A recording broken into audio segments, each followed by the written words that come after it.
This is Golden Coral. Do you copy? Caitlin stared furiously at the orange handheld VHF radio. It emitted nothing but white noise. She cursed under her breath. Something was wrong with the comms. She couldn't make contact with the frigate. She strode across the bridge to the ship's VHF radio unit. She assumed the Golden Coral would have a decent-sized antenna, and she adjusted the frequency to channel 15. This is Golden Coral. Do you copy? A 5-second pause. Go ahead, Golden Coral. We have control of the bridge. 6 targets down. Do you have chew? That's negative. Over. Roger that. Over. The radio fell silent. As the ship lurched, so did Caitlin's stomach. She headed away from the instrument panel to look at the sea state through the broken window. Her night vision goggles picked out the foam of a curling wave, battering the rear of the ship. She suppressed a shiver, and it wasn't just because her clothes were saturated. She hadn't told the others how much she hated the water. It would have made them think less of her. She felt something sticky under her wet boot. She looked down. Blood, seeping from the chest of one of the men they'd put down. Her eyes moved to the corpse. The dead face, African, seemed very calm. But something wasn't right. The dead man's head seemed somehow too small for his body. Or was it that his torso was too big? Caitlin bent down immediately and ripped open the buttons of his camouflage top. She blinked. The entry wound was directly in the center of the man's clavicle, but that wasn't what attracted her attention. There were 4 black straps surrounding his otherwise naked torso, and each strap had 4 pouches about the size of cigarette packets, each one with a wire protruding. The wires met at his left armpit, where a thicker cable ran down to his arm. Caitlin looked at his left hand. The dead limb was clutching a small detonating button. Her mouth went dry. She spoke urgently into her radio.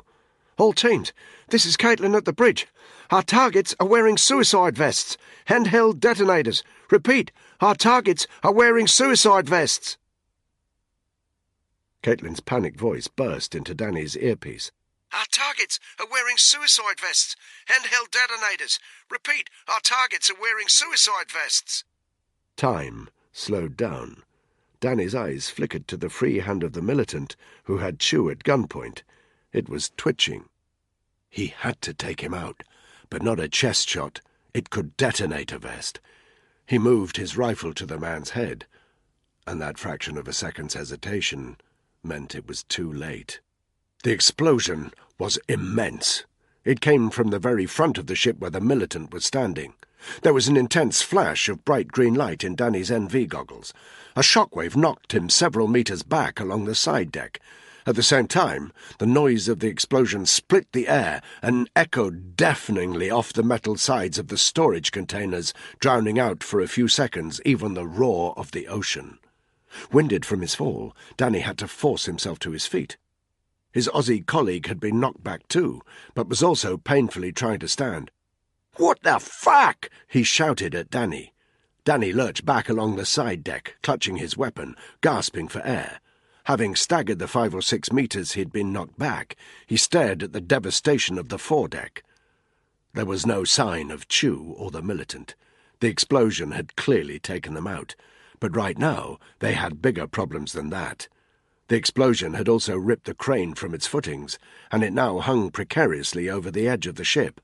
Both orange-covered lifeboats had clearly tumbled into the water, and only a twisted fraction of the scaffolds that held them still remained. The railings that surrounded the deck had been blown away, and a chunk of the deck itself, a good 10 meters deep, was twisted and torn. A sinister stench of burning hung in the air, and Danny saw a brief flicker of flames lick up from down under the deck. He looked left. Tony was running towards him. "What the fuck happened?" he screamed. "Suicide vest," Danny shouted. "Chew's dead." A sneer of anger crossed Tony's face. "There was a smear of blood on the handle of one of the doors leading below decks. I reckon whoever was bleeding went down below towards the engine room. I'll take a couple of guys and follow—" Even as he spoke, the sound of 2 more explosions hit them in quick succession. Danny could tell that they came from deep inside the ship's hull. The echo was low and muffled, but it went on for a full 10 seconds, and seemed to make the whole vessel vibrate. "We're going to lose the ship!" Danny shouted. He activated his radio. "All units, return to the bridge. The ship's going down. Lifeboat's compromised." Another explosion from down below, even deeper and more sinister. The ship yawed dramatically. "The fuel tank's gone!" Tony shouted. A reply in the earpiece. It sounded like Goldie, urgent, maybe even a bit frightened. "There's something here you need to take a look at, mate." Danny turned to Tony. "Get to the bridge," he said. "Make sure Caitlin's contacted the frigate. They need to airlift us off." A huge mechanical groan rose up from the belly of the vessel. "Go!" Danny shouted. Tony ran along the starboard deck, 2 of their Aussie colleagues alongside him. Danny followed. But when, after 20 metres, he came to the corridor in the storage containers that Goldie had followed, he turned into it. His stomach went as the ship took a downward lurch, and there was an ominous creak from the containers that surrounded him. 10 metres in, there was a right-angle turn to the left. Danny followed it, then stopped. He estimated that he was pretty much in the centre of the deck. 10 metres from his position, blocking the corridor, was an open storage container, end on. Goldie was standing 5 metres from it, shining a very bright torch into the interior. Danny flicked up his NV goggles, then hurried up to Goldie's side. "What is it?" he breathed. "You tell me," Goldie said. Danny peered at the contents of the container. They immediately reminded him of the field lab the Porton Down guys had set up in Chikunda. Modular steel shelving along the sides, a table bolted to the floor, and fitted to the table some kind of mechanical apparatus Danny couldn't recognize. Littering the floor were cardboard boxes, about 10, half of them opened, half of them still sealed. He could just make out the lettering on some of them. Gillette, Lynx, Right Guard. "What are they doing with boxes of fucking deodorant?" Goldie asked. Danny didn't immediately reply. He was remembering something Dr. Phillips from the Porton Down team had said about spreading the plague virus while they were watching Ripley die. Aerosol dispersal would be effective. He scanned the storage container for a couple more seconds. His eyes focused on one of the open boxes. He could make out the canisters of deodorant inside. They were small, just 3 inches high. "See those?" He pointed them out to Goldie. "Who buys miniature deodorants?" Goldie stared at him. "People getting on airplanes," he said. Danny nodded. He took his digital camera from his ops waistcoat and quickly fired off a few pictures. Then he grabbed Goldie's arm and pulled him away from the storage container. "We need to get off this ship," he said. All 9 members of the unit had congregated on the bridge. Goldie, who had announced himself to be a demolitions expert, was moving around the corpses of the dead militants, carefully cutting the wires of their suicide vests. There was an acrid smell and a burning sound in the air that told Danny there was a major fire down below. Tony was shouting into the ship's radio. "We've got a mayday! Repeat, we've got a mayday! The Golden Coral is scuttled, requesting immediate pickup." There was a crackly pause. Then a mild Australian voice came over the radio. "What the hell have you boys been doing?" "Just get us a fucking chopper!" Tony shouted down the phone. "Winds are high. ETA 10 minutes. "Get it here now!" Even though his clothes were still damp, Danny was sweating badly. It had been approximately 3 minutes since the blast, and the ship was already listing around a 5-degree angle. The more water entered the hull, the quicker the ship would sink. 2 of the corpses rolled down the sloping floor of the bridge. It was hard for the living to remain upright. He doubted they had more than 15 minutes. "We need to get onto the aft deck," he shouted at his teammates. "That'll be the last to go down. Let's move out there, now!" Tony led the way, and the rest of the team filed out behind him. Danny prepared to take up the rear, holding onto the edge of the instrument panel to stop himself falling. A high-pitched grinding sound was coming from the ship's engines. It didn't sound good. Something caught his eye. It looked like a shoulder bag, and it had slid across the floor and come to rest alongside the 2 bodies, no more than 4 metres from Danny's position. He staggered across the incline of the floor to grab it. It was made of soft leather, sticky with blood and very light. As Caitlin left the bridge, Danny opened it up. There was a piece of A4 paper inside, folded together 3 ways and slightly crumpled. Danny peered at the piece of paper in the darkness and frowned. It seemed to be an airline e-ticket confirmation. British Airways, Lagos to Paris Charles de Gaulle, departing 23:55 hours. Danny was alone on the bridge now, alone and staring at the e-ticket in his hand. He checked the time, 23:49 hours. A suicide cell could turn themselves into human vectors. The cargo ship juddered alarmingly. Its incline in the water steepened. Danny's earpiece exploded into life. "Where the hell are you, Danny?" Tony demanded. He hurled himself across the room towards the radio. "This is Golden Coral. Do you copy?" Silence. "This is Golden Coral. Do you copy?" No reply. The radio was dead.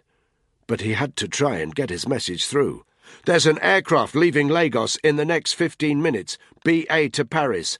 Ground that flight and isolate all passengers. Repeat, ground the flight and isolate the passengers. Do you copy?" Nothing. Shit.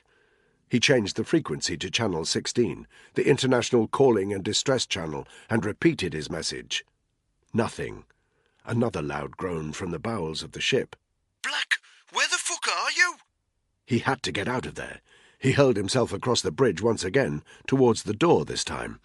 Out on the landing, he could see the staircase descending below him at an alarming angle. He grabbed hold of the railings and half ran, half fell down the 2 flights of stairs, then pushed the heavy deck door open. Outside, it felt like the whole deck was vibrating.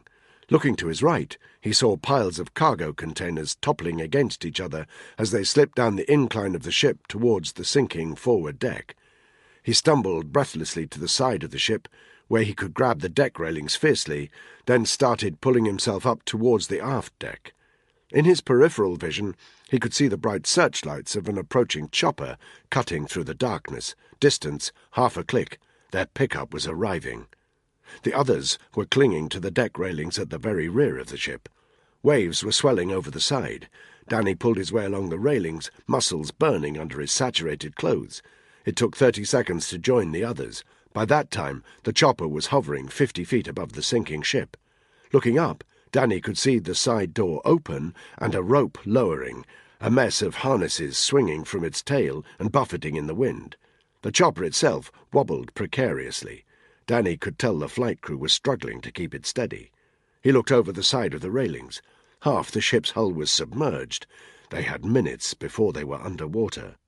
The harnesses hovered a metre above their heads. Goldie caught them. "Team 1, go!" Danny shouted. It took no more than 30 seconds for the team to strap themselves in. Goldie raised his surefire torch and flashed it 3 times in the direction of the chopper. Instantly, the 3 Aussie SAS guys rose from the deck, spinning in the air as the rope pulled them up towards the aircraft. The ship lurched downwards again. Danny gripped the railings more fiercely than ever. It took a full minute to get the first 3 guys into the chopper, which still looked very shaky as the rope descended again. "Team 2, go!" Danny shouted. The guys strapped themselves in, and moments later were rising into the air. "What the fuck were you doing in there?" Tony shouted at Danny. Even here, on a sinking ship, he clearly didn't like not being in the know. "They're going to hit a plane," Danny shouted. "I was trying to make contact with the ops room." "How'd you know?" Tony demanded. Danny didn't answer. The vessel had just given its loudest groan yet. It sounded like it was breaking up. Half the bridge tower was submerged. Water lashed over the railings. He looked up. Team 2 was scrambling into the chopper. Seconds later, the harnesses were descending for a 3rd time. Tony grabbed hold of them the moment they came within his grasp. He started fitting his own harness, while Danny handed one to Caitlin before fitting his own. "Everyone good?" he shouted. Tony and Caitlin nodded, so Danny withdrew his own surefire and made the sign to the Lodi up above. They were immediately airborne. As they winched up to the chopper, buffeted by winds, Danny looked down at the Golden Coral. It was more than 3/4 submerged, and the sea all around it bubbled and foamed. He felt a grim satisfaction that if any instances of the plague infection were aboard, they were being consigned to the deep. But then he remembered the flight number and the knot of panicked urgency that had been with him since they landed in Nigeria returned to his gut. Halfway to the chopper, he turned his attention to his unit mates. Caitlin was tightly gripping Tony's arm. For some reason, that made the knot in Danny's stomach tighten even further. Tony clearly saw him noticing, and despite everything, the roar of the ocean, the wind, the spray, and the thundering beat of the chopper's struggling rotors, a smug, self-satisfied look crossed his face. Danny forced himself to look up. Just 5 meters to the chopper's entrance. He could see the Lodi reaching out one hand to help them in. A moment later, they were scrambling into the body of the chopper. The door slid shut. The chopper banked sharply. Danny unclipped himself at the harness. "Get me onto the ops room!" he shouted. "Now!" Danny felt the eyes of the unit on him as the confused Lodi handed him a headset. He ripped off his helmet, NV gear, radio earpiece and boom mic, then fitted the headset over his ears. "Do you copy?" he shouted. "Roger that. This is Zero Alpha. Go ahead." Danny plunged his hand into the leather shoulder bag to get his hands on the crumpled e-ticket. "Listen carefully," he shouted. "There was a makeshift lab on that ship. I think they were filling aerosol canisters with the bioweapon. And I also think one of those canisters is on Flight Bravo Alpha 33489, Lagos to Paris Charles de Gaulle. You have to stop that flight taking off and isolate all the passengers. Do you copy?" A crackly pause, then, "Roger that." The line went quiet. Everyone in the chopper, they had all heard every word Danny had said, stared at him in horror. The chopper roared through the air back towards the frigate. Danny found he was holding his breath as he waited for the radio operator to make contact again. 30 seconds passed. "What the fuck's going on?" Tony demanded. At that very moment, the radio burst into life again. "This is Zero Alpha." "Have you grounded the flight?" Danny shouted. A pause. "That's a negative. The flight is already airborne. Repeat, the flight is already airborne." Chapter 19. Flight BA 33489 had not yet reached its cruising altitude, but the captain had switched off the fasten seatbelt sign, the air stewards were busily pouring out Bloody Marys, and there was already a queue for each of the toilets. It had been a bumpy take-off, and there was still a little turbulence. Flight attendant Ailsa Pritchard hardly noticed it. 10 years a British Airways air stewardess, she sometimes thought she spent more time in the air than on the ground. She had long since stopped being nervous about the occasional bump, but she'd also learned to keep a full smile on her face, because whenever there was turbulence, the more nervous passengers always watched the expressions of the cabin crew to double-check that they shouldn't be panicking. And so she smiled her way sweetly down the starboard aisle of this Airbus, politely pouring drinks, and trying not to let it show that she was massively looking forward to touching down in Paris, where her boyfriend would be waiting to whisk her off to their favourite little hotel in Montmartre, where they would be spending her 2 days off. The passengers were a mixture of French and Nigerian, and a smattering of Brits. When the captain came over the loudspeaker to inform the cabin that they had a decent tailwind and were hoping to shave a few minutes off their flight time of 6 hours 25 minutes, he did so in French first, then English.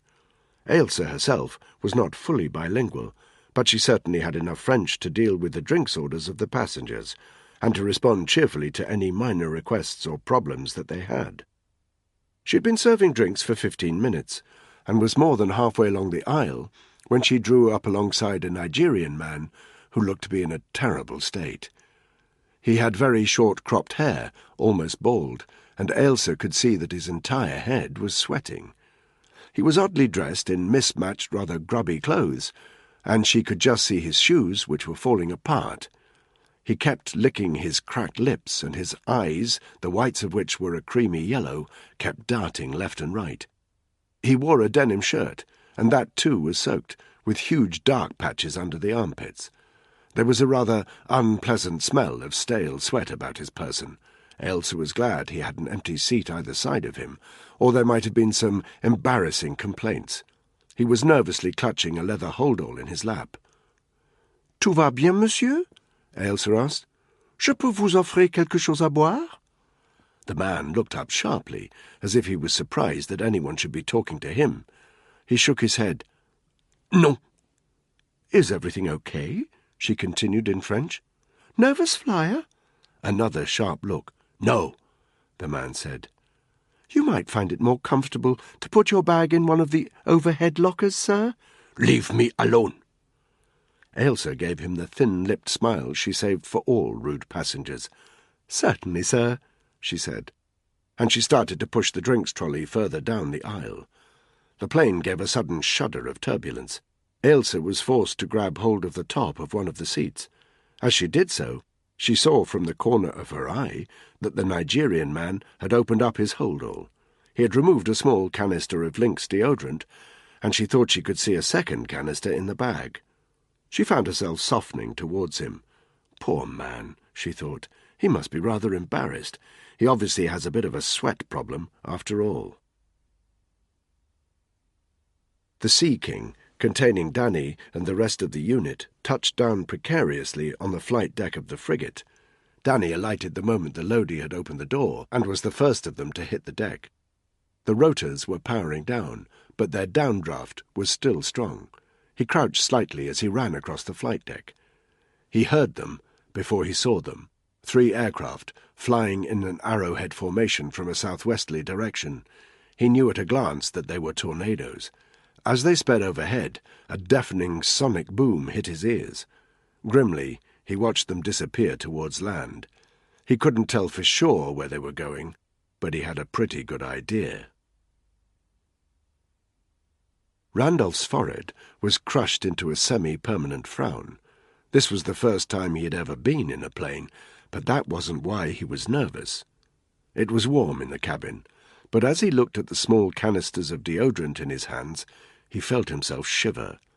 His instructions made no sense. Why would anyone want him to do this?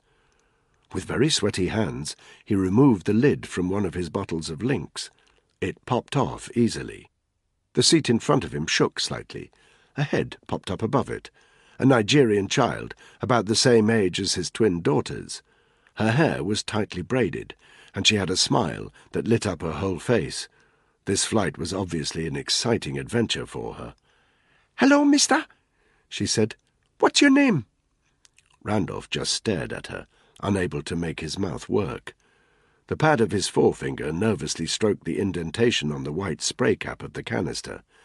As he stared at the child, he couldn't help but remember the awful video of his daughters he had been shown in his shack.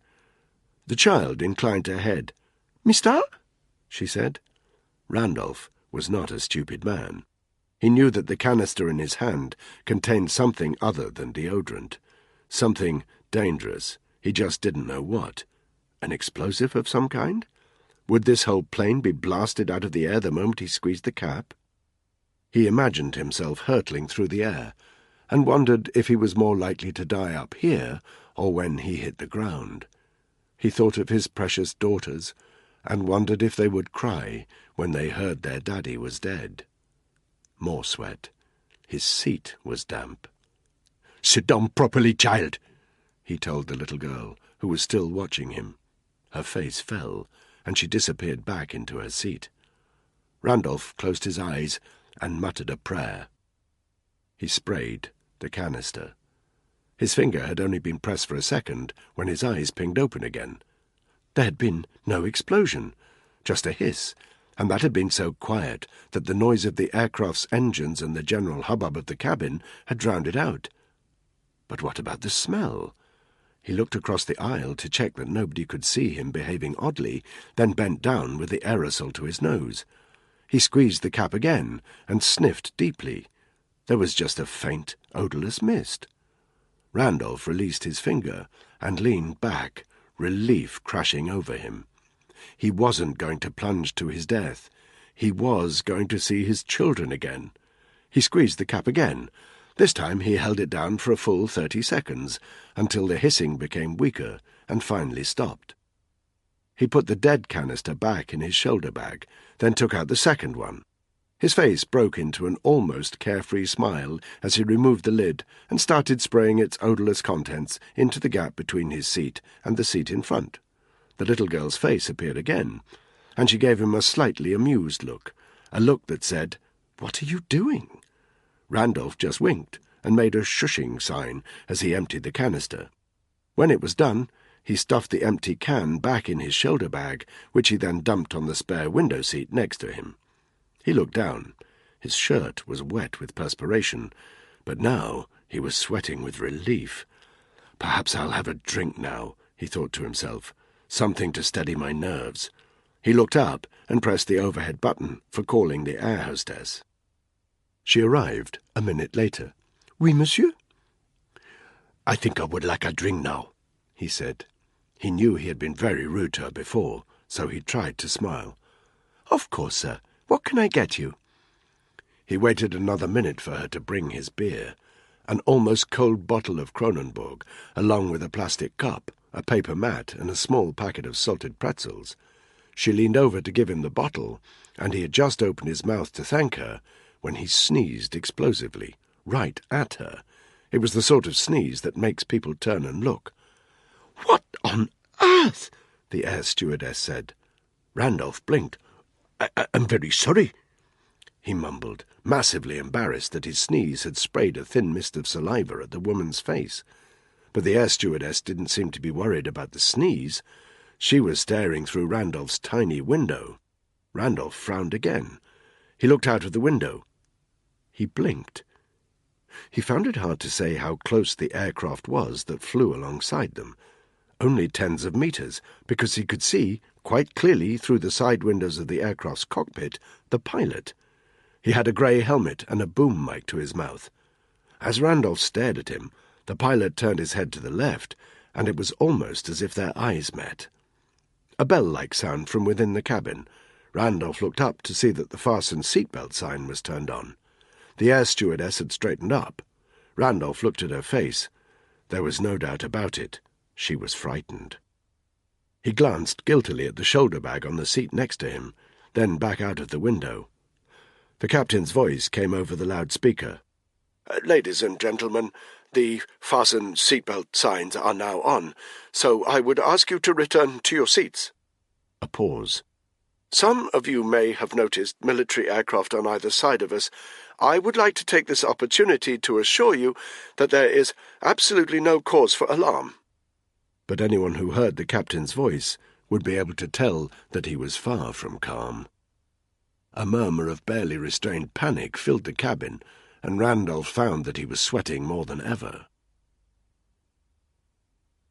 Danny stormed into the ops room on the frigate, Tony and Caitlin following closely. Their clothes were still dripping wet, and their weapons still slung over their shoulders. The ops room itself was buzzing with activity, radios blaring, the ops officer and his team of Aussie naval guys urgently issuing updates, the port and down team standing quietly in one corner, their faces studious as the heart of the military machine pumped in front of them. Danny strode over to the port and down team and handed Dr. Phillips his camera. "You need to look at what's on that." Without bothering to answer, Phillips took the camera and plugged it into a nearby laptop. Meanwhile, the ops officer strode up to Danny. "I've got London on the line for you." "What's happening to the plane?" Danny demanded. 3 RAF Tornadoes have just caught up with it." "Where is it now?" "Mauritanian airspace." A beat. "Are they going to—" "No decision's been made." The ops officer pointed at a laptop on the far side of the room. "London," he said. "They want to talk to you." Danny moved over to the laptop and sat in front of it. There was a grainy video image of a bearded man in a wheelchair. "Daniel Bixby, SIS. Are you Black?" Danny nodded. "I need a full debrief of what occurred on the Golden Coral." Danny didn't fuck around. He gave a detailed explanation of everything that had occurred on the ship. When he got to the bit about the open storage container, Dr. Phillips crouched down next to him and interrupted. "The apparatus in there was an aerosol filling machine. You use it to fill an empty aerosol can. I'm uploading the pictures to your server now." "If one of those aerosols is released into the cabin of an aircraft, what happens?" Bixby asked. "The air recirculates through the cabin once every few minutes. The aircraft requires a certain proportion of fresh air from outside, but it'll only take seconds for the pathogen particles to diffuse across the plane." "Just tell me what that means," Bixby snapped. Phillips sniffed. "How many people on that plane?" he asked. 279, including crew." "Then you have 279 vectors infected with an extremely aggressive, modified form of Y. pestis.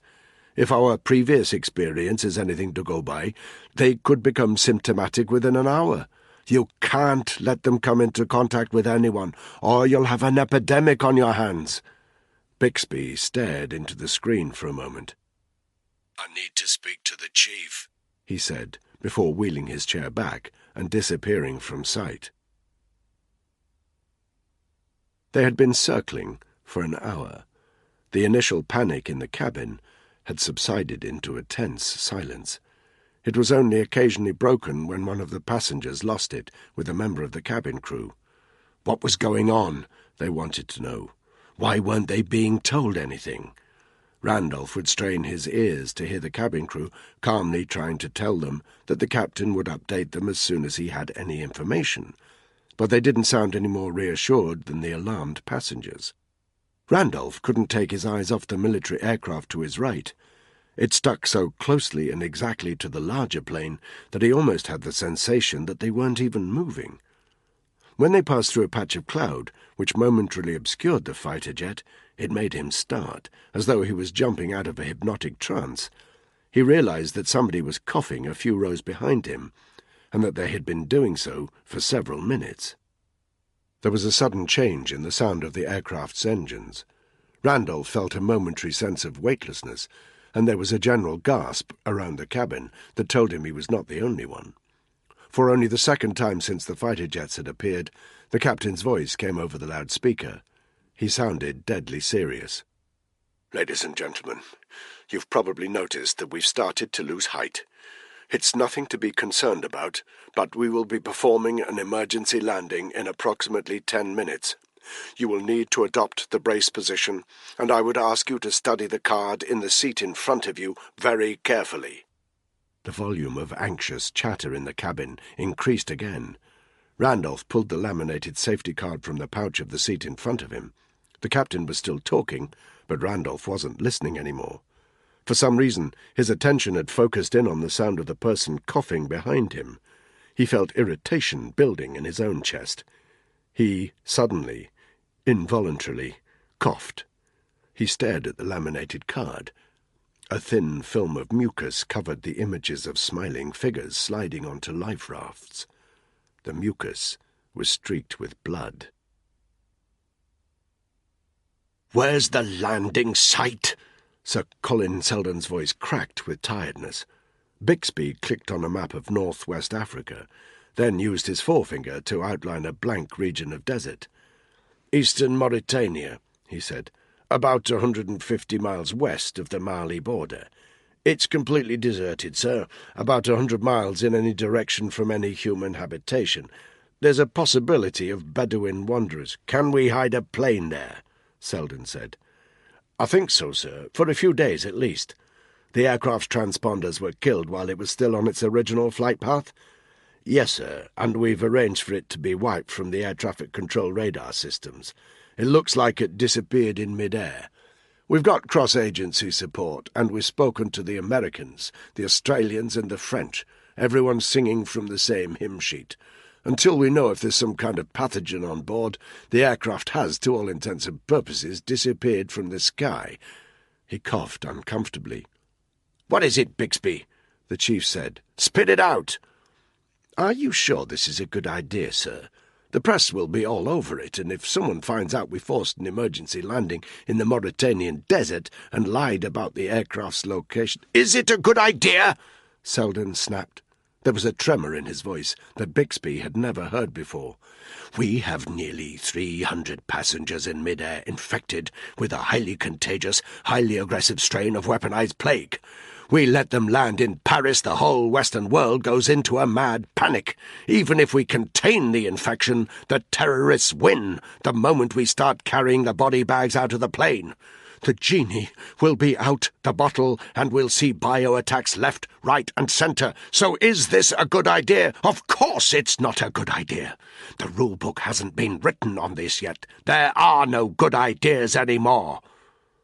Bixby had never seen him so fierce, so out of control, so pale. "We don't even have any fucking leads," the chief muttered. "We have one, sir," said the analyst. "What?" "The Caliph, sir," Bixby said quietly. "Oh," the chief said, his voice heavy with sarcasm. "The Caliph. The one nobody's ever seen, and who nobody will ever talk about. Great. Let me know as soon as he turns himself in, won't you?" He stood up and stormed away from the computer terminal, leaving Bixby with his face impassive. There was a clunking sound from below the aircraft. Randolph didn't know what it was, but he heard someone in the row behind him say it was the landing gear extending. He had moved to the window seat. Several people were crying nearby. Plenty of others were coughing. They all had a dry, hacking cough, and Randolph wanted to join in. He was desperate to join in, but after seeing his own blood-stained mucus, he didn't dare. He found that he was wheezing heavily as he looked out of the window. He kept thinking about his daughters, wondering if they had been released yet, and if he was ever going to see them again. The thought that he might not caused a very real pain in his chest. He tried to occupy his mind by guessing the plane's altitude. They had been descending for some time, but all he could see was the fighter jet travelling alongside them. Suddenly, though, as he was watching, he heard a roar from the jet's engines as they peeled away. Within seconds, they were out of sight. Randolph blinked. He looked down to earth. He could see, in the moonlight, that they were only a few 100 feet above the ground. They were over the desert. There were ripples in the moonlit sand below, where the ground was flat. The captain's voice over the loudspeaker, tense, urgent. "Brace! Brace! Heads down! Stay down!" The hubbub of the passengers swelled into a terrified moan. Randolph bent forward, rested his forehead against the seat in front, and laid his hands on the back of his head. The aircraft's engines became very high-pitched. The sound of crying from inside the cabin grew louder. Several people screamed. There was a sickening jolt as the aircraft's wheels hit the sand. The aircraft bounced. 5 seconds later, it hit the ground again, and Randolph felt a rush of G-force as the spoilers on the wings angled upwards and the aircraft dramatically lost speed. But suddenly there was another jolt. The aircraft spun 45 degrees, and the screeching of the engine was matched only by the screaming of the passengers inside. Randolph wanted to shout out, but fear silenced him. He just muttered a prayer as the fuselage wobbled and the wing-tip to his right-hand side brushed against the sand. "This is it," he thought to himself. "This is the moment I die." But then, unexpectedly, there was silence and stillness. There was a moment when it sounded as if the whole cabin was taking a collective breath of relief. Then Randolph coughed again, and there was blood over the underside of the table folded into the seat in front. It was over. Danny had left the ops room. The place was doing his head in. He needed some air. Out on the deck, he gripped the railings and allowed a film of spray to wash over him. They'd failed. Targets red and blue were dead. Ripley was dead. A plane full of innocent victims were, right now, going the same way as his SAS mate. He didn't know what the headshed would be doing with that flight, but he knew there would be a cover-up of some sort. If word got out that there had been a successful bio-attack on the west, all bets were off. They'd be seeing copycat scenarios all over the world. Danny felt for his cig. Before, that hunk of metal slung close to his body had made him feel secure. Not anymore. Guns were for a different kind of war. Danny couldn't shake the feeling that in the past few days, war had changed. He thought of what he'd left back home. Clara, the baby. What kind of world was his kid about to be born into? He turned. 30 meters further along the deck, he saw Tony and Caitlin. They were facing each other, and standing very close, closer than ordinary colleagues. Danny felt a bit of a pang. Tony suddenly looked over in his direction. He clearly knew his regiment colleague was looking. Danny didn't feel he wanted to see any more. He turned his back on them and walked back towards the flight deck. He was looking forward to getting back to Hereford. He squinted. In the distance, maybe half a click away, he saw the lights of a chopper approaching. The flight deck itself had been cleared, and one of the frigate's loadmasters stood in the centre of the deck, carrying 2 glowing handheld beacons. 30 seconds later, he was waving them above his head to bring the chopper safely into land. The side door opened. A man exited and started running almost directly towards Danny to escape the downdraft. He wore slacks, an open-necked shirt, and a lightweight jacket. His tousled hair blew in the wind, but Danny recognized him immediately. Hugo Buckingham. He felt his face go craggy. What the hell was Buckingham doing here? Just when he thought this shitstorm of an op couldn't get any worse, the person he loathed more than any other had just landed on the frigate. He stood very still as Buckingham ran with his head bowed towards him. He was only 10 meters away when Buckingham finally looked where he was going and saw Danny standing there. The MI6 man stopped in his tracks. He made a futile attempt to smooth down his hair, then shook the dust from the lapels of his jacket. "Black, old sport," he said finally. "Buckingham. Presiding over what I understand you fellows like to call a clusterfuck. What are you doing here? Has the captain got some filing that needs doing?" Actually, I made the decision to come straight here from Saudi, following up a lead, not to mention that the firm wants somebody to take you in hand." He strode up to Danny, jutting out his absurdly handsome chin. "They're baying for your blood in London, Danny. The bad news for you is that I'm the best friend you've got." He smiled. The last time Danny had seen Buckingham, the MI6 man had ended up wincing in the gutter after Danny had laid into him. It took every ounce of self-control to stop himself from doing the same thing now. "Take me to the ops room," Buckingham said.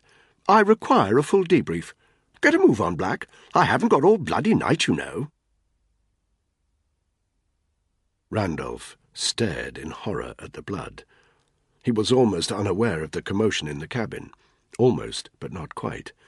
The silence after the emergency landing had lasted no more than a few seconds before it dissolved into renewed panic. Several people were crying, including, Randolph realized, the little girl in the seat ahead. The aisles were full of people surging to the emergency exits. Randolph stood up and saw the nice air hostess standing with her back to one of the side doors, while 3 angry customers shouted at her to get out of the way and let them open up and escape the plane. "Ladies and gentlemen, this is your captain speaking." He sounded rattled, not nearly so suave and calm as he had when they took off. "For your own safety, please return to your seats. The exterior temperature is below freezing, and we have very little information about our surrounding terrain. The aircraft is the safest place for us to remain while we wait for—" The captain's voice dissolved into a sudden fit of coughing. The loudspeaker went dead. For a moment, the volume in the cabin reduced too, but only for a moment. The 3 men started yelling at the air stewardess again. 2 more came to help her, standing in front of the door with their arms folded. Randolph realized that the little girl in the seat in front was looking at him. He stared at her. A thin patch of blood had stained the area under her nostrils, and maybe Randolph was imagining it, but there was also a swelling on her left cheek. He collapsed heavily into his seat. His body was aching. His skin was burning up. He stared at the back of his roughed, calloused fisherman's hands and saw that there were swellings appearing there too. Daniel Bixby wheeled his way across the floor of the operations room, deep beneath the MI6 building. One of his assistants walked briskly alongside him. "Flight BA33489 is on the ground. The pilots have been instructed to keep the passengers contained. The African Air Traffic Control Agency is already going nuts. It looks to them like the aircraft disappeared into thin air over Niger."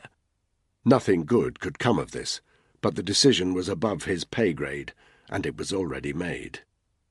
Another of his assistant analysts came striding up towards him.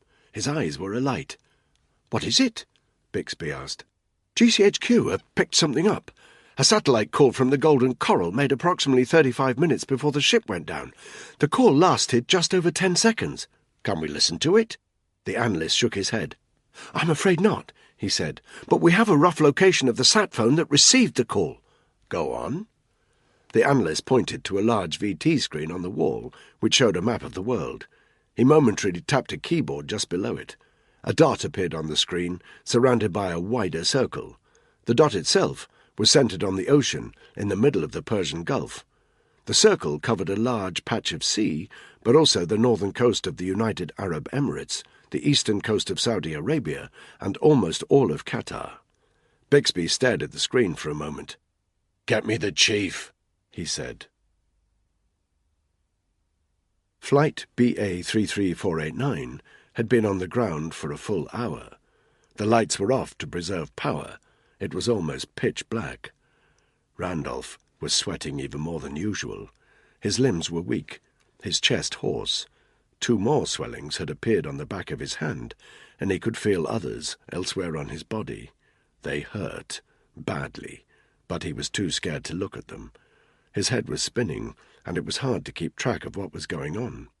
Every time he closed his eyes, he saw his children as they had been in that awful video. And every time he opened them, he was presented with a scene that was almost as chilling. To his left, on the other side of the aisle, 3 passengers were wheezing badly. In front of him, he heard the sound of the little girl retching. Nobody was trying to leave the plane anymore, and he understood why. They felt too ill. Randolph himself was desperate to use the lavatory, but he didn't have the strength to get up. And when, 2 minutes later, he soiled himself, it was with a strange mixture of disgust and relief. The stench in the cabin told him he was not the first person to do this. His head fell listlessly to the right. He stared out into the darkness and shivered. The temperature in the cabin was dropping. He wondered if he should tell someone about the deodorants, but he knew he never would, not while he knew those monsters had his daughters. He winced. A sharp pain cracked through his head. Lights outside. They were descending from the sky, and great clouds of sand were billowing up and surrounding them, no more than 10 meters from the tip of the aircraft's wing. There was noise, the noise of engines. Helicopters. A murmur in the cabin. Had help arrived? Randolph felt dizzy as he watched 3 helicopters land. Their lights shone through the tiny cabin windows and cast strange, terrifying shadows inside the plane. He wanted to vomit, but managed to control himself as he watched the side doors of the helicopters open and silhouettes spill out from inside.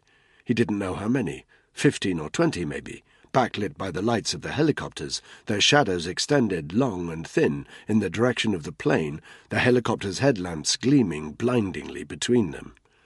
The figures advanced on the aeroplane. As they reached the wingtip, Randolph caught a better view of one of them. He, or she, was wearing some kind of all-in-one bodysuit, white or maybe yellow. His head was completely covered by a mask, and his hands by tight rubber gloves that covered the sleeve of the suit. Panic surged through him, and through the cabin as well. A man 3 seats in front of Randolph stood up and pushed his way into the aisle. He looked back. Randolph saw terror in his eyes, and a swelling to the left of his nose. He was sweating almost as badly as Randolph himself. He looked wild, like he was about to do something crazy. Randolph stood up to watch him. The man ran along the aisle to the emergency exit door. The air stewardess feebly tried to stop him, but he pushed her away and yanked the red opening lever 90 degrees anti-clockwise. The door hissed a few inches inward, then swung upward. Light flooded into the cabin, illuminating the man's face and casting a long shadow to the far side of the cabin. He shouted something in French, but it was garbled, and Randolph couldn't understand what he was saying. But he knew this: the man was about to jump out of the aircraft. He didn't get the chance. From outside, there was the sound of gunfire, just 1 round, and from the corner of his eye, Randolph thought he saw a muzzle flash through the cabin window. The man at the door staggered backwards. He looked down at himself in shock, held his hand to his chest, and raised it to see that his palm was coated in blood. He collapsed out of Randolph's sight. Randolph collapsed too. There was a moment of shocked silence. It lasted no more than 5 seconds before several people started to scream. Randolph wanted to scream with them, but he couldn't. He was too busy vomiting into the seat next to him, a horrific mixture of blood, mucus, and semi-digested salted pretzels. "What's happening?" someone screamed from further along the cabin. "What the hell's happening?" "I know what's happening," Randolph thought. "I'm going to die. We're all going to die." He hoped it would happen soon. Chapter 20. 0500 hours, AST, Doha, Qatar. In the prominent wealthy district of West Bay, in the Qatari capital of Doha, a young man stood at the entrance of an enormous skyscraper. His name was Saad, and he had a black rucksack over his shoulder. Even though it was 4 a.m, it was still very warm. Saad wore Western clothes, dark trousers and a pale short-sleeved shirt. In a few hours' time, he would have to change into his uniform. Saad was a low-ranking member of the Qatari police force, but for now, the only evidence that he was a police officer was the ID card in his back pocket. Saad was here very much under the radar. In Qatar, under the radar was a dangerous place to be. He had been in the police force for 18 months now. In that time, he had seen a dark side to the law enforcement in his country that he had never known existed when he was a naive recruit. He had seen his superiors brush away reports of unlawful deaths among the Indian construction workers, upon whose sweat the magnificent buildings in Doha were built. He had seen a Muslim man condemned to 40 lashes for the illegal consumption of alcohol. When 2 young extremists had beaten and raped a woman for listening to Western music in public, he had seen a highly religious police commander bury the report. Saad believed in freedom for everyone, and although, like most Qataris, he knew there was a dark side to the shining buildings and ostentatious wealth of his country, he had never dreamed it was as bad as that. Saad had taken the address of this skyscraper from the police files. The penthouse was the home of a rich oil magnate called Ahmed bin Ali Al-Essa. Saad walked into the reception of the building. It was cool and air-conditioned in here. The floor was covered with shining marble, and there were magnificent indoor palm trees dotted around. He stepped up to the concierge desk, burnished wood and brass, and spoke to the man behind the counter, who was wearing full robes and headdress. "Salam," said the young man. "Salam," the concierge replied. "I'm here to see Ahmed bin Ali Al-Essa." The concierge gave a barely sympathetic smile, as if many people would like to do such a thing, but few would have the honour. He was clearly about to turn Saad away when the young policeman presented his official identification. "I am sure he will thank you for keeping this discreet," he said. The man gave him one of those wary looks that seemed to be reserved for policemen, then bowed his head slightly. "If you will excuse me for a moment, I will see if he is available." Saad stepped back from the concierge desk so that he could make the call. A moment later, the man nodded at him and led the policeman towards an elevator at the far side of the desk. He pressed a keycard to a sensor on the right-hand side, then stepped back as the doors slid open. "This only goes to the penthouse," the man said. Saad stepped inside, pressed the top of 2 buttons, and within seconds was hurling up to the top of the building. The lift opened up into another reception area, with a magnificent tank full of brightly coloured tropical fish, more marble flooring, a comfortable-looking leather sofa, a door at the far end with the logo of a helicopter, and another opposite the lift. Saad was just wondering whether he should knock on the door when it opened. A man appeared. He wore a white robe but no headdress. He was a handsome man with a neat goatee beard, but his eyes were tired. "Mr. Al-Essa?" The man nodded. "How may I help you?" Saad had learned that the best way to deliver bad news was directly and without embellishment. "Mr. Al-Essa, I'm very sorry. It's about your parents. I'm afraid they're dead." Al-Essa blinked. "What do you mean?" he breathed. "When?" "Yesterday morning." The old man's face darkened. "Why am I only hearing about this now?" "That's why I'm here, Mr. Alessa. May I come in?" Alessa bowed his head. "Of course," he said. He stepped into the apartment. Saad followed. Saad had never witnessed such luxury, and in the oil-rich state of Qatar that was saying something.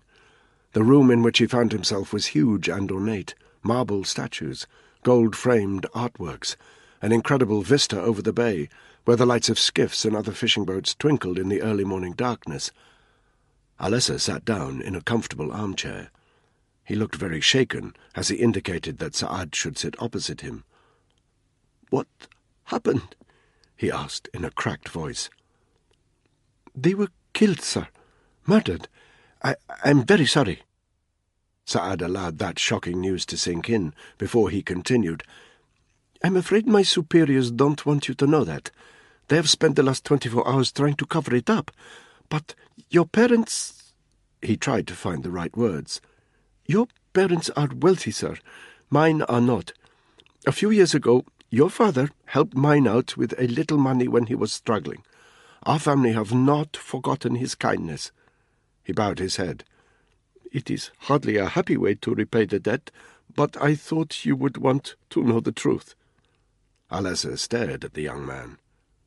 "Thank you, my friend," he said. "I am grateful." Saad opened his rucksack and pulled out an A4 envelope. He hesitated for a moment. "Your parents died in a bad way, sir. What I have to show you is unpleasant. If you would prefer to—" Alessa shook his head. "Show me," he said. There were 10 photographs of the crime scene, all extremely detailed. One showed an old woman lying in a reclining chair, her throat deeply cut. Another showed her legs, smeared with the contents of her split urinary bag. Then the photographs became more gruesome. An old man with gaping wounds for eyes, and a bloody mess of a mouth. A third person, a younger, fatter man, lying in a pool of his own blood. Alessa stared at these pictures, clearly aghast. He was halfway through them when he said, "Excuse me," and disappeared into an adjoining room. Saad sat silently for 2 minutes. When Alessa returned, he looked like a different man, deeply shaken, as though he had aged years in those 2 minutes. He sat down again. "Why would your superiors cover this up?" he asked finally. The young police officer had more pictures to show him. A mirror with a word scrawled across it. A painting with a word scrawled across it. A patch of floor with a word scrawled across it. In each picture, the word was the same: Khalif. Saad watched Alessa's face turn pale. He stared at the police officer. "He did this?" Saad nodded. "And your superiors are scared?" "Some of them, but some would prefer to live in a world where this sort of thing is allowed to happen." Saad inclined his head.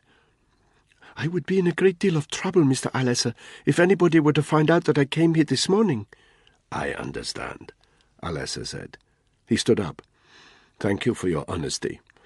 I would like to give you something for your trouble." "It's not necessary. I have a job now. My family no longer needs to live off charity." "May I keep these photographs?" Saad nodded. "I'll show myself out, Mr. Alessa," he said. As the young police officer walked towards the door, he looked back over his shoulder. Alessa was staring out of the window over the bay. Saad caught a glimpse of his reflection. It chilled him. Alessa was distraught, there was no doubt about it.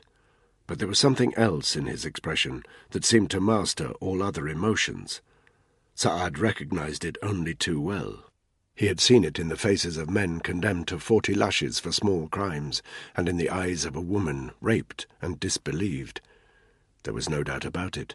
Above everything, Ahmed bin Ali Alessa, one of the richest men in the world's richest country, was scared. Spud awoke in darkness. He winced. There was a cracking pain in his head, worse even than the dull ache in his abdomen, the sort of pain that only comes from too much booze. And there was no doubt about it. Spud had hit the bottle hard. So hard that for a moment he couldn't quite remember where he was. He was in a bed. A big one, bigger than the standard double in his own grotty little flat. And there was a woman next to him. She rolled over and cozied up to him, draping one hand across his broad chest. She smelled of perfume, wine, and sex. Spud groaned inwardly as he remembered pitching up at Tony Wiseman's front door after taking the train from Birmingham to Hereford to be greeted by his missus, Frances.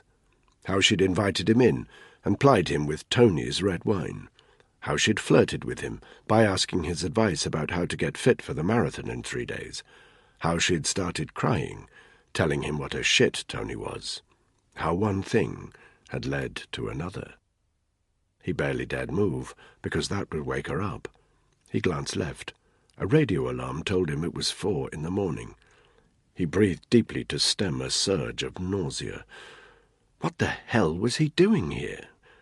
Frances muttered something in her sleep. Spud didn't move. He felt like a total bastard. Tony was no mate of his, but shagging the wife of another regiment guy was a low thing to do. It was almost as if he'd been trying to prove something to himself, but he wasn't quite sure what. He thought back to the previous day, his trip to Birmingham with Eleanor, the spook, to check out the dodgy cab driver, who didn't seem so dodgy after all. On the train, all the way down from Birmingham, Spud had tried to get the facts straight in his head. The guy had never owned a passport, which meant he'd never even left the country. He'd come to the conclusion that he had to face facts. The idea that he'd acquired that Claymore bag from some jihadist training camp was clutching at straws, pretending he was on a real job when in fact he was 2 steps away from the scrap heap.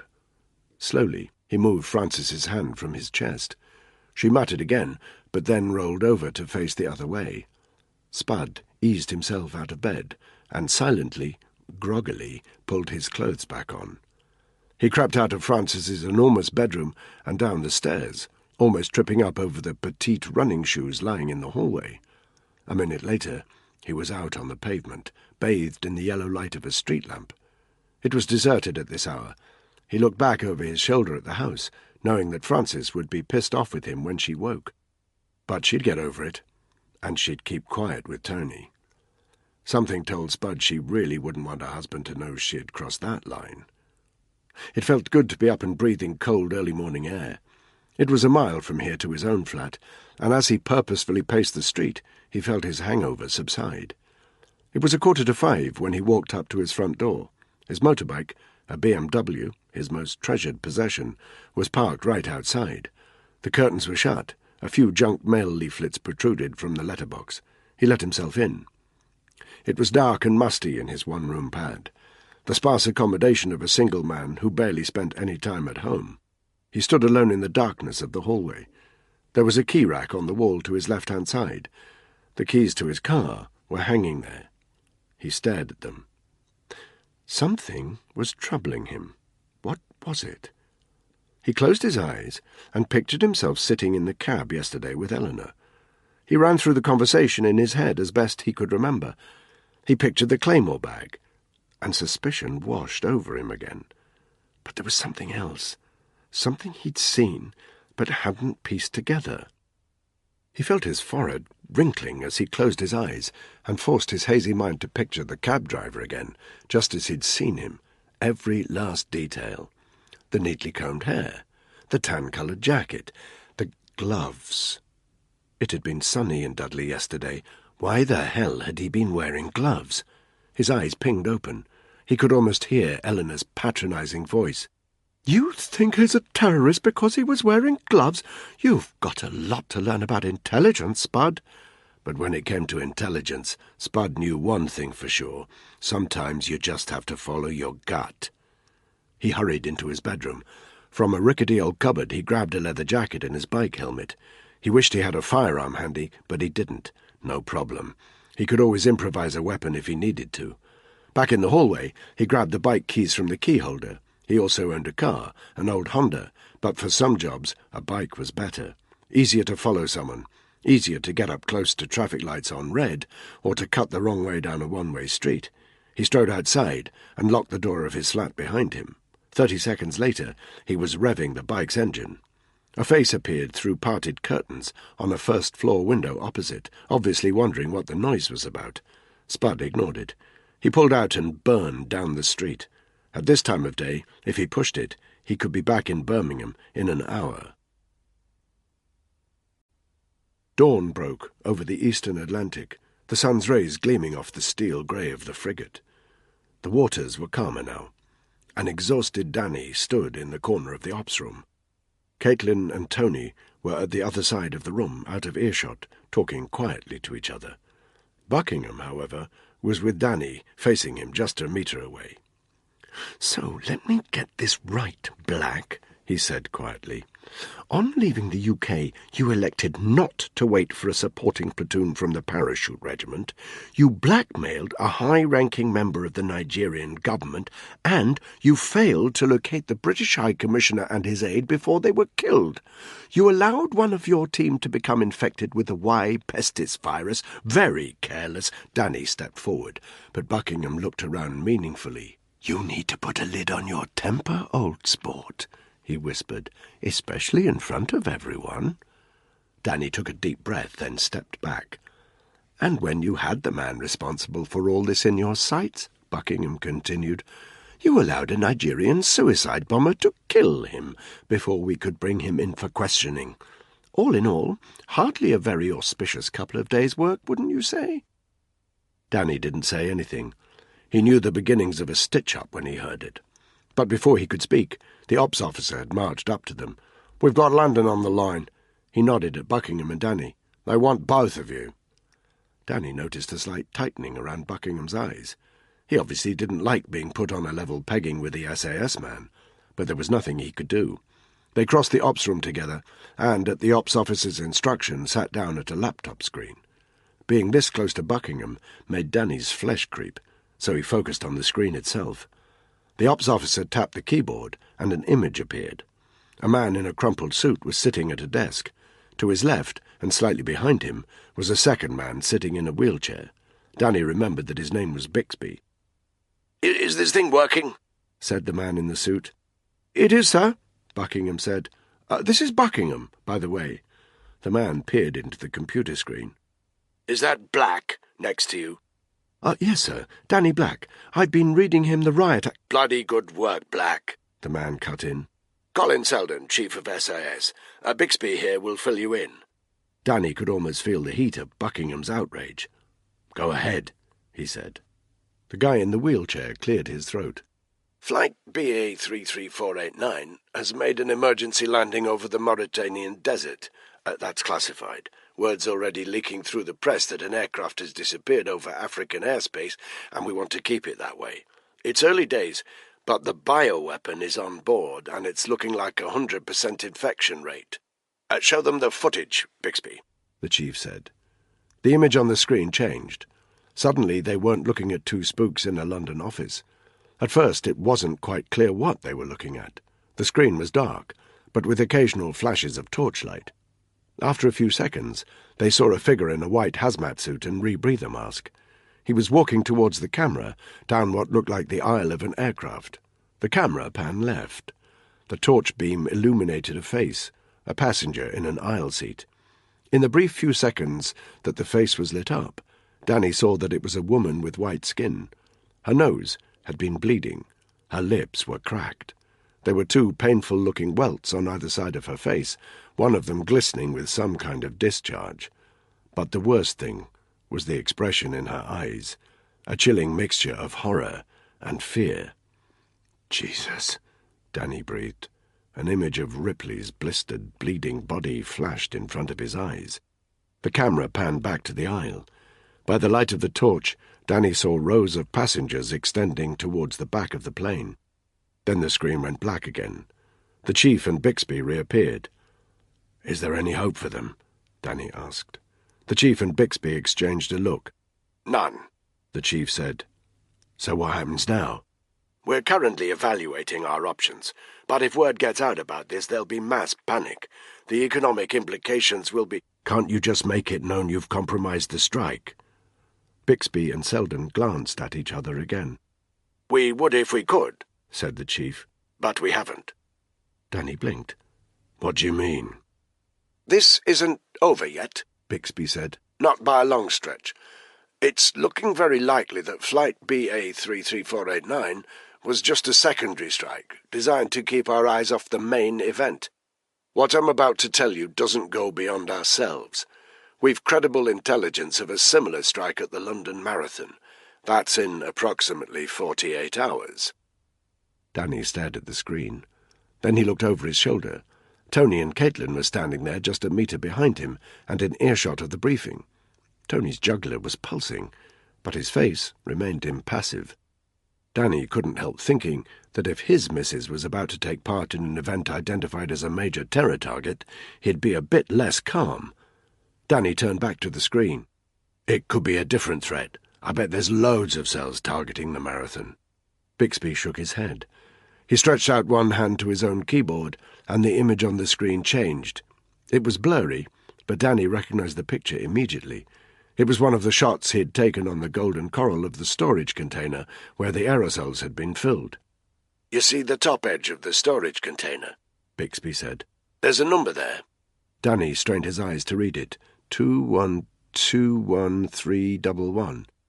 The number's identical to a serial number on the intel that warned us of an attack on April 26th in 2 days' time. We take that to mean there's going to be a serious attempt at a bio-attack. Call it off, Danny said. What do you mean? The Marathon. Call it off. I've seen what this bioweapon does to people. If you let it loose in London, you'll— Impossible, the chief said. Number 10 will never allow it.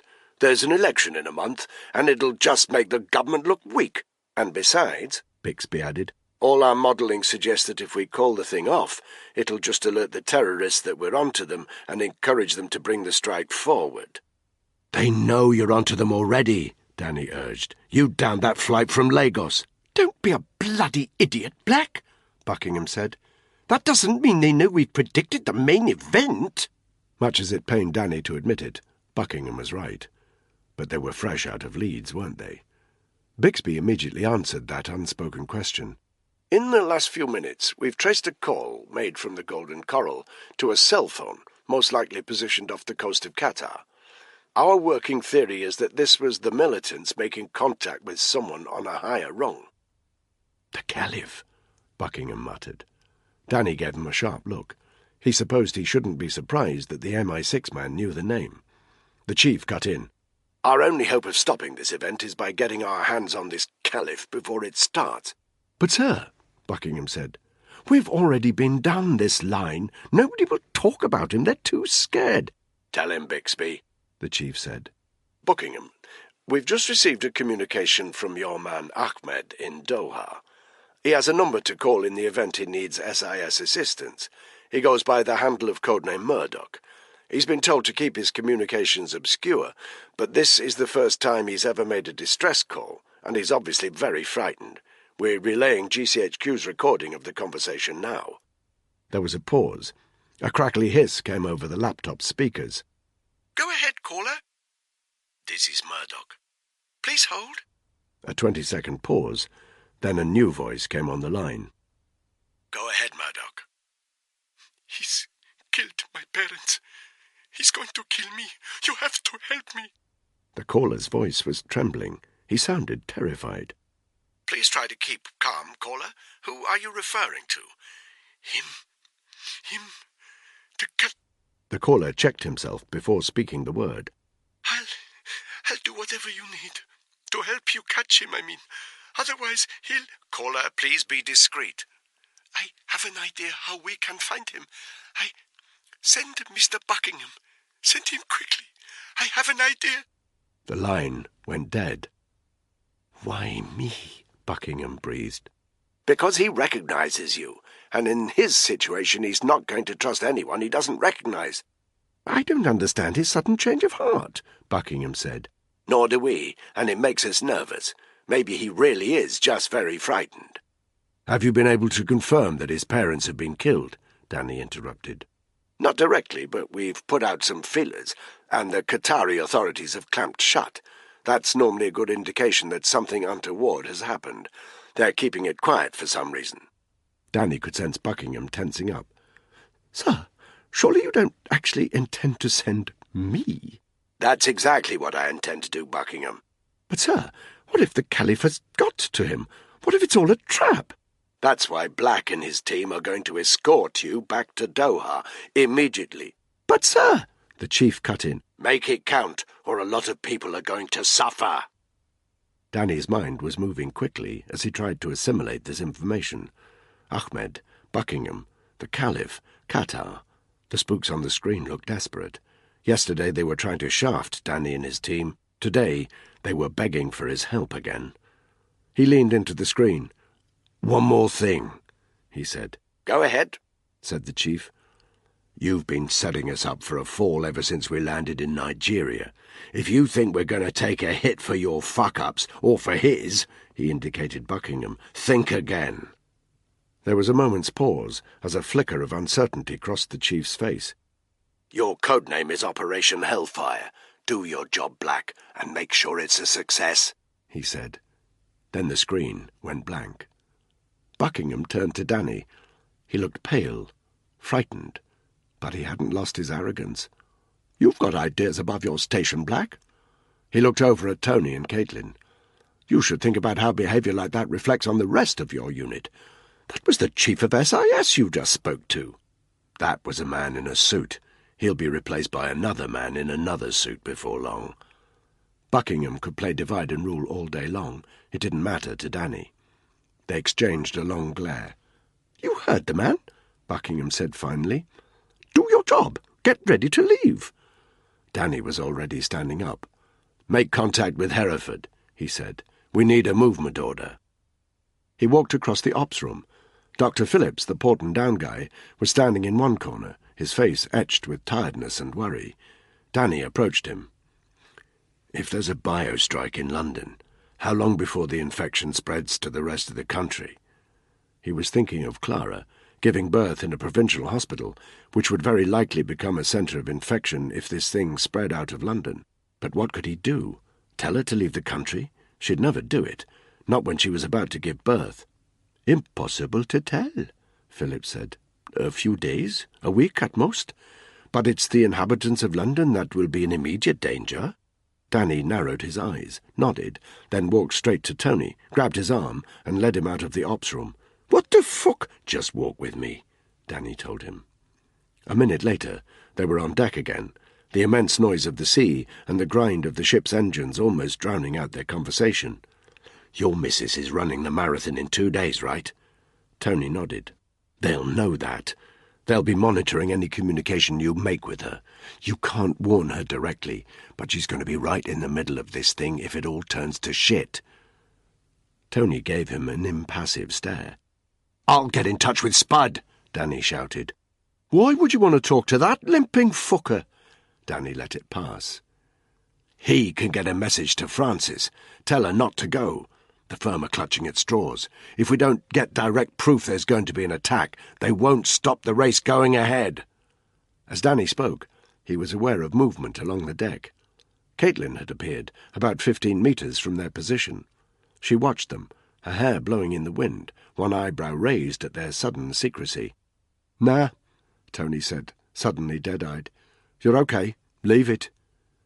Danny blinked at him in shock and disbelief. "What?" he breathed. "You heard me, Black. I said leave it." He glanced towards Caitlin, then walked purposefully off in her direction. The two of them headed back to the flight deck, where, in the grey light of morning, Danny could see the stealth Blackhawk being wheeled back onto the landing zone, a hubbub of Australian naval crew all around it, preparing the aircraft for takeoff. Chapter 21. Sir Colin Selden stared at the blank screen. Danny Black had just called him out, and he felt a strange mixture of irritation and embarrassment. They had made the call out of the way of the main ops room, in Selden's top-floor office overlooking the Thames. Dawn was creeping over the city, which was still illuminated by street lamps and office lights. A few boats shone as they meandered lazily up the Thames. Selden pictured the streets filled with hundreds of thousands of people, both runners and spectators. What would it take? A handful of nutters among the runners to spray aerosols as they went? They could do it discreetly without anyone even knowing it was happening. He turned to Bixby, but he was eyeing his boss with an intensity that sometimes unnerved him. "We're chasing shadows, sir," Bixby said. "The Qatari leads too little too late. Danny Black's right. We should call off the marathon." "We don't know there's going to be an attack, Bixby. And if we call off the marathon, you and I are out of a job." "We don't call off the marathon. We find ourselves in the middle of the worst terrorist strike in history." The chief bowed his head. Bixby noticed that his hand was trembling. "Do we have a list of all the marathon runners?" "Of course, sir." "I want them broken down by race. Start by getting our systems to cross-reference every runner of Qatari origin with any individual already known to us. Once you've exhausted the Qataris, move on to the Saudis. Then continue to widen the net. Anyone who comes up positive gets a knock on the door." "Racial profiling, sir?" It was clear from the tone of Bixby's voice that he didn't approve. Selden gave him a dangerous look. "Don't even start, Bixby. It's unreliable, sir. It's a time suck and a drain on our resources. Just shut up and do what I tell you, Bixby, and do it now." Bixby stared at his boss. Then, without another word, he manoeuvred his wheelchair backwards before spinning it round and heading to the exit. But before he left, he stopped and turned the wheelchair back again. "Sir, in the past 12 months, we know of at least 300 British nationals who have left the UK to fight in Syria. What if the person we're looking for isn't Qatari or Saudi or even Middle Eastern? What if he's British?" The chief flashed back a dangerous look. He was sweating badly. "What if he isn't, Bixby?" he said. Then he looked towards the door, and Bixby knew it really was time to leave. The rush-hour traffic around Birmingham was heavy, but Spud weaved expertly in and out of the lines of traffic on his motorbike as he headed in the direction of Dudley. It was a little after 9 when he found himself in the car park of the same pub, the Hand and Flower, that he'd been in with Eleanor, facing the minicab office. Nothing would be less covert than standing there with his helmet on, so he removed it. His gamble was that nobody in the minicab office would notice him from this distance, and if Al-Magrani did see him, chances were that at a distance he wouldn't remember him from yesterday. Unlike Spud, he hadn't been highly trained in the art of observation. Time check, 09:37. He stayed astride his bike and kept his attention focused firmly on the frontage of the minicab office. There were 3 cars parked outside, an old BMW and 2 Renaults. The same old tramp that he'd seen circling the block and getting increasingly arseholed was there again, a full bottle in his fist, his gait relatively steady. But there was no sign of Al-Magrani's white VW. No problem. Spud was prepared to put in the hours. His mind drifted to Frances and the night before. He remembered the look in her eyes as she'd drunkenly told him about Tony. There was no doubt that she was scared of him, and he wondered if it was just a figment of his drunken imagination, but was there a patch of bruising under her left ribs? He wouldn't mind a chat with Tony about that one of these days. Spud wasn't in the business of righting wrongs, but he didn't have much time for a guy who knocked his missus around. Or maybe he had just been seeing what he wanted to see, because he liked Frances and loathed Tony.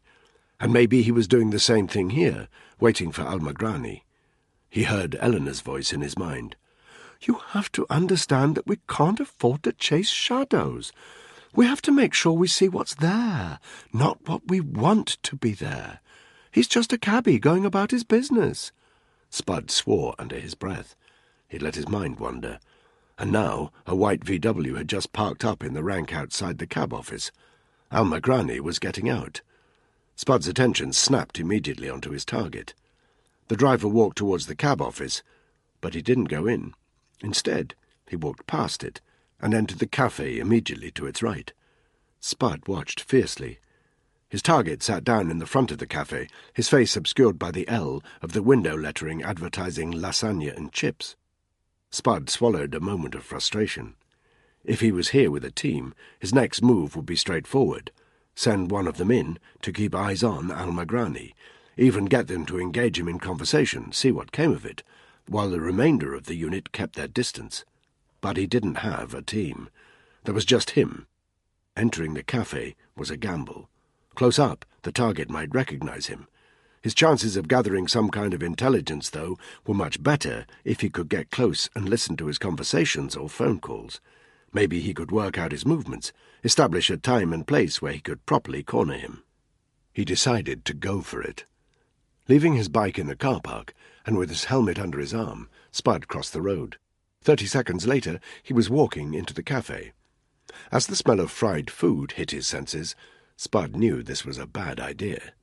The breakfast rush had finished. Aside from Almagrani, sitting by the window, there were only 3 other punters, and one of them was finishing up a plate of food and looked to be leaving any moment.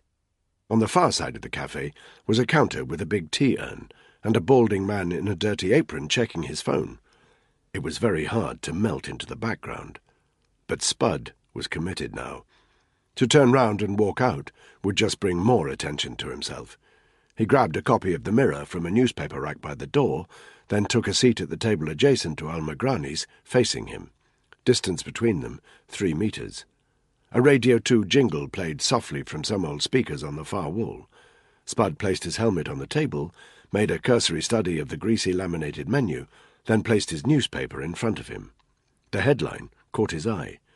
Missing plane, 9/11 style attack feared. He scanned the text underneath. A British Airways flight from Lagos had dropped off the radar somewhere to the northwest of Nigeria. He found his mind drifting to Danny and his team. He knew this was nothing to do with them. They were on a bog-standard bodyguarding gig, but the headline still made him feel uneasy. Something bad was going down. He purposefully turned to the sports pages to stop himself reading the story further and to keep his mind on the job in hand. A picture of Mourinho looking petulant didn't appeal. Spud glanced over at the cab driver. Almagrani looked like he was in his own little world. His hands were on his knees under the table, and he was staring into the middle distance, seemingly unaware of anything around him. He hadn't shaved for a couple of days, and Spud noticed a few flecks of grey in his beard. There were dark rings around his eyes, and his hair was dishevelled. Spud turned back to the football reports. When the counter guy walked over, he ordered a full English with tea. The drink arrived a minute later, and on the same tray was a plate of food for Almagrani. The counter guy set it rather unceremoniously on the table in front of him, then stomped back to his place behind the tea urn. Spud glanced at the cab driver again. He was examining his plate of food. It looked like he'd gone for the vegetarian breakfast, as if he was checking each item was there. As Spud took a sip of his tea, Almagrani drew his hands from under the table for the first time. He was still wearing the same black gloves that he'd had on yesterday. Almagrani started pulling the fingertips of his right-hand glove, loosening each one carefully as he prepared to remove the whole glove. Just as he'd loosened the final finger, his head turned. He caught Spud looking at him. Spud cursed inwardly and quickly flickered his gaze back to the newspaper in front of him. But he could feel the heat of the cab driver's glare, and in his peripheral vision could sense that he was pulling the loose glove firmly back onto his hand. At that moment, Spud's food arrived. As the counter guy dumped it in front of him, Spud managed to get another look over at Almagrani's table. He was wolfing his food down with his gloves still on. By the time the counter guy walked away, Spud's target had only eaten a few mouthfuls, but was already pushing his plate away and casting a long, suspicious sidelong glance at Spud. He scraped his chair back, dropped a £10 note on the table, and hurried out of the cafe, his food barely eaten. Spud's mind was racing. Something had freaked Almagrani out. What was it? Had he recognized Spud from yesterday? Or had he suddenly got shy about removing his gloves when he saw that Spud was watching him do it? And anyway, Spud thought, who eats breakfast in a warm cafe with their gloves on? And if the guy had nothing to hide, why would he suddenly leg it? He grabbed his helmet and scraped back his own chair. He felt the eyes of the few other punters and the counter guy on him as he emulated Almagrani in leaving a tenner on the table before hurrying out of the cafe. On the pavement, he focused on the white VW. The cabby had already climbed in and was revving the engine. No passenger. With a screech of his tyres, he pulled out into the road. A transit van had to hit its brakes to avoid colliding with the VW, which accelerated down the road. Spud winced suddenly. A sharp pain down his abdomen. It took a few seconds to subside, by which time the VW had disappeared. He considered running over to his motorbike, trailing the bastard, who obviously had something to hide, no matter what Eleanor the Spook thought. But he decided against it. Almagrani was alert. He'd be keeping his eyes open, and there were few things harder than a single person trailing a target who suspected he was being followed. No, Spud decided he'd have to think a bit smarter. He took a few deep breaths to steady himself. Then he walked along the pavement and into the cab office. There were 2 drivers and a controller in here. They'd obviously seen Almagrani speed off and were talking about him. "Fucking weirdo," one of the guys muttered in a Brummie accent. "He's a good driver, innit?" the controller said. He looked up at Spud. "Yes, mate." Spud put one hand to his chest. "Do us a favour, mate," he said. "Let me use your toilet. I'm bursting." He nodded towards the closed wooden door behind the controller's little desk. "Not for customers, mate," the controller said. Spud gave him a painful look. "I'm gonna fucking piss myself, mate," he said. "Do us a favour." The controller's radio burst into life. The voice of one of his drivers blared incoherently through the loudspeaker. He gave Spud an exasperated look, then waved one hand towards the wooden door. Go on," he said. Spud gave him an embarrassed nod, then hurried past him, opened the door, and went through. He'd calculated that there had to be another room back here. The guy out front was running a business, and that meant files and paperwork on all the guys working for him. He was right. At the end of the short corridor, there was a door marked with the word toilet. Spud could smell it from here, but to his right was another door, slightly ajar, which led into a small room 3 meters by 3. A grey metal filing cabinet in one corner, 2 chairs, a table with a rotary index card holder, a dusty water dispenser with an empty water barrel. Spud strode over to the filing cabinet and tried each of the 3 drawers. All locked. He cursed silently, then turned to the table. The rotary index card holder was open at a card that had a name and address scrawled all over it. Alan Lack, 13 Danes Drive, Dudley. Spud put down his motorbike helmet and quickly flicked through the cards. They were alphabetical, until he reached the M's. There was a Masters and a Monk, but no Magrani. He flicked quickly back to the A's, and there he was, Al-Magrani, Khalifa. Spud yanked the index card out of the holder and stuffed it into his pocket. "What the bloody hell you doing?" He spun round. The cab controller was standing in the doorway, his face angry. Spud allowed an open smile to spread across his face. "Mate," he said, "I got lost. You wouldn't want me driving one of your cabs, eh?" The controller eyed him very suspiciously, then looked pointedly at the helmet on the table. Spud grabbed the helmet, then jutted out his chin and threw back his shoulders. He knew he looked imposing when he wanted to. The controller appeared to lose a little of his confidence. He stepped back from the doorway and glanced towards the front office with an expression that said only one thing: get out. Spud pushed past him, through the front office, where the lingering cab drivers stared hard at him, and out into the street. He waited for a break in the traffic, then ran across the road back to where his bike was waiting for him. Only then did he pull out the index card and examine it more closely. The cab driver's address was 27A Jackson Road. He plugged it into his phone, and a map of its location appeared. Distance 3.7 miles. He could be there in 10 minutes. If this was an official operation, he wouldn't hesitate. But as he stood by his bike, staring at the scrawled handwriting on the index card, something made him hesitate. He was operating on his own. If he was caught breaking into the cab driver's house or interviewing the shifty bastard, Hereford would throw the book at him. He was a weight round their neck that they'd love to get rid of. Maybe he should call Eleanor, but what would he say? That he thought Al-Magrani was a bad guy because he ate breakfast with his gloves on? He knew how that conversation would go. Spud wasn't the kind of guy who normally doubted himself, but he doubted himself now. It wasn't a feeling he liked. Regiment Ops Officer Major Ray Hammond hurried into the Hereford Ops room. His day had just got a hell of a lot busier. What was it with Danny Black?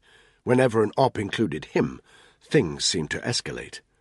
There were already 5 guys in there, each of them talking urgently into telephones as they made speedy arrangements to get Black and his unit from a frigate in the eastern Atlantic over to the Arabian Peninsula.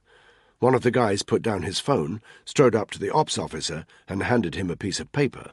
Hammond quickly scanned it. "This is their quickest route," he said. "Yes, sir." "No military transports?" "Not that we can get covertly into the Middle East." "OK, get them on the line." 30 seconds later, Hammond was wearing a headset and boom mic. An image direct from the frigate appeared on a screen in front of him. He recognized Danny Black's features. Black looked like shit.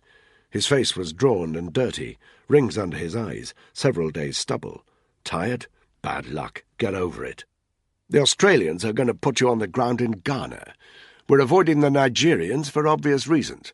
From Ghana, you're on a commercial flight to Bahrain. There's a 1-hour stopover in Dubai. That puts you on the ground in Bahrain at approximately 23:30 hours. You'll be transported to the UK military base there. We're diverting an 8-man SBS support team into Bahrain from southern Iraq. They should hit the ground at about the same time as you. We don't know how this meeting with your tout is going to pan out, but they'll be there if you need them." "Roger that." Black's voice sounded scratchy and distant. "From the Bahrain base, you'll insert into northern Qatar. You're going in under the radar. We don't want the Qataris aware of your presence." "How do we get into Doha?" "We're still working that out. We'll have it sorted by the time you're on the ground." Hammond paused. "We've been hearing whispers about Ripley. Anything we can tell the family?" "Enemy fire," Black said. "That's not true, is it?" "They don't want to know the truth." Black looked over his shoulder. "I've got to go," he said. Without waiting for another word from his ops officer, the regiment man disappeared from the screen. Hammond stood up. "I want a list of all our assets in Qatar within the hour," he announced to the room in general. He turned to leave. He needed to update his boss, but right then another soldier entered. He looked a bit perplexed and was holding a mobile phone. "What is it?" Hammond demanded. Spud Glover," the soldier said. Hammond blinked. "What the fuck? I thought he was wiping the firm's arse for them." "He says it's urgent, sir, demanding to speak to you." Hammond sighed, then grabbed the phone and spoke as he walked out of the ops room. "What is it, Spud?" He was expecting one of Glover's sarky remarks. What he got was a moment's silence. "Glover, are you there?" "Yes, boss." He sounded uncharacteristically unsure of himself. "What the hell is it? I'm busy." "I'm following down a lead, boss. This bloke in Birmingham, acting strangely. Firm don't seem that interested, requesting permission to ask him a few questions." Hammond stopped walking and pinched the bridge of his nose. "Spud, what the hell are you talking about?" "It's just that there's this bloke." "Where's your MI6 liaison?" "We parted company, boss. Didn't see eye to eye." "Spud, we're doing our fucking best for you, but there's a limit to how much dead weight we can carry. Get your ass back to London and do what you're fucking told for once. That's an order." Without waiting for a reply, Hammond killed the line and handed the phone back to the owner, who had followed him up the corridor. "If he calls again, I'm busy," said Hammond. Which was true. He had 2 units to mobilize covertly into the Middle East, and waves of barely concealed panic emanating from Whitehall. Black and his team had a big job to do. They were exhausted, and a man down. He just hoped they were up to it. Part 3. The Caliph. Chapter 22. 1000 hours. Danny, Tony and Caitlin had ditched their military kit. As they ran across the flight deck and ducked into the chopper, they carried no personal weapons, no ammo, no webbing, no blades.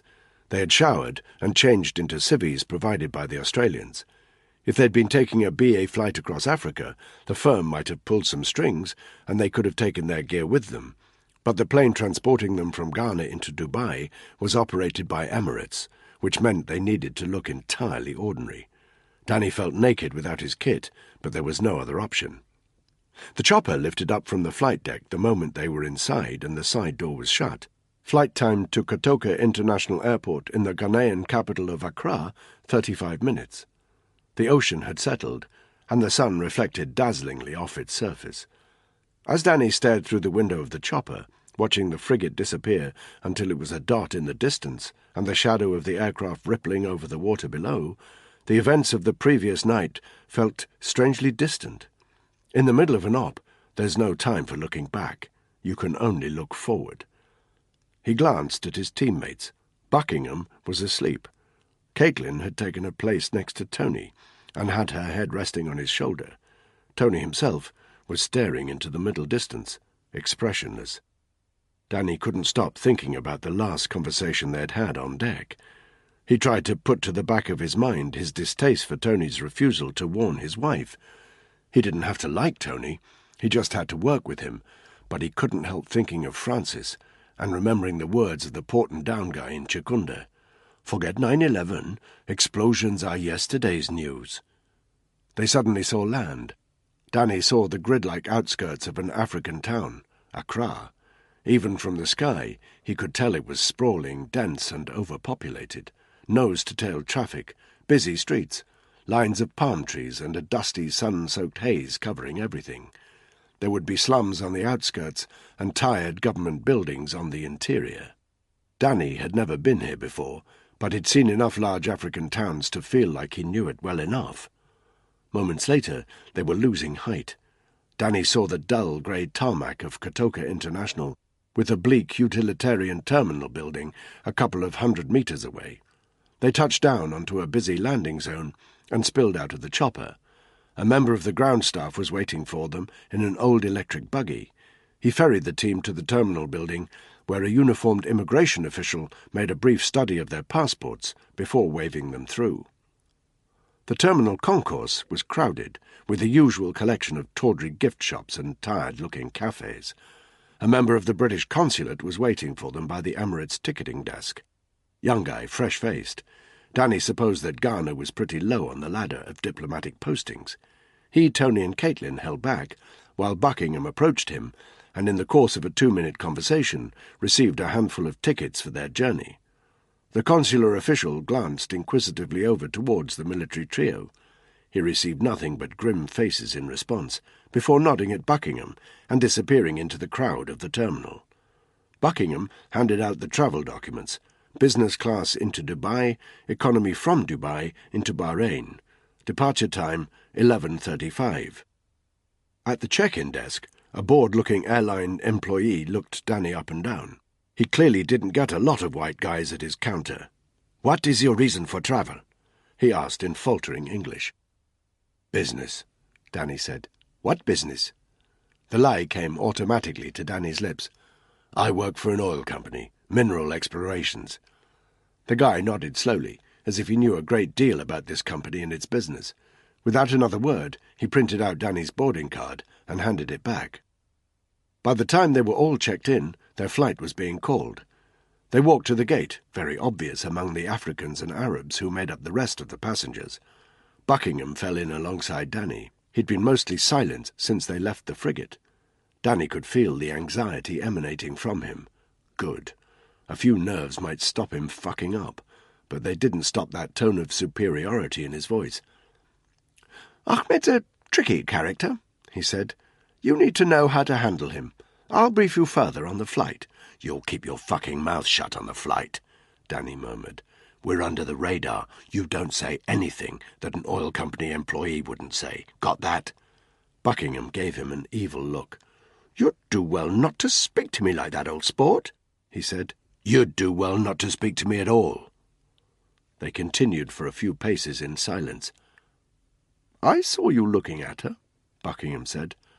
"Probably for the best that she's getting shacked up with Tony, eh? Your record's hardly exemplary. I heard Clara ditched you. Not really a surprise, old sport. Girl like that needs a man who won't drag her down." Danny forced himself to look ahead and ignore the lava in his veins. "I could bury you with a single word," Buckingham said quietly.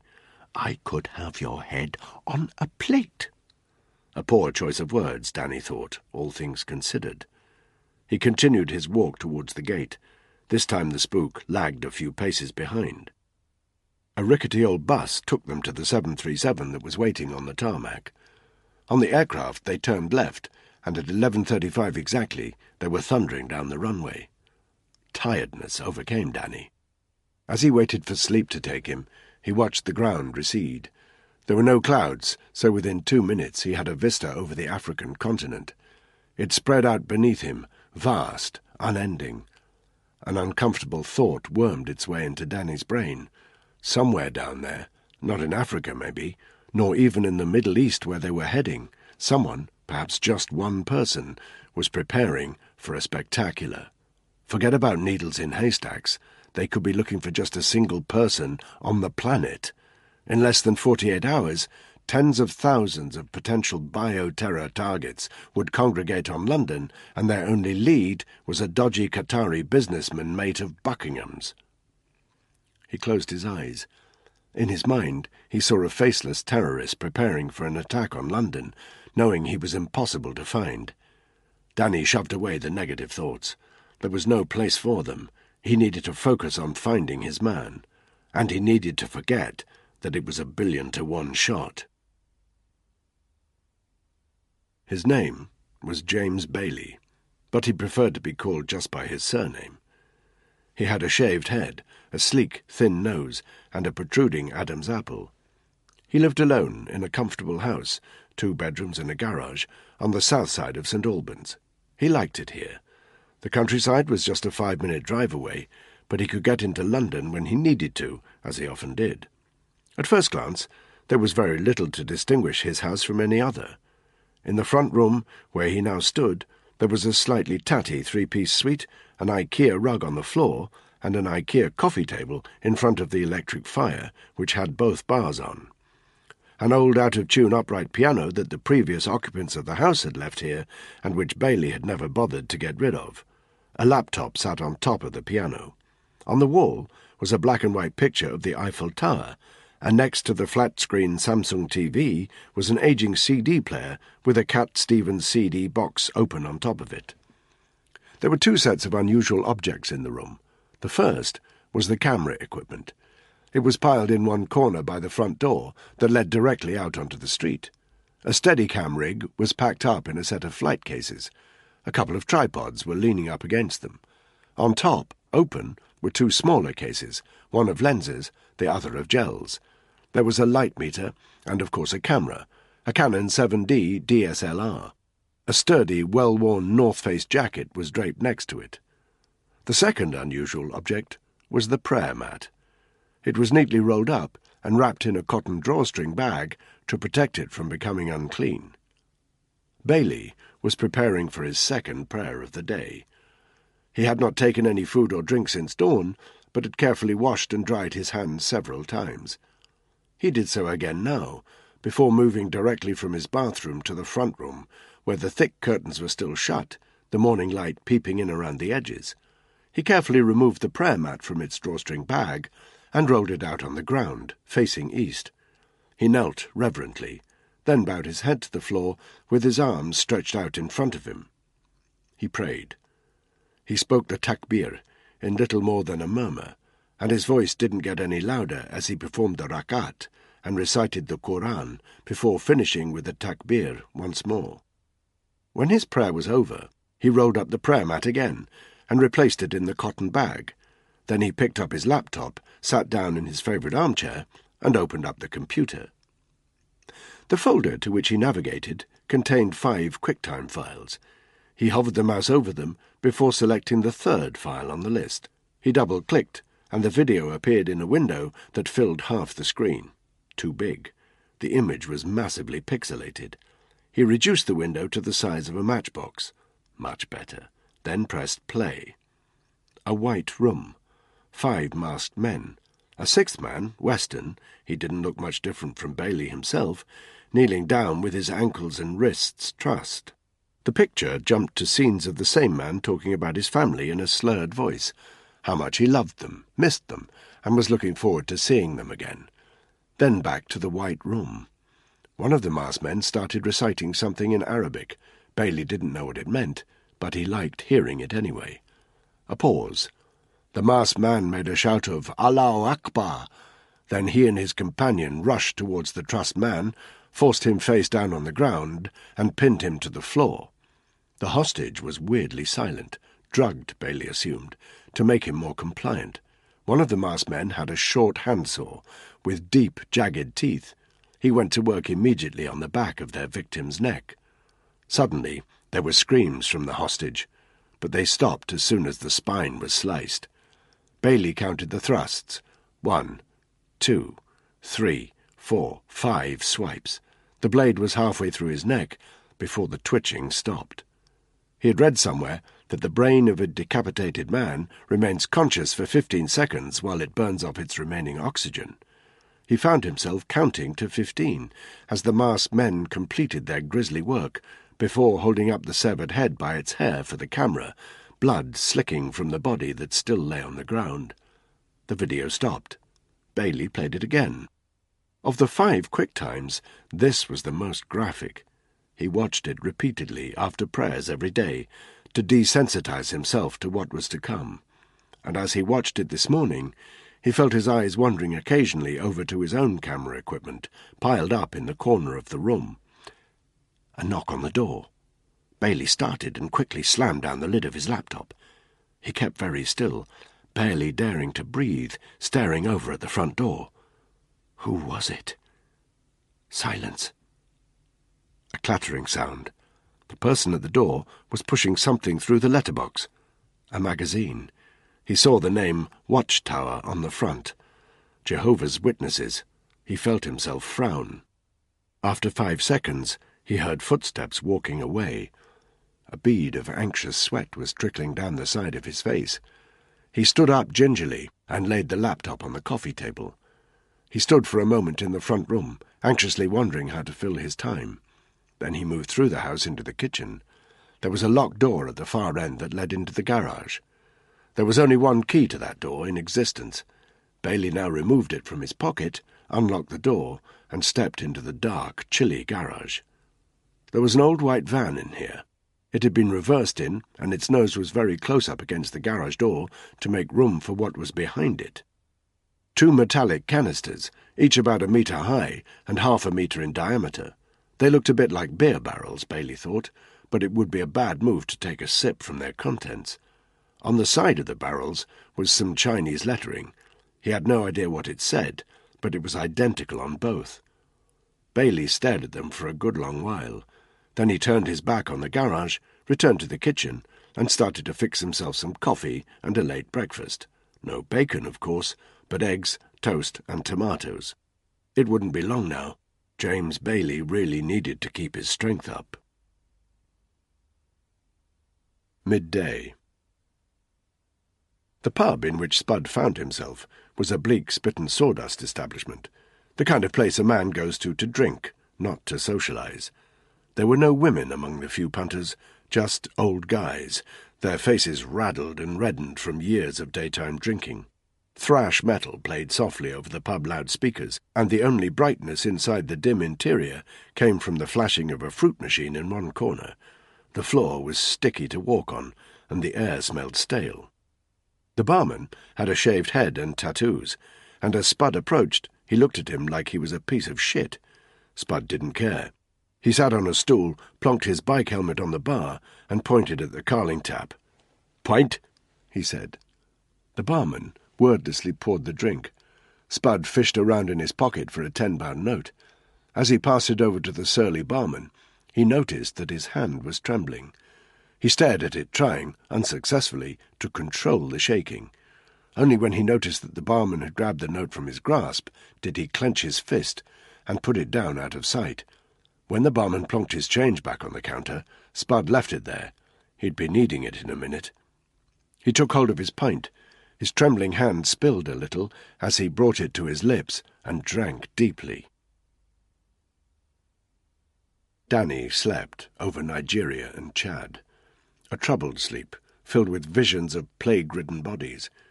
He woke as the sun followed them east over the arid plains of Sudan. He stared out over that war-torn country, which just looked like featureless desert from this height. In Danny's line of work there was always something safe about being in the air, out of reach. But then he thought about flight BA 33489.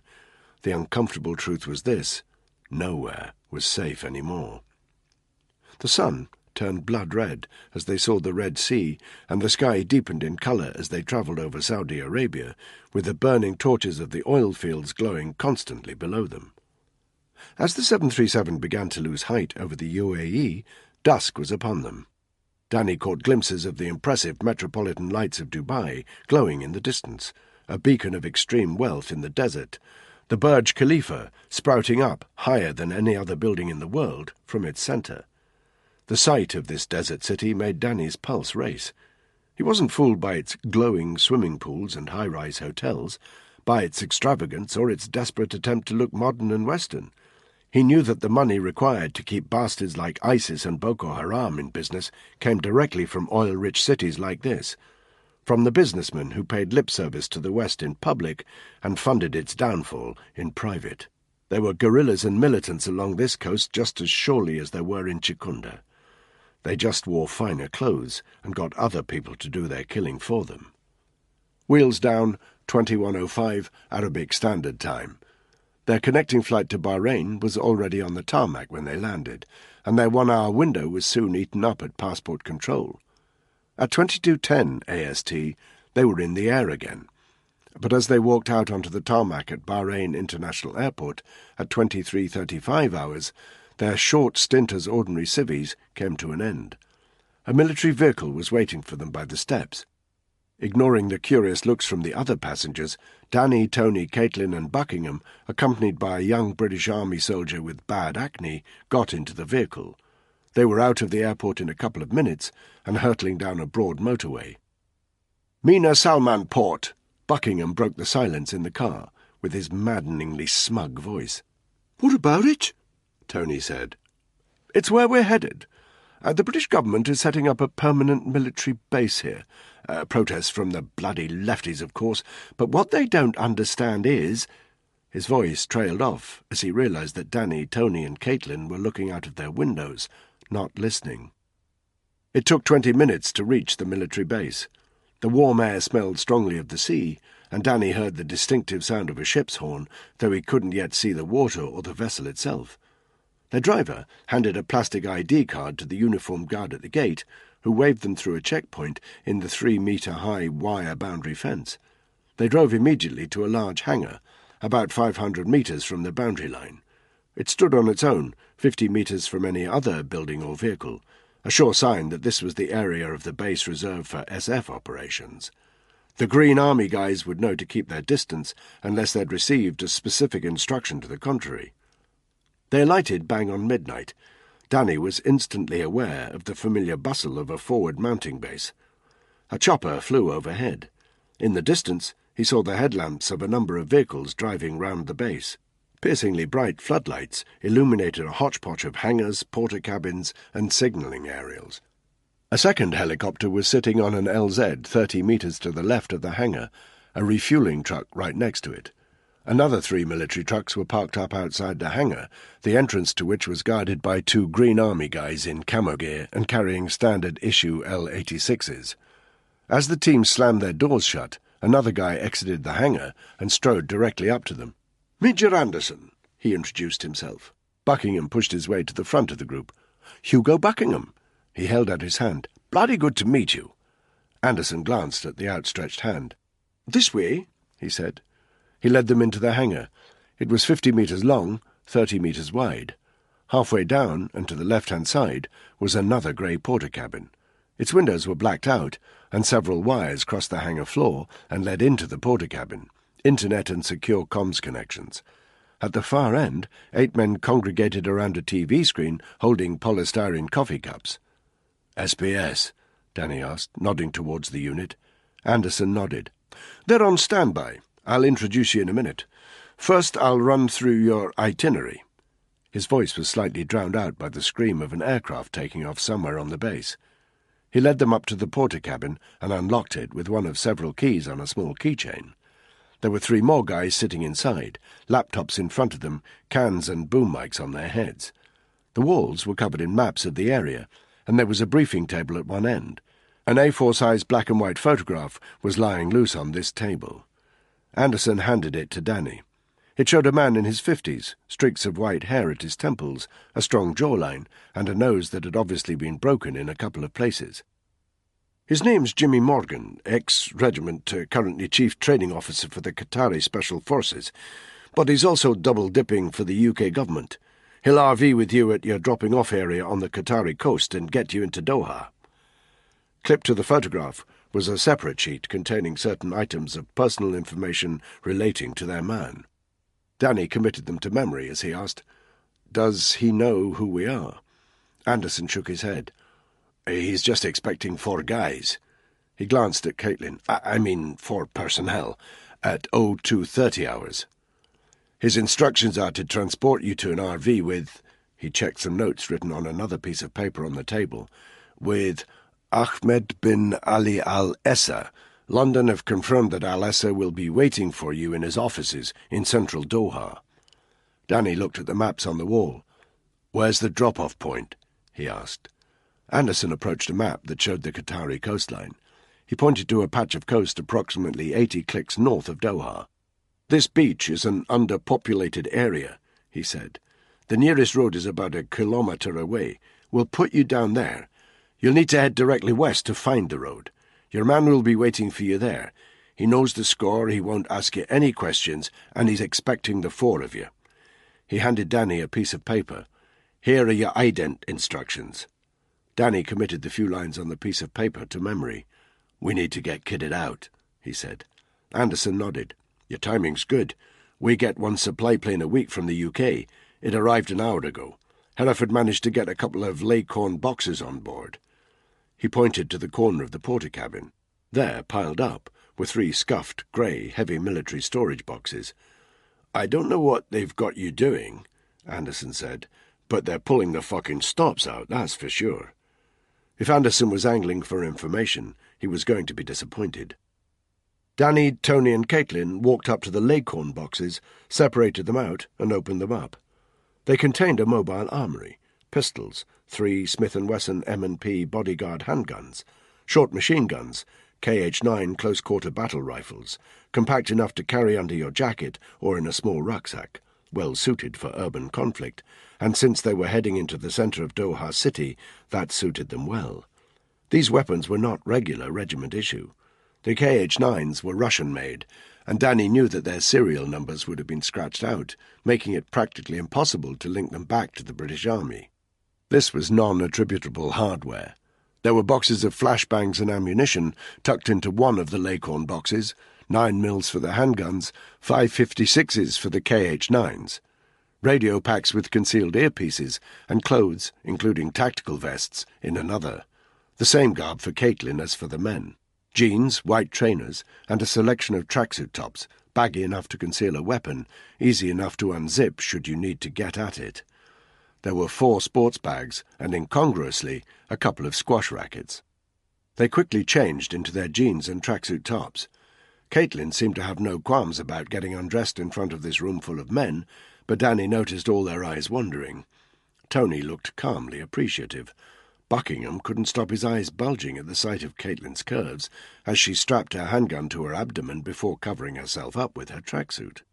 Once they were changed, Danny, Tony and Caitlin started packing ammunition under the flap at the bottom of the sports bags, followed by their radio packs and a flashbang each, before secreting their KH-9s and tactical vests on top and covering them with more loose clothing. Buckingham watched the soldiers pack their kit with obvious impatience. His tracksuit top looked a bit oversized on him. "Why the bloody hell have they sent us squash rackets?" he demanded. Danny and Tony gave him a frosty look. Then they each took a racket and placed them head first into their bags, so just the handle was protruding. They held their bags over their shoulders. To look at them, Danny knew, you'd never guess that they weren't simply on their way to the gym. They'd look no different from any other Westerners in Doha. "Well, what the hell am I going to put in my sports bag?" Buckingham said. Caitlin leaned into one of the Lacorn boxes and pulled out a small box, which she lobbed across the porter-cabin to Buckingham. He clearly panicked at the thought that she'd chucked some dangerous weaponry at him.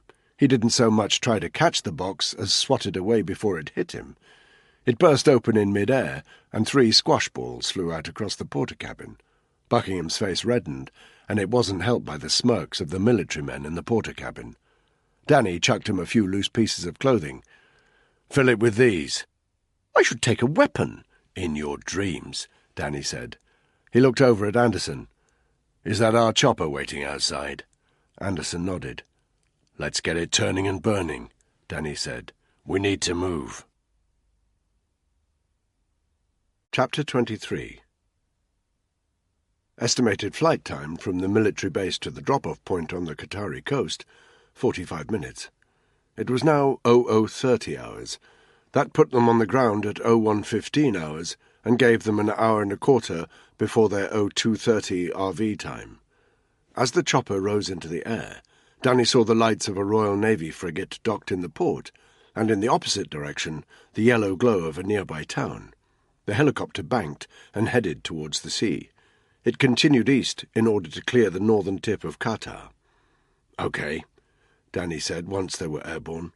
"What do we need to know about this Ahmed character?" Danny had the impression that Buckingham was still sulking from his humiliation back in the SF hangar. He looked deeply uncomfortable in his baggy tracksuit top, and he wore a nervous frown. But he cleared his throat, clearly trying to sound authoritative. "He's much like every super-wealthy Middle Eastern businessman," he said. "Well, that's very helpful," Tony cut in, "because we spend a lot of time hanging out with people like that." "Let me finish," Buckingham said. He thought for a moment. "I'd say he's very determined, used to giving orders, and used to getting what he wants. But when I spoke to him about the Caliph, he was also very scared." His frown grew deeper. Something bad must have happened for him to change his mind about informing on this character. "If someone had murdered my parents," Caitlin said, "he'd be picking his guts up off the floor." "Do you trust him?" Danny asked. "I trust that he knows more about the Caliph than he was letting on to me, or at the very least that his driver did." "Fine," said Tony. "We hang him up by his bollocks and get him to talk." "You'll do nothing of the sort," Buckingham said in a schoolmasterly way. "He's a valuable asset who—" "Great," Tony growled. "So we just check our weapons at the door and have a nice chinwag over a cup of tea?" "Leave him to me," Danny said. The unit fell into silence. When the loadmaster announced that they were 5 minutes out, Danny, Tony and Caitlin unzipped their tracksuit tops and gave their handguns the once-over. Danny was aware of Buckingham eyeing the weapons nervously, but he said nothing as the chopper started losing height. "When we land," Danny told Buckingham, "we'll secure the LZ before you get out." "I'm perfectly capable—" "Button it, Buckingham. When the loadie tells you to disembark, do what he says and hit the ground." Buckingham didn't have a chance to respond.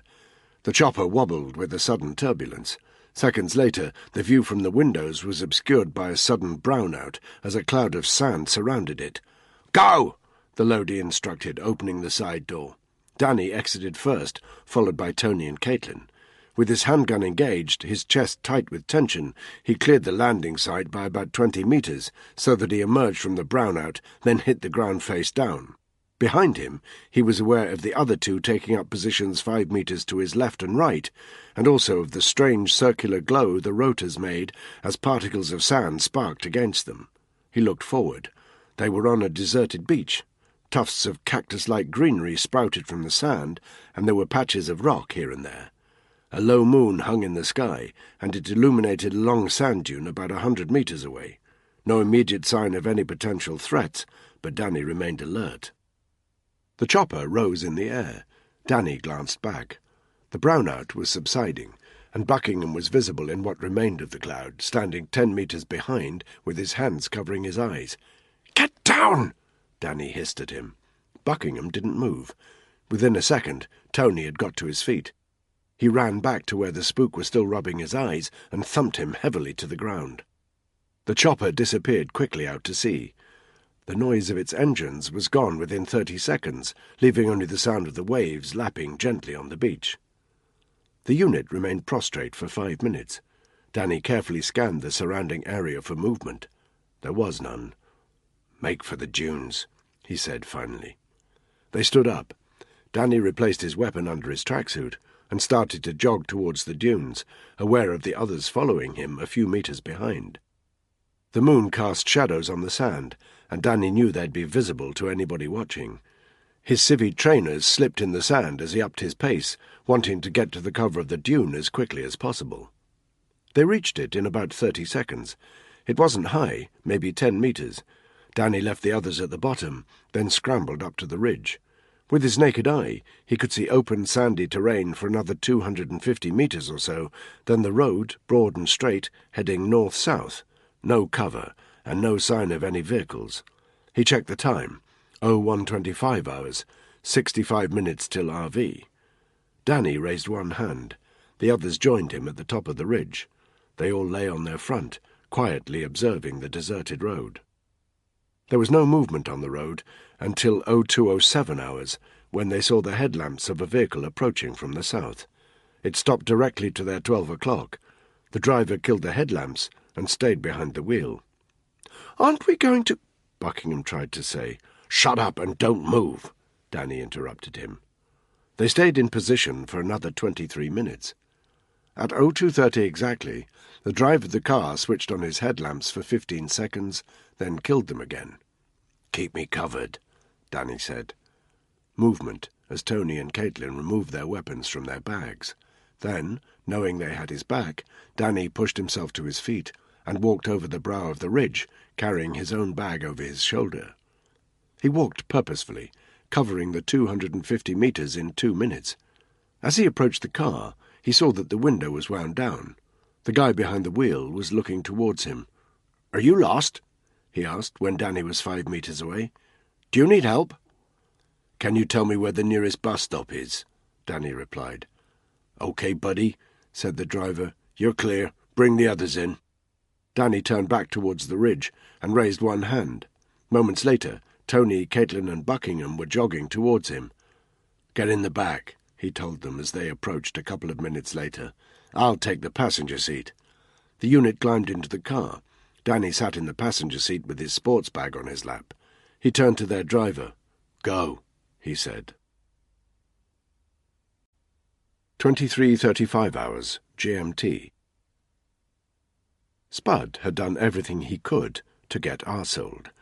He'd lost count of the number of pints he'd downed in this rough Birmingham pub, but the deep drunkenness he craved hadn't arrived.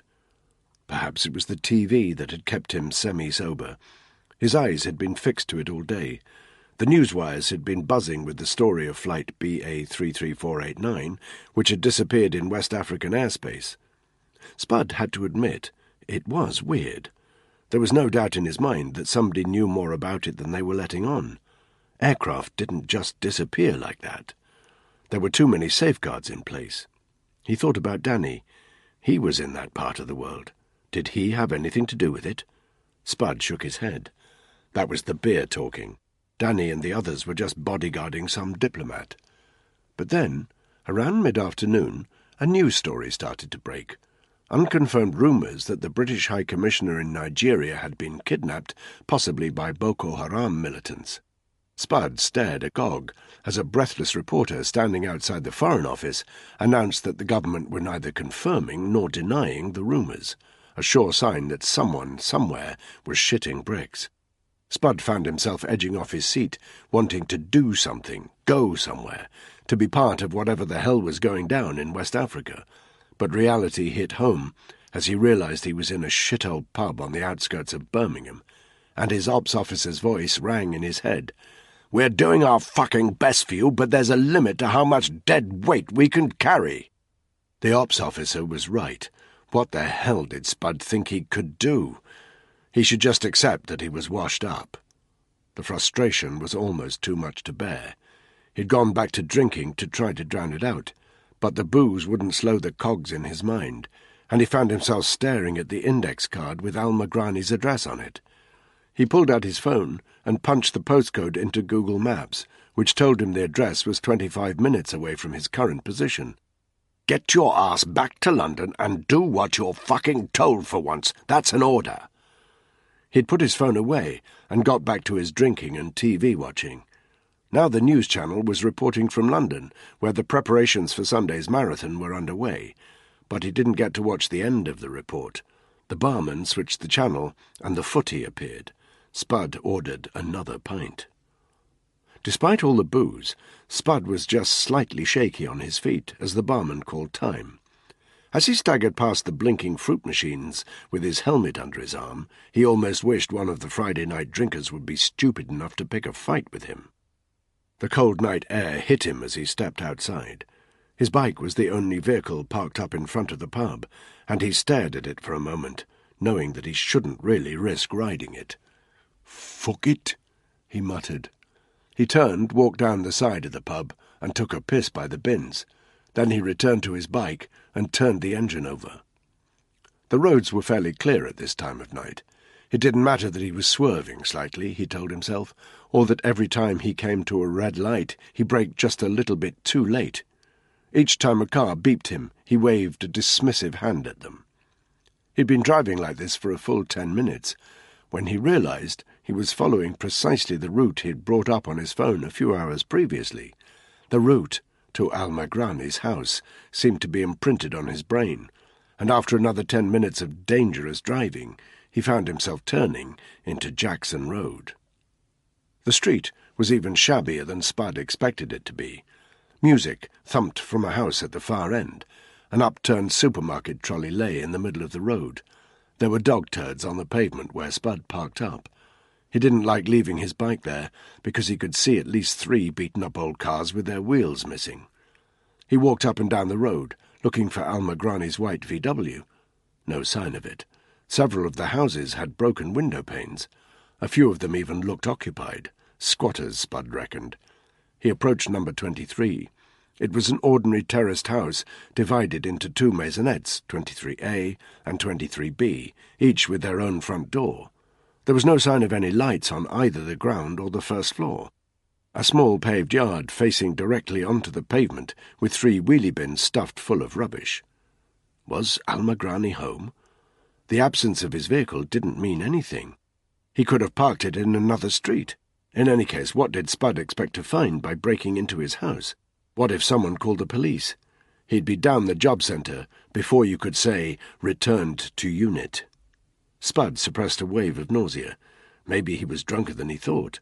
Maybe he should get the hell out of here, put his head down somewhere, sleep it off. He turned to walk away. Then he stopped. A little voice in his head was telling him to follow his instinct. He looked around. The street was deserted, and really, who would notice another break-in in a dump like this? Spud walked past the wheelie bins, aware that he was still slightly staggering. He approached the ground-floor window to the right of the front doors. It was a sash, with glazing bars dividing each half into 6 rectangles. No curtains. The interior latch was clearly visible behind the middle lower rectangle of the top pane. No sign of any window locks. Spud looked around again to check he wasn't being observed. There was nobody watching. He laid his bike helmet on the ground, raised his right elbow, and casually jabbed the window pane. The glass shattered immediately, but only made the smallest tinkling sound. Spud put his hand through the hole, undid the latch, and raised the lower sash. Seconds later, he was inside. He closed the window behind him and looked around. The room in which he found himself was very sparse. An old sofa, an occasional table. A set of dumbbells was propped up against one wall, and there was an unlit gas fire in the fireplace. Nothing else to see, but plenty to smell. The musty, unwashed stench of a single man's house. Spud found himself flexing his fists. If Almagrani was home, Spud would want to put him down quickly and efficiently before he recognized the face of his intruder. He walked across the room to the closed door on the other side. He listened carefully. Silence. He opened it. A corridor. Narrow. Dark. The front door to the left. Spud could just make out pizza delivery slips on the floor. Still didn't mean he was out. He could have just been walking over them. He turned right, past a scummy bathroom, empty. He could see that there were 2 more rooms in the house, a kitchen at the end of the corridor, its door open, crockery overflowing in the sink, and what Spud had to assume was a bedroom, its door closed. He silently approached the closed door and listened hard. Nothing. He opened the door. The smell was worse in here, but it was obvious at a glance that the bedroom was unoccupied. The blankets on the double bed were stripped back and crumpled. There were clothes on the floor, and a chest of drawers had all 3 drawers half open. Spud checked behind the door as he entered, but he knew there was nobody there. This was the room of someone who had left in a hurry. He pulled out his phone and switched on the torch app. By its small bright light, Spud made out more details. Al-Magrani's cab driver's ID lying on top of a chest of drawers, an empty Burger King cola cup and fries wrapper, a bulky old CRT telly on a stand in the corner, and an electric fan next to it, wire coat hangers on the floor, and at the foot of the bed, a pile of papers. Spud sat on the edge of the bed, picked up the papers, and started flicking through them. There were gas bills and cancelled tax demands, all of them overdue, a receipt for a pay-as-you-go phone, nothing of any great interest, until he got further down the pile. Here there was a green paper wallet, which bore the words, "Your prints are enclosed." It contained photographs. Spud examined them. The first was a picture of Al-Magrani. He was standing against a plain wall, naked from the waist up. He was quite ripped, which explained the dumbbells. Spud's eyes focused in on his hands. He wasn't wearing his gloves, but was clutching his fists by his side. In the second photo, however, he was holding them up, almost as though he was showing them off. Spud frowned. The photo wasn't great, but he could see that there was something wrong with those hands. It was like they were covered in some kind of rash, or a scar. He looked at the next photograph, and suddenly felt his heart rate increase. This photograph was a close-up of Al-Magrani's hands, palms upwards, fingers spread. The skin was covered in a network of cobweb-like scarring. Beneath the skin there were little black dots like grains of ground pepper. "Motherfucker!" Spud whispered to himself. He knew what he was looking at. Shrapnel scarring. He'd seen it before, on the hands of a mate of his who'd had a bad experience with a dodgy old Russian fragmentation grenade. These were the telltale markings of someone who'd been playing around with poorly made gunpowder explosives. The fourth and final picture showed the same hands palm down. The scarring was not so bad on this side, but it was still there. There was no doubt in Spud's mind. These were the hands of a man who had handled low-grade explosives, albeit inexpertly. No wonder he wanted to keep them covered.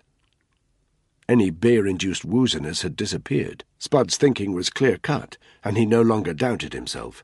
He tucked the pictures back into their wallet and continued to shuffle through the papers. More bills, a begging letter from a charity that donated goats to families in Darfur, and at the very bottom, 2 email printouts. They were flight confirmations. The first, London Gatwick to Athens, Greece. Flight time 23:58 hours the following day, departing the southeast terminal on EasyJet. The second, Athens to Ankara, Turkey. He checked the name on the ticketing details, Mr. K. Al-Magrani. Spud inhaled slowly. For a moment he was back in the MI6 building with Eleanor. "He's never owned a passport, Spud. He's never even left the UK." "Oh, yeah," he breathed. Passports could be faked. MI6 intelligence could be wrong. It wouldn't be the first time. Spud folded up the flight confirmations and put them, along with the photographs, into his jacket pocket. Then he stood up and left the room. He exited the flat by the front door. A couple of teenagers were loitering on the other side of the road. They gave him a suspicious look. Maybe they knew Al-Magrani, and they thought it was strange seeing Spud leave his house at this time of night. Maybe they'd clocked the broken window and were considering ransacking the place. It didn't matter to Spud either way. He knew from the state of the place that Al-Magrani wouldn't be back any time soon. He hurried to his bike, got behind the wheel, and evaluated his options. Option 1, call Eleanor. Tell her what he discovered. Forget it. She had already ticked Al-Magrani off her list. She'd probably look at the photographs, sigh heavily, and tell Spud his suspect had eczema. Option 2, call Hereford. No way. They'd told him to get back in his box once already. They wouldn't hesitate to do it again. Option 3, head for Gatwick, kill the following day there, and intercept Al-Magrani when he arrived to catch his flight. Do what he should have done the moment he saw his Claymore bag. Make the fucker talk. Decision made. He turned the engine over, set his sat-nav for Gatwick, and pulled out of his parking space. In his rearview mirror, he saw the 2 teenagers approaching Al-Magrani's flat. Help yourself, he thought. He won't be needing the place by the time I've finished with him. Chapter 24. 0500 hours, AST. Dawn was arriving as the unit hit the outskirts of Doha, but the lights of the high-rise buildings were still burning, illuminating the sky with a neon fluorescence. As their guide drove along a broad, beach-sided highway, streaks of salmon pink crept across the sky from the horizon. The sea itself was dotted with yachts, many of the size that only the oil-rich could afford. Even at this early hour, commercial helicopters were coming in to land on the top of brightly lit skyscrapers, an airborne reminder that this was a place where the super-wealthy came to work and to play. "Your drop-off location is in the West Bay district," Morgan told them. "Poshest part of the whole fucking Gulf. Your guy must be quite the playboy." Danny nodded as their guy looked in the rearview mirror. "Don't take this the wrong way, love," he said to Caitlin, "but when girls looking like you rock up at the offices or apartments of men like him, they're normally charging by the hour and making a fair whack out of the deal too." "Thanks for the heads up," Caitlin said, her voice frosty. "I'm just saying people notice it if you're trying to stay under the radar." "You train up Qatari SF?" Danny asked the driver, trying to change the subject. "Uh-huh. They good. Not bad. No problem getting them the gear they need. You know, oil money." "They end up working for the West Bay Playboys." The guy shrugged. "Some of them," he said. "But the truth is these Qatari guys can afford to recruit from the flashier end of the market. It's kind of a status symbol to have a couple of SEALs in your security detail." "Even after Bin Laden?" "Sure. Money talks louder than religion in Doha, for most people at least." As the city around them grew more built up, Danny felt increasingly uncomfortable. They could easily be walking into a trap. What if the Caliph, whoever he was, had already got to Al-Essa? What if he was forcing this rich Qatari oil merchant to reel Buckingham and his SF team in? Danny looked in the rear-view mirror at Tony and Caitlin. Their severe faces suggested they were having similar thoughts. The driver indicated left and headed down a slip road. 30 seconds later, they were driving through the centre of the metropolis, skyscrapers left and right, the streets perfectly clean and well-ordered. The way the neon reflected off the buildings, the pavements were shining. They drove for about a mile, until Morgan indicated again, and pulled up outside an impressive building whose ground floor had a huge glass frontage and a marble-clad foyer. "This is where we part company," their guy said. He glanced towards the building. "There's a service entrance round the other side of the building.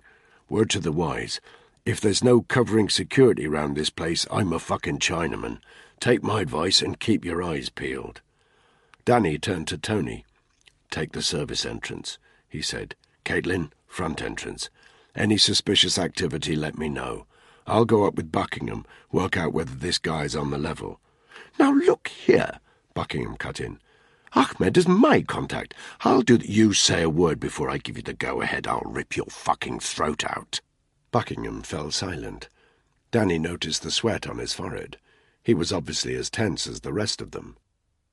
The unit alighted on the pavement in front of the foyer. There were no farewells. Once the doors of the vehicle were shut, it pulled out and became just another set of red lights on the increasingly busy main road. Danny looked around. There were only a handful of passers-by in the area, and no immediate sign of any surveillance on the building, but that didn't mean it wasn't there. There was a second skyscraper opposite, covered with mirrored glass, which could conceal any number of observation posts, and there was enough traffic passing for at least one of the vehicles to be doing surveillance rounds of the building. Danny slung his sports bag over his shoulder. "Take your positions," he said. "Let's go." The foyer of the building was air-conditioned to perfection. There were 7 or 8 indoor palm trees and a brightly lit interior fountain. In the centre was a concierge desk of burnished wood and shining brass. A man in full traditional robes sat behind it. There was nobody else apart from him. Danny strode up to the concierge, with Buckingham trotting behind him. The concierge made no attempt to hide his disapproval of 2 men with tracksuits and sports bags approaching his desk. "May I help you, sirs?" he asked, obviously assuming that they would speak English. "Ahmed bin Ali al-Essa," Danny said. "He's expecting us." The concierge inclined his head as if to say, "I don't think so," but he made a call, spoke a few words in Arabic, and then with a small bow led them to an elevator at the back of the foyer. Danny's earpiece crackled as he walked towards it. Tony's voice. "In position." Danny checked the foyer again before stepping into the elevator. Nobody appeared to be watching them. Once inside the lift, he and Buckingham stood silently. Danny unzipped his tracksuit top and felt for the handgun strapped to his body. The lift stopped. The doors pinged, then slid apart. The elevator opened up onto another marble-clad reception room. To one side there was an enormous tank full of tropical fish. To the other, a door. It was open, but there was no sign of anyone. "Stay behind me," Danny said. He pulled his handgun, and the 2 men stepped out of the lift into the lobby. Buckingham's feet clattered across the marble floor. Danny's were much quieter. They approached the open door. Danny was tense. He was pretty sure nobody inside the building had been watching them, but he didn't know what to expect inside the penthouse apartment itself. He raised his weapon and crossed the threshold. He wasn't prepared for what he saw. It was a lavish apartment. A window on the far side looked out over the sea. There was expensive-looking art on the walls, and stylish items of furniture dotted around. 2 more doors led off the room, at Danny's 10 and 2 o'clock. A large coffee table in the centre with a mirrored surface, and a pile of magazines on one side, and behind it, sitting on a sofa, there was a man. The only image of Ahmed bin Ali al-Essa that he had seen had shown a neat, confident man, with a well-trimmed goatee beard and full Arabic dress. Buckingham had spoken of a proud, determined businessman, used to giving orders. The man who sat on that sofa was anything but. He wore a plain white robe, but it was stained down the front. His face was gaunt, his beard scraggly, and his hair unkempt.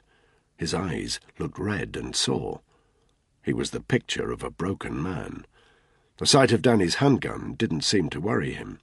He stared instead at Buckingham. "You game, Mr. Buckingham," he whispered. Buckingham was about to speak, but a deadly look from Danny silenced him. Danny himself stepped forward. "Who else is here?" he demanded. Ahmed looked at Danny as though for the first time. The gun still didn't seem to worry him. "Nobody," he said. "It is just us." Danny spoke into his radio. "Tony, Caitlin, what you got?" Caitlin clocked in first. "Nothing, unless you count being eyed up by a few lecherous old Arabs." Tony. "Kitchen stuff, nothing else." Danny didn't like it. Like Morgan had said, the chances of this guy having no close protection were 1,000 to 1. He moved suddenly forward, past the mirrored glass coffee table, up to the sofa. With one strong hand he grabbed the front of Ahmed's robe and pulled him up from the sofa. Ahmed's limbs flopped weakly. He seemed to weigh almost nothing.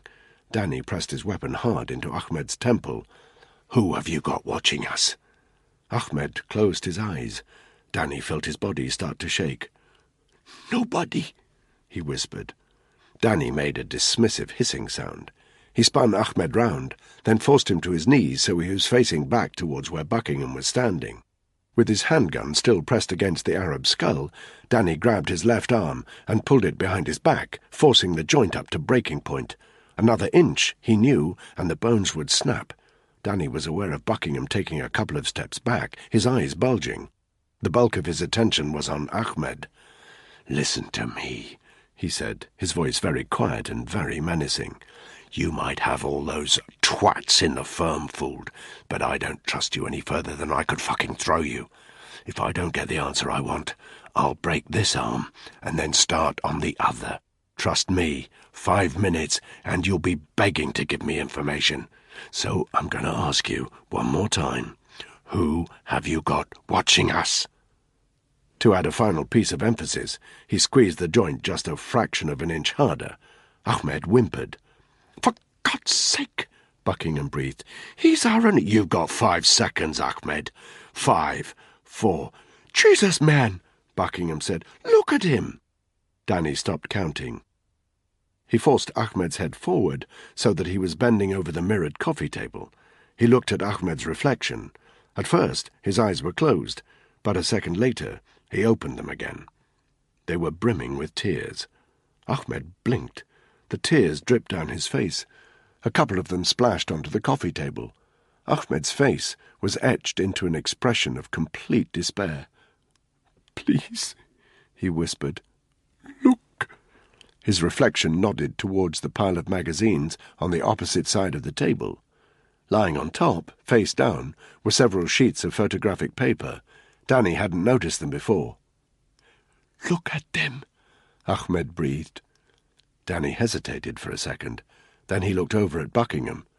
"Spread them out on the table," he said. Buckingham's eyes tightened slightly at being told what to do, but he stepped over and picked up the images. He looked through them, and visibly paled. With trembling hands, he laid them out on the table. Even Danny, who had seen things most people could never conjure up in their worst nightmares, was sickened by what he saw. An old lady lying back, her rictus grin matched by the open wound on her throat. A man in the same position, his eyes and tongue gouged out. A fat man on the floor, lying in a pool of his own blood, and more blood on the walls, scrawled into Arabic lettering. "What does it say?" Danny demanded. "You need to ask," Ahmed said. Danny looked at his reflection again. His cheeks were wet.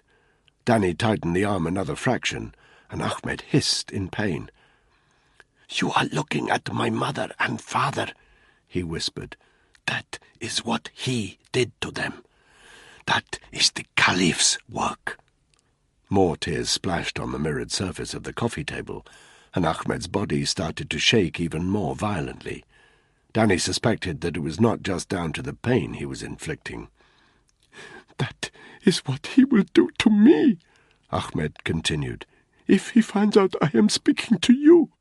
And he will find out if I allow anyone else to know that we are speaking. He has eyes and ears everywhere.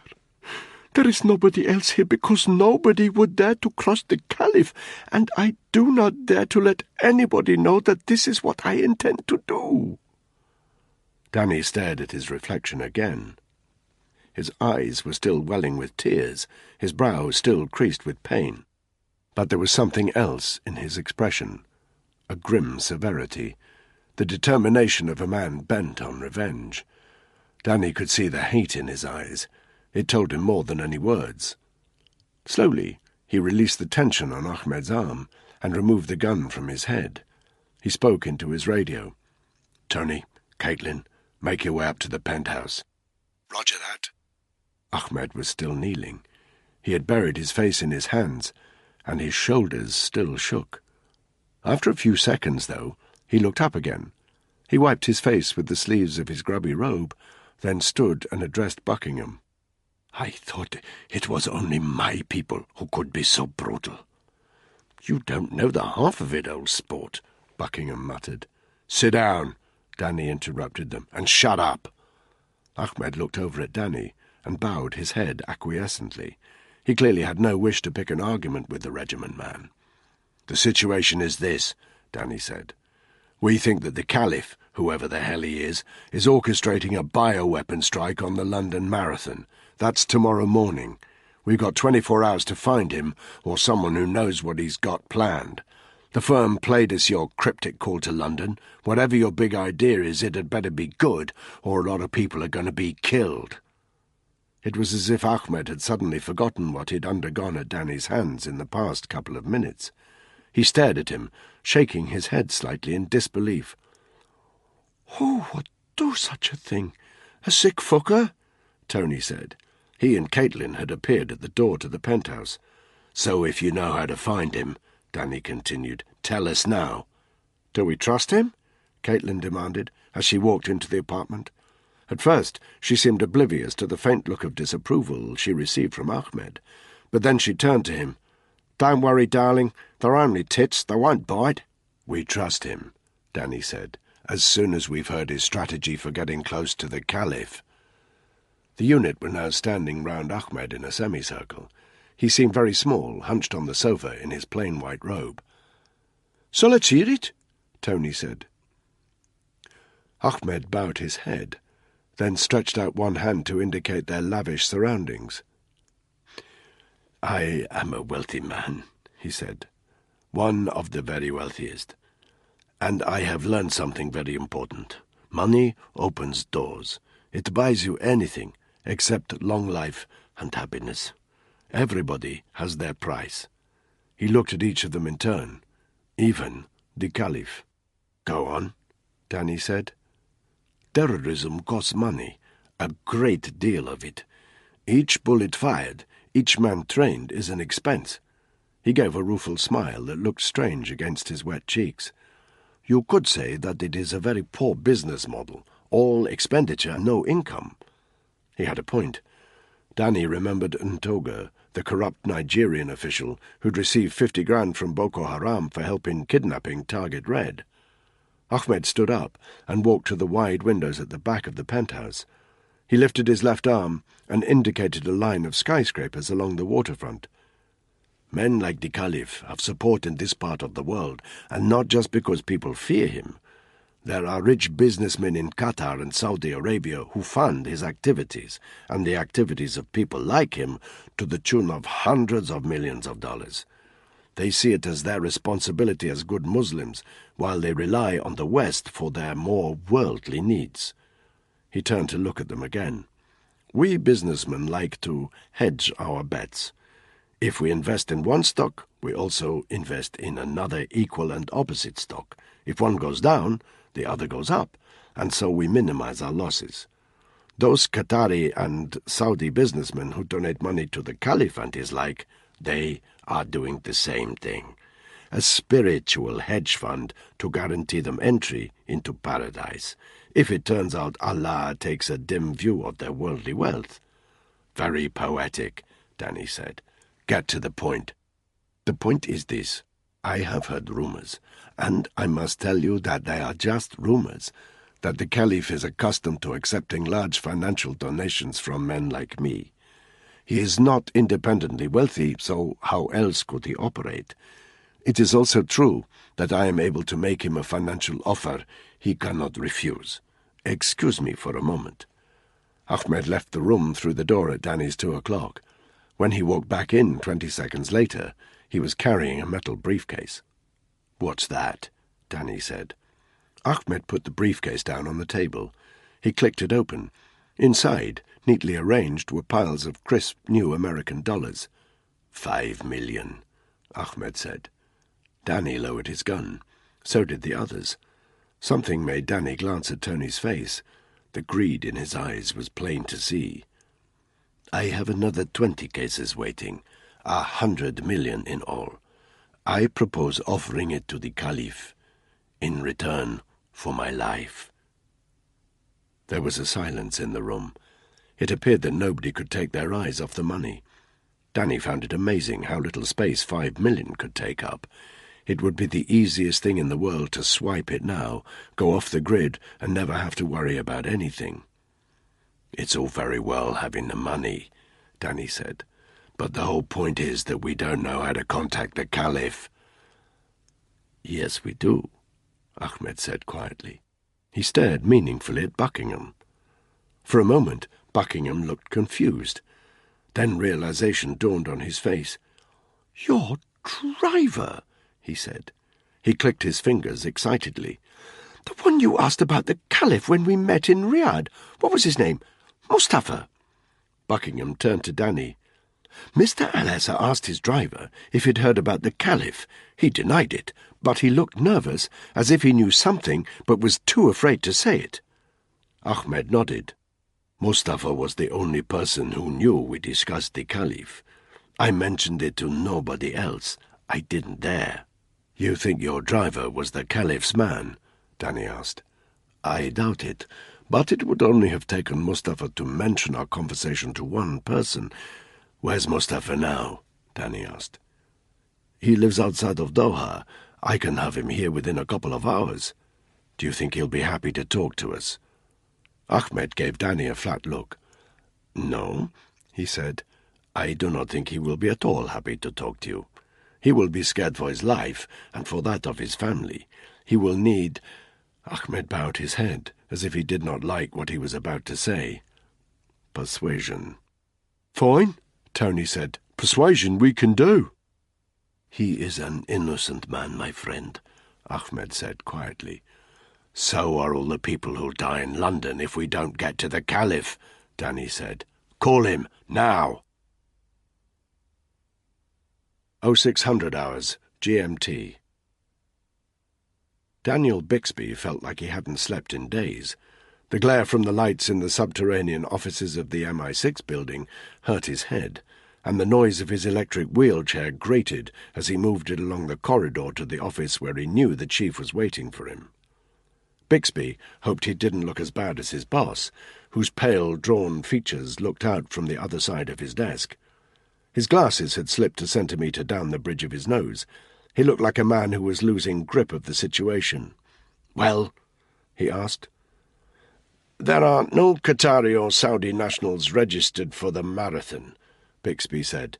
"We have 2 Yemeni men, 3 from Oman, and 5 from the UAE. No women. So that's 10 suspects." "If that's what you want to call them, sir," Bixby said mildly. "You have addresses for them all?" "Of course. We just need your go-ahead to deploy the appropriate resources. SCO-19 is standing by." The chief hesitated for a moment. "You think there's a low chance that one of these Arabs is involved in the strikes, don't you?" "Vanishingly small, sir. But I think there's a very good chance of fomenting anti-Western feeling if they and their families are woken up by masked officers brandishing MP5s. "Spare me the liberal claptrap, Bixby," the chief said irritably. "Not to mention," Bixby persisted, "the lawsuits we'll open ourselves up to. Our legal people on the 3rd floor are having kittens." All right. The chief hesitated. "What word from Black and Buckingham?" "They've made contact with Al, sir. Apart from that, nothing. They're chasing shadows, aren't they?" "Yes, sir," said Bixby. "But so are we." The chief's eyes narrowed. He stared into the middle distance. Then he spoke.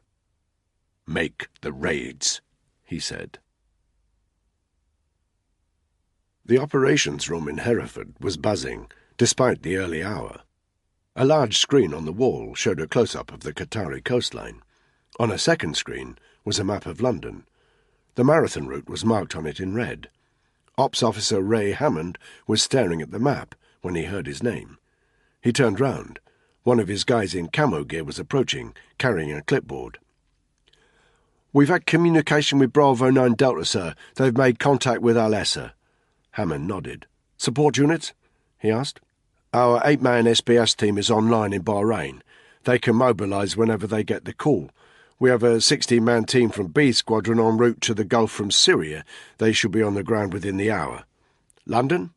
2 8-man counter-terrorism units on standby, north of the river at the artillery garden. We have a standby squadron in camp ready to deploy tomorrow morning in time for the marathon, leaving Hereford at 0500 hours. Hammond looked round the ops room. 50 men sat at computer screens plugged into headsets, ready to mobilise astonishing amounts of firepower, both in London and the Middle East. But there was a problem. All the firepower in the world is no good if you don't know where to aim it. It was still dark in St. Albans, but the lights in one house were burning brightly. Bailey had made himself a cup of tea, but it had grown cold as he sat in his front room waiting. He checked the time. 5 minutes past 7. His associate was late. He stood up and paced the room. His camera equipment was still piled up in the corner, next to the old piano. He lifted the piano lid and played a few random notes. A knock on the door made him start, even though he was expecting it. He closed the piano lid, walked to the door, and opened it. A man about his own age stood on the threshold. He wore a charcoal grey, oversized beanie hat and had a few days' ginger stubble on his face, a black puffer jacket on which he'd pinned a small enamel badge in the shape of a helicopter, jeans, trainers. Bailey nodded a curt greeting at him. "McIntyre?" he said. "Bailey?" McIntyre walked into the room and closed the door behind him. "You're late," Bailey said. "I took precautions in case somebody was following me." "Who was following you?" "Nobody. They were just precautions." He looked round the room, and his eyes fell on the camera equipment. "I shouldn't stay long. Let's get started."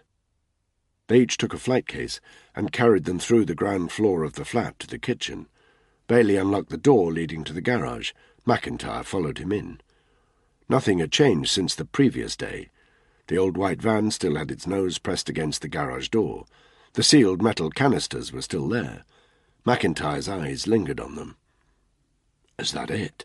he asked. Bailey nodded. "How did they get it here?" McIntyre's voice cracked slightly as he spoke. "The Caliph has his networks," Bailey said. "I don't ask about things I don't need to know." At the name of the Caliph, both men fell silent for a moment. "Let's load up," Bailey said. "It's what you're here for, after all. They're too heavy for one man." He opened the back of the van. It was empty and smelled faintly of petrol. "Camera gear first," Bailey said. He climbed into the van and piled his flight cases up against the front wall, before accepting the two McIntyre was holding and stacking them too. It took another 2 trips for them to bring all the camera equipment out of the front room and stash it in the van. Only then did they turn their attention to the remaining items in the garage. The canisters with the Chinese lettering were very heavy. Even with 2 of them lifting, it was a struggle to get them off the ground. As they shifted them carefully towards the van, Bailey noticed how McIntyre couldn't take his eyes off the seal. Beads of sweat had appeared on his forehead, and they were nothing to do with the heat or the exertion. McIntyre was obviously very scared of these canisters. Bailey didn't blame him, because he was scared too. It took a great effort to lift the first canister into the back of the van. Just as they had manoeuvred it inside, it slipped from McIntyre's hands, and the base clattered noisily on the floor of the van. "Shit!" Bailey hissed, just managing to hold onto the rim and stop it toppling. McIntyre grabbed his side of the rim again to steady it, and the 2 men exchanged a glare. "Slowly," Bailey said. They eased the canister carefully to the side of the van, where Bailey strapped it carefully in place, using 6 roof rack cords. Then they lifted the second canister into the van and secured it tightly before jumping back down into the garage and locking the van's rear doors. Bailey led his associate back into the kitchen and locked the garage door. "All set?" McIntyre asked. "All set," said Bailey. He shook his associate's hand. "Allahu Akbar." "Allahu Akbar," McIntyre said. They moved back to the front room, where Bailey held the door open for his accomplice. "You're sure you weren't followed?" "I'm sure." "And you're okay to set up the machinery?" "Don't talk to me like I'm an idiot. You take care of your bit, I'll take care of mine." "Until tomorrow, then," Bailey said. "Yeah," McIntyre replied. "Until tomorrow." Chapter 25. 0900 hours, Arabic Standard Time. Mustafa, Ahmed's driver, was scared.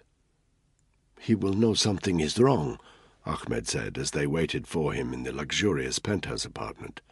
He had changed out of his stained white robe and washed his face. He now looked every inch the Arabic businessman. "I have never invited him to come up here. He always waits for me in the car." Sure enough, when the knock came on the door of the room in which they were all standing, it was faint and hesitant. Ahmed walked across the room and opened the door. The man who stood there wore a dishdasher and headdress. His face was slightly podgy, and he had a silvery moustache. He exchanged a few words in Arabic with Ahmed, who stepped back and ushered him in with a sweeping gesture of one hand. Mustafa was obviously deeply uncomfortable. His eyes darted around the room as he crossed the threshold. It was as if he couldn't decide whether to ogle the rich furnishings or acknowledge the 4 other occupants of this room. Buckingham was standing by the window looking out. Danny, Tony and Caitlin stood in a line behind the sofa, grim sentinels, their arms folded. Ahmed closed the door. "I have asked you up here, Mustafa," he said, reverting to English, "to answer a few questions. You do not mind, I hope?" "Sir, I—" Mustafa stuttered. Then he fell silent. Buckingham had turned from looking out of the window. Mustafa clearly recognized his face. The last time he had seen Buckingham, Danny knew they had discussed the Caliph, so there was no doubt what this discussion was about. Mustafa suddenly started to sweat. He turned to Ahmed. "Sir, please, my family—" "These gentlemen and lady only want to ask you some questions, Mustafa. It is my wish that you answer them." "But, sir—" "That's enough talking," Danny said. "We haven't got time. Ahmed, you'd better leave the room. You won't like this." Ahmed swallowed nervously. He put one hand on Mustafa's shoulder. "Tell them what they want to know, my friend," he said quietly. Then he turned and left through the door that led into his bedroom. Silence in the room.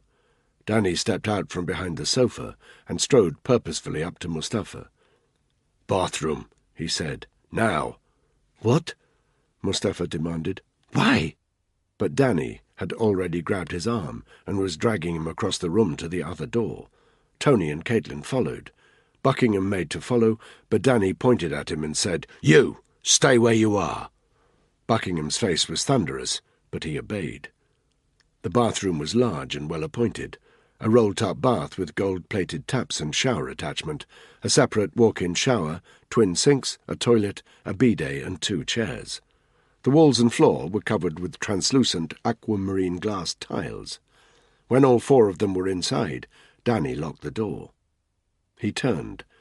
Mustafa was backing away from him towards the sinks. His lower lip was trembling. Danny surged towards him, grabbed him by the throat, lifted him from the floor, and slammed his body against the mirror behind the sinks. "You want to know why we're in this room and not the other one?" he whispered. Mustafa could do nothing but nod his head. "Easier to clean up," Danny said. Mustafa's eyes bulged. "Understand this," Danny continued, his voice deathly quiet. "There is nothing I won't do to make you talk." I understand," Mustafa said, his voice strangled and weak. "I don't think you do," Danny said. He let go of Mustafa's neck and quickly grabbed his right hand. Mustafa seemed to have some idea of what was coming because he tried to clench his fingers, but too late. Danny had his fist around the chauffeur's little finger. He yanked it sideways. The bone cracked, snapping as easily as if it were a piece of raw chicken. Mustafa inhaled sharply. Tears welled in his eyes. But Danny hadn't finished yet. He grabbed the chauffeur's 4th finger and snapped it with the same brutal ease. Mustafa cried out, but Danny slammed one hand over his mouth to deaden the noise.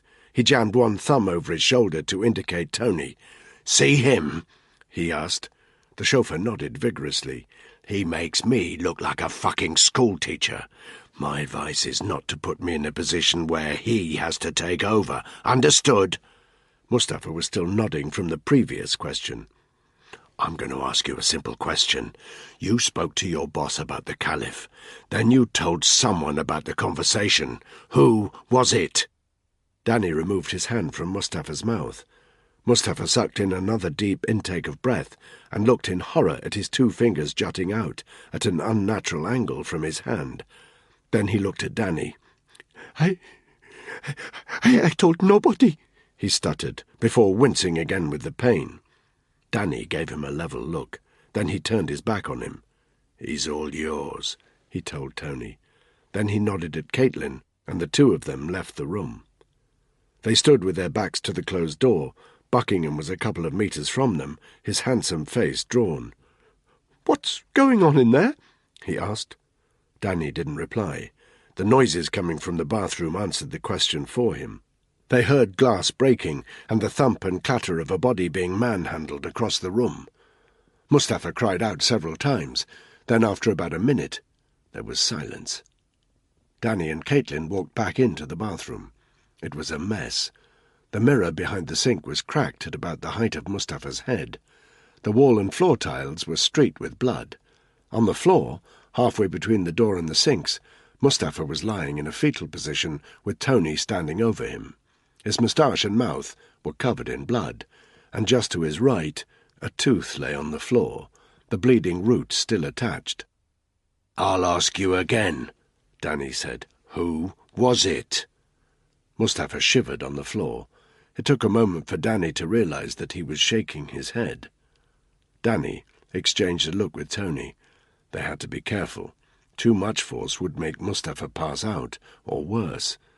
Right now, he was their only link to the Caliph. If they lost him, they lost everything. Caitlin stepped forward. "Put him in the tub," she said. "I can handle it," Tony said aggressively, but Danny glanced towards the roll-top bath with its gold-plated taps. Then he nodded at Tony. "Do it," he said. They bent down and picked a squirming Mustafa up, under the arms and by the legs. 10 seconds later, they had dumped him in the bath with his head at the tap end. His face was still bleeding, and the edge of the bath was smeared red where his hands gripped it. Caitlin grabbed a fresh flannel from the side of the sink, soaked it in tap water, then crammed it into Mustafa's bleeding mouth. He tried to cry out, but the sound was muffled and pathetic. Caitlin slipped her hand into the inside pocket of his jacket and withdrew his wallet. It took her just a few seconds to pull out an ID card and a picture of 2 small kids that the driver obviously carried everywhere with him. Very cute, a boy and a girl. An image of Clara, pregnant, flashed across Danny's brain. He pushed it to one side. He couldn't think about that. He knew what was coming. Caitlin held the pictures up in front of Mustafa's eyes. "I'm going to torture you now," she said bluntly. "If I don't get what I want, I'm going to kill you. Then I'm going to go after your family." She waved the ID card. "I know where you live." Mustafa's muffled squeaking instantly stopped. Danny and Tony exchanged an approving glance. Tony was obviously as impressed as Danny was. "Put his head back," Caitlin said, as she took the shower attachment in her hand. Danny forced the heel of his hand under Mustafa's chin, forcing his head back at an angle, while Caitlin turned the hot tap on and directed the flow through the shower attachment. Without hesitating, she sprayed the scalding water over Mustafa's upturned face. The chauffeur's body arched suddenly. His arms and legs flailed, and he tried to inhale. Bad move. There was a sucking sound as he drew more boiling water into his nostrils. The panicked flailing of his body increased, so much so that Tony had to lend his weight to keeping him as immobile as possible. 10 seconds passed. Danny knew that 10 seconds of drowning could feel like an hour. Caitlin moved the shower attachment so the scalding water was now soaking his abdomen. The blood on his face, which had been washed away, immediately started oozing again from his lips and nose. She pulled the flannel out of his mouth. He made a terrible retching sound, then vomited up a quantity of faintly pink water that he'd sucked in through his nose. "Who was it?" Danny repeated. Mustafa's eyes rolled. "You don't understand," he whispered. "What the Caliph will do if—" He didn't finish. Caitlin had shoved the flannel back in his mouth. She moved the shower attachment back to his face. 20 seconds this time. The flailing started strongly, but grew a good deal weaker. When Caitlin moved the shower attachment again, Danny momentarily worried that they'd gone too far. He pulled out the flannel, and Mustafa made another retching sound. His eyes flickered open as he vomited water for a second time. "Please," he whispered. "I'll talk. Please." "You just need to give me a name," Danny said. "Then it stops." Mustafa closed his eyes. It was my friend. Rashid," he whispered. Caitlin immediately turned the water off. "There," she said. "That wasn't so difficult, was it?" 2 minutes later, they were back in the room. Ahmed, sitting on the sofa, stared at his soaked, bleeding chauffeur in horror. "What did you do to him?" he asked, clearly aghast. "Persuasion," Tony said. "What does Rashid have to do with the Caliph?" Danny demanded. Mustafa hesitated and looked away, but then caught sight of Caitlin standing by the door. The sight of his tormentor made him shudder, and he looked resolutely back at Danny, as if that were a safer option, though his eyes did flicker nervously towards Ahmed. "You may speak without fear of sanction from me," Ahmed said. "There are people who act as the Caliph's eyes and ears," Mustafa said. "We do not know who all of them are, but I have known for many months that Rashid is one of them. I thought—" He bowed his head. "I thought that by mentioning your conversation with the British man to him, it would mean my family was safe." A silence fell on the room. Danny stepped towards the mirrored coffee table, where the photographs of Ahmed's parents were lying upside down. He turned them over and laid them out in front of Mustafa. "Look at them," he told the chauffeur. For a moment he thought Mustafa was going to vomit again, as his eyes fell on the horrific scenes. "That's the Caliph's work," Danny said. "It's what he did to your boss's family. Now listen to me carefully. It's the easiest thing in the world for me to arrange a large sum of money to land in your bank from an account linked to British intelligence. If you fail to do exactly what I tell you, I'll make sure Rashid knows you've been working for the West, informing on the Caliph. When that happens, this happens to your family. Understood?" Mustafa closed his eyes and nodded.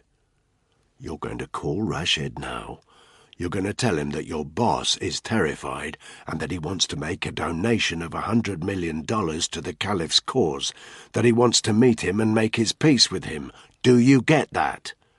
Again, Mustafa nodded, but he looked sick with fear. "Black," Buckingham said. He was standing on the far side of the room, his hands behind his back, and his lips tight. "A word." Danny looked over at him. "Not now," he said. "Fine." Buckingham stepped forward. "Then we'll discuss it in front of everyone. Let's ignore for the moment the fact that you're overstepping your authority. Do you really expect the Caliph to believe that this is anything other than a clumsy and obvious trap?" Danny felt all eyes on him, and from the way Tony and Caitlin were looking at him, he could tell they agreed with the MI6 man. He met Buckingham's stare full on. "No," he said quietly. "I don't." "Then why the bloody hell do you think this is a reasonable course of action?" Danny looked at the others in turn. "Here's what we know about the Caliph," he said, his voice calm and measured. "He's a fundamentalist. He's homicidal. He's probably psychotic. He's a control freak. People like that have vanity. They like to think that they've got the better of powerful men like Ahmed. Plus, he won't want to miss out on $100 million. You can buy yourself a 9/11 with that kind of cash, or worse." He fixed Buckingham with a cool stare. "Of course he'll suspect it's a trap," he said. "But a little part of him will be thinking, what if it's not? And that's what we need to exploit. Whoever he sends to the RV, I'll bet money that they'll know how to reach him. He might even come himself. We've 2 SF units on standby in Bahrain, 1 SBS, 1 SAS. Nobody's going to get past them. When the time comes, we'll have them in place. If the Caliph knows, we'll have the muscle to apprehend him. If he sends a lieutenant, we'll be 1 step closer to the main man. Anyone got a better idea?" The only sound in the room was Mustafa's heavy breathing. Outside, it was almost completely light. Danny looked at his watch. 09:30 hours. That made it 07:30 in London. In a little over 24 hours, the starting gun for the marathon would sound. Already tens of thousands of people would be making their way into the capital. Danny and his unit had 1 throw of the dice. If this didn't work, the outcome would be too terrible to think about. He looked at Mustafa. "We're going to get in touch with London," he said. "I'm going to tell them what we know. Then you're going to make the call." The operations room in the basement of the MI6 building was suddenly ablaze with activity. At the centre of it all was Daniel Bixby, his tired eyes intense. The chief stood next to him, chewing the nail on his right thumb. He said nothing. He'd lost control. Proceedings were up to Bixby now. "GCHQ?" Bixby demanded. "Online, sir," one of his men shouted. "They have a satellite trace on Mustafa's phone." "Are they ready to get a fix on Rashid's mobile?" "Roger that, sir." "Translator?" A pleasant-faced young man of Middle Eastern appearance, sitting at a table 5 meters away, raised his hand. He was wearing a set of headphones, though only one ear was covered, and had a notepad and pencil in front of him. "Hereford?" A voice crackled over a nearby loudspeaker. "We're in contact with Bravo 9 Delta unit. They're standing by for your permission to go ahead." "Everybody ready?" Bixby demanded. There was no suggestion to the contrary, so he gave the instruction. "Make the call." Make the call. Danny had his phone pressed to his ear, an open line to Hereford HQ. He could hear the tension in Ray Hammond's voice, and could feel it in his own chest. "Roger that." Mustafa's iPhone lay on the mirrored table. Mustafa himself was cradling his broken fingers, and fresh blood was still dripping from his mouth, where Tony had ripped his tooth out. Danny had kept the photos of Ahmed's parents upturned to keep his mind focused. But in fact all Mustafa's terrified attention was on the phone itself. "Unlock it," Danny told him. The chauffeur winced as he pressed his bloodied thumb to the start button. A wallpaper picture of Mustafa with 2 small children disappeared. "Bring up Rashid's number. Put it on loudspeaker, then dial," Danny told him. The chauffeur did as he was told. The sound of a dialing tone filled the room, then beeping tones of a number being dialed. A pause. Rashid's phone started to ring, 3 times. A dry voice answered in Arabic. Mustafa licked his bloody lips, then spoke hesitantly. "Rashid?" The sound of the phone call filled the ops room at MI6. 3 rings, then a distant voice. "Rashid?" Bixby's Arabic was good, but the translator spoke above the conversation, converting it into English in a flat, expressionless voice, for the benefit of those, like the chief, who couldn't understand it. "Who's this?" "It's me, Mustafa. I'm at work. What do you want?" "I need to get a message to our friend." "What makes you think our friend would want a message from you?" There was a pause of 10 seconds. Bixby and the chief exchanged an anxious glance. The voice of Mustafa cleared its throat nervously before speaking again, but when the translator converted the conversation into English, he continued with his previous lack of expression. "Mr. Alese is scared. He won't leave his apartment. That will teach him to have a loose tongue. He wants to make our friend a peace offering. Rashid, it is a lot of money. I think our friend will be interested." "How much money?"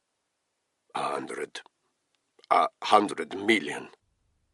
There was another pause. Bixby swallowed nervously. "In return for what?"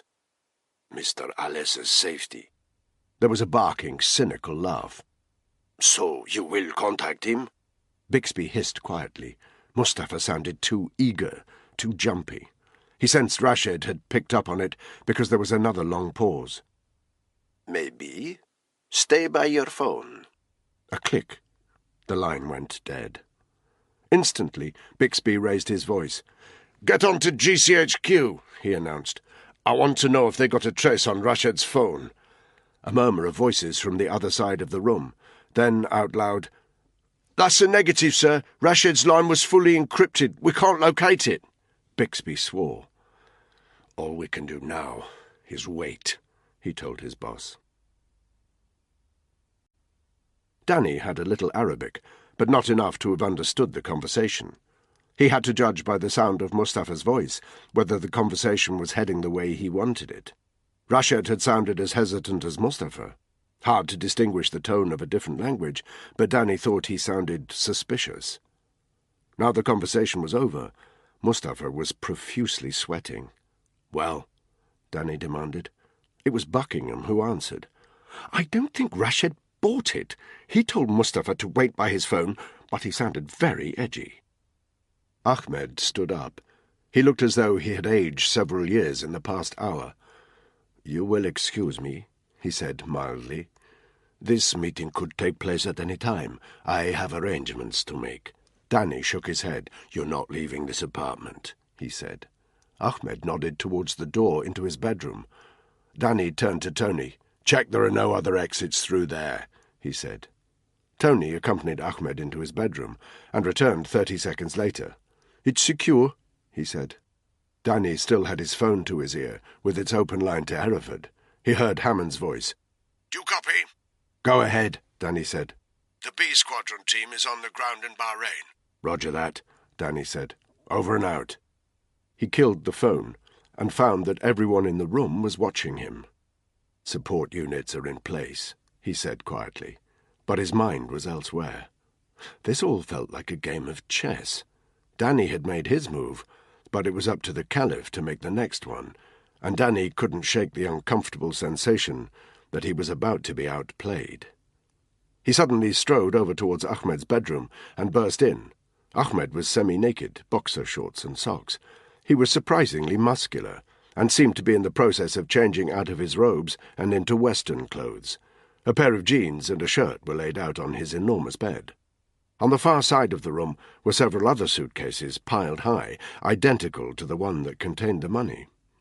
Ahmed's eyes flashed with irritation at the sudden intrusion, but he didn't say anything. "You," Danny told him, "get back in here. Any calls you want to make, you make them in front of me." Ahmed inclined his head mildly. "Perhaps you will allow me to get dressed first," he said. "Quickly," Danny told him, and he stood there impassively while Ahmed put his clothes on. Then he marched him back out into the main room where the others were waiting. 1300 hours GMT. The first thing Spud had noticed on his arrival at Gatwick was the heightened security. There were armed police everywhere, and a high concentration of uniformed officers patrolling the busy concourse inside. You didn't need to be a professional to spot that something was up. No doubt the general public thought this might be something to do with the flight that had gone down over West Africa. He kept registering people mentioning it in half-heard fragments of conversation. But Spud knew it was more than that. Security levels had been raised. Someone, somewhere, was expecting something bad to happen here in the UK, not half a world away. It made Spud's job harder. He was here to apprehend Al-Magrani when, if, he showed. But Al-Magrani wouldn't be apprehended without making a scene. The Costa Coffee at Gatwick South had tables set out on the concourse in front of the shop. Spud sat alone at one of them. From here he could see the queues of passengers lining up at the check-in desks, but he didn't yet know which one would be the desk for tonight's EasyJet flight to Athens. The tabletop was full of empty sandwich packets and coffee cups. He fiddled aimlessly with the ticket the machine had spat out at him as he'd entered the car park to stow his bike. Yesterday's drinking, and Spud's sleepless night, was catching up with him. His head ached, and the wounds on his abdomen throbbed more than usual. Worst of all, he was riddled with doubt. He kept seeing in his mind the pictures of Al-Magrani's shrapnel-scarred hands. Last night he'd been positive that that was what they were. Now, with the benefit of daylight and sobriety, he wasn't so sure. Maybe he'd got the scars in some other way. Maybe the picture had been of somebody else's hands, and the flight details had been in Al-Magrani's name, but Spud knew he didn't have a passport. Maybe there was another Mr. K. Al-Magrani, his brother or something. Maybe Spud was just wasting his fucking time. Maybe he should stop trying to play cops and robbers, get his arse into London, apologise to Eleanor the Spook, and get on with the mess that his life had become. His phone rang. He checked the number. He didn't recognise it, but answered anyway. "Yeah?" "It's me," said a female voice he immediately recognised as Frances. Spud groaned inwardly. He'd hoped she was as uncomfortable about their one-night stand as he was. Seemed not. "Hi," he said, non-committally. "Where are you?" she said. Just at work," Spud replied. "You?" "On my way to London," Frances said. "Big day. Got any tips? Yeah, Spud thought. Don't sleep around again, because if that psycho Tony finds out, you'll find yourself at the wrong end of a bad accident. Just keep going, he said. Look, I'm kind of busy. Right. Frances said, her voice suddenly crestfallen. I was thinking maybe we could meet up after the race. I've got a hotel room. You could take care of my aches and pains. Yeah. Hello?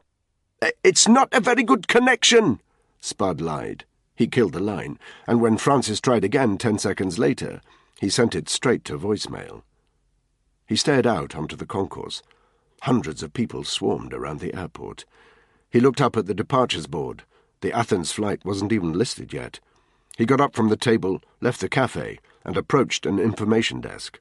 A smiling airport assistant asked how she could help. "When does check-in open for the 23:58 flight to Athens?" Spud asked. The assistant checked her screen. "Not until 8 p.m, sir," she smiled. Spud nodded. He headed back to the cafe and bought more black coffee. He didn't really want it, but it was the only way to pass the time. The hours dragged. Nobody entered Ahmed's apartment, and nobody left. Danny wouldn't allow it. Mustafa was suffering. He nursed his broken fingers constantly, and about lunchtime he suddenly stood up and ran to the bathroom, where he vomited copiously. He needed pain relief, but there was none in the apartment, and the alternative was to call someone in or allow him to leave. Not an option. The Caliph had eyes in Ahmed's organization.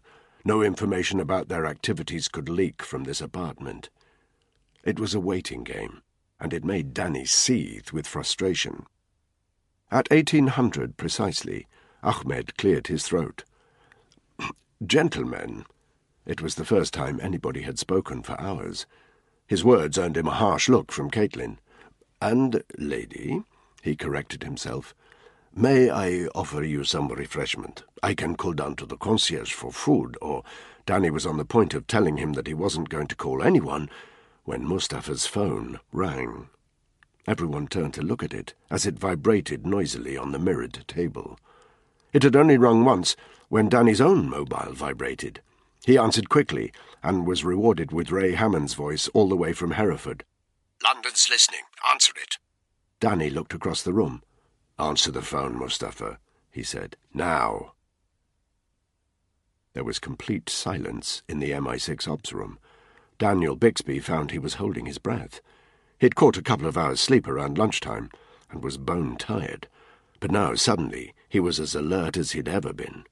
An Arabic voice rang out from a speaker. As before, the young Middle Eastern translator did his work. "Hello? Tell Mr. Alessa that our friend accepts his kind offer." "I will tell him that. He will be very relieved." "Tell him not to be. Our friend wishes to meet him face to face, and he wishes to meet you, too." Silence. "Where? When?" "Tomorrow morning, 7 o'clock. 28.608174, 52.283936. What are these numbers?" "A grid reference, idiot." Immediately, there was a fluster of activity in the ops room, as several of Bixby's people keyed the coordinates into the computer. Bixby's eyes were drawn to a large flat-panel screen on the wall just beyond the bank of terminals. The image zoomed in quickly on a map of the Persian Gulf, and a red dot appeared in the middle of the ocean, approximately 150 miles off the coast of Qatar. "That doesn't make any sense," the chief snapped. "They can't rendezvous in the middle of the fucking ocean." "One moment, sir," Bixby said mildly.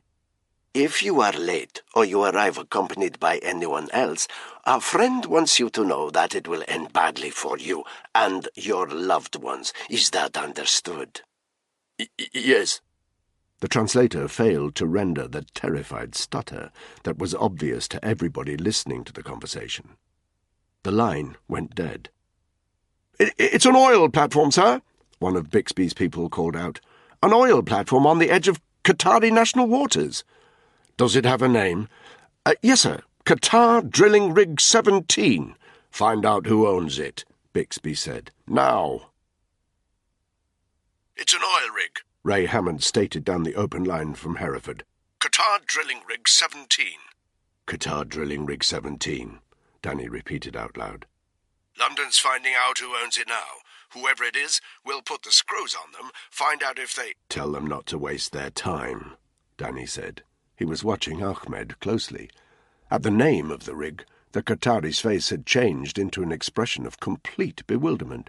"Wait out," he said down the line, before addressing Ahmed. "It's yours, isn't it?" he asked quietly. Ahmed slowly nodded his head. His expression had turned from bewilderment to nausea. "What kind of game is this man playing?" he whispered. "A dangerous one," Danny breathed. He looked at his watch. 1805 hours, 12 hours 55 minutes until the Caliph's RV time. He spoke back into the phone. "It's Alessa's rig," he said. "We need to mobilize. We don't have much time." Chapter 26. "How many men are there on the rig?" Danny demanded of Ahmed. The Qatari was clutching clumps of his own hair. His knuckles had turned white. Mustafa sat next to him, physically shaking. "About 200, Ahmed said. Danny took a moment to process that. He knew enough about these floating cities to realize that they would be filled with a massive cross-section of individuals. Roughnecks, welders, rig operators, drillers, engineers, cooks, safety and medical personnel. The rig would be populated by foreign nationals from all over the world. There'd be a manifest listing everyone on board, and if they had the time, the intelligence services would want to dig deep and find out if anybody on the rig had a possible connection with the Caliph. But there was no time. Their only option was to evacuate the rig, clear it of all potential existing threats. "We need to clear all personnel from the rig. How long will that take?" Ahmed blinked at him. "It's complicated. If I perform an immediate emergency evacuation, the Qatari emergency services will become involved. They will send a fleet of helicopters and will take perhaps 2 hours. But it will be common knowledge. The Qatari government will know what is happening.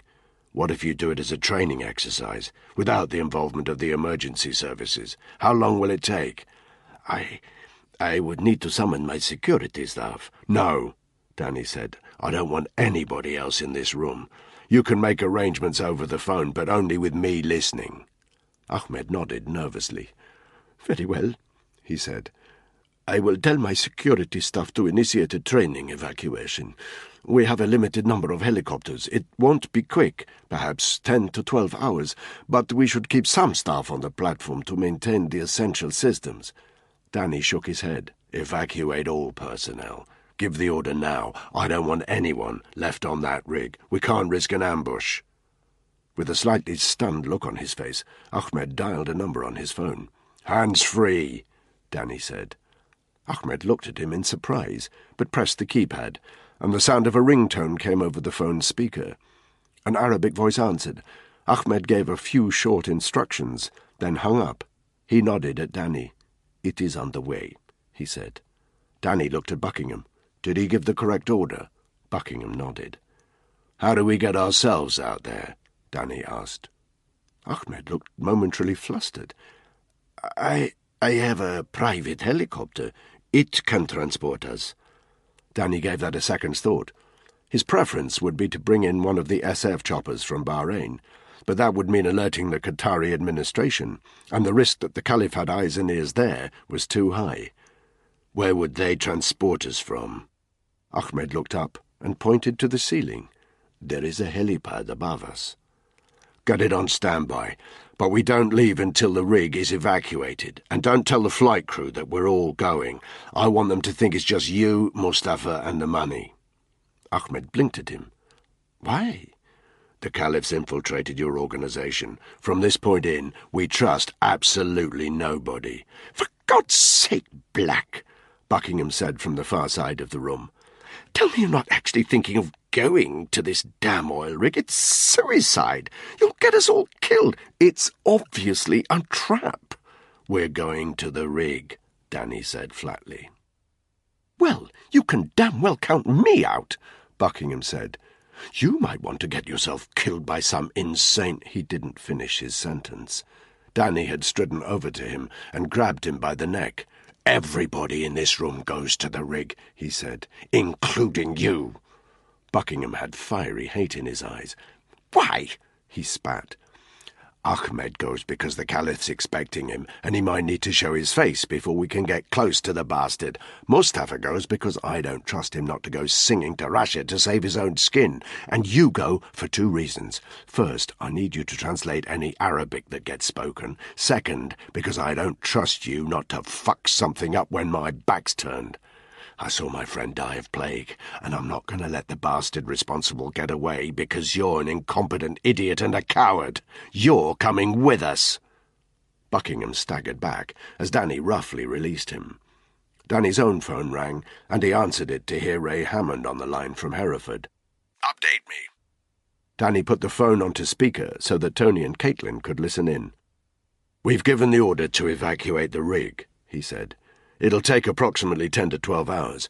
I don't want us to approach until the last man's off the platform. Any of them could be in contact with the Caliph, and I don't want the bastard to know Ahmed and Mustafa have company. We're using Ahmed's chopper to get there, but we need to avoid any comms between ourselves in case the flight crew is compromised." Roger that. The oil platform is equidistant from the Qatari and Iranian coasts, but we expect your target to approach from the direction of Saudi Arabia to the northwest. That's where it's easiest for him to seek sanctuary if he needs to. "What about the other oil platforms in the area?" There are 2 more rigs within a 7-kilometre radius. They operate through UAE holding companies, and we've managed to get our hands on the manifests. The analysts are examining them now, but we've pretty much discounted them as forward-mounting positions for the Caliph or his proxy. Security's too tight on these platforms. "You'd better be right," Danny said. Ray Hammond ignored that. At the RV time, you'll have a 16-man SAS team and 8 SBS guys circling 10 clicks to the north of the platform, out of sight. "You'll be violating Qatari or Iranian airspace." Let us deal with that. "Make sure they don't approach unless we give the order. If the Caliph or his proxy sees them, we'll lose our chance." Understood. GCHQ have established that there's a sat phone uplink on the rig. As soon as you get there, you're to establish an open line with Hereford HQ. In the meantime, we have active surveillance on the area. We're scanning a 100-kilometre radius around the oil platform for any unexpected or suspicious radar splash. London have a contact in Iranian air traffic control, but we need to be aware that a seaborne approach will be much more difficult to pinpoint. If we get any sniff of the target approaching, we'll let you know what direction they're coming from and what their ETA is as soon as you've established radio contact with us. And Black, listen very carefully. Make sure your team understands that the Caliph is no use to us dead. If he knows about the strike on London, he could know about many other potential hits. We need his information, not his corpse.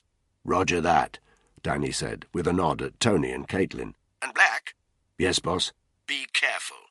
This is all happening too quickly, and something about it stinks. If the little we know about the Caliph is true, he's no fool. We have to assume that he at least admits the possibility of a welcoming party, and he'll come prepared. There's a very good chance that this is going to go noisy.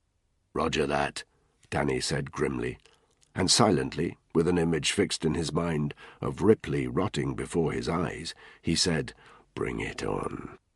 One other thing, Black. When this is over, you and me are going to have a conversation about your mate Spud. I've got a nasty feeling he's turning nutcase on us. Danny blinked.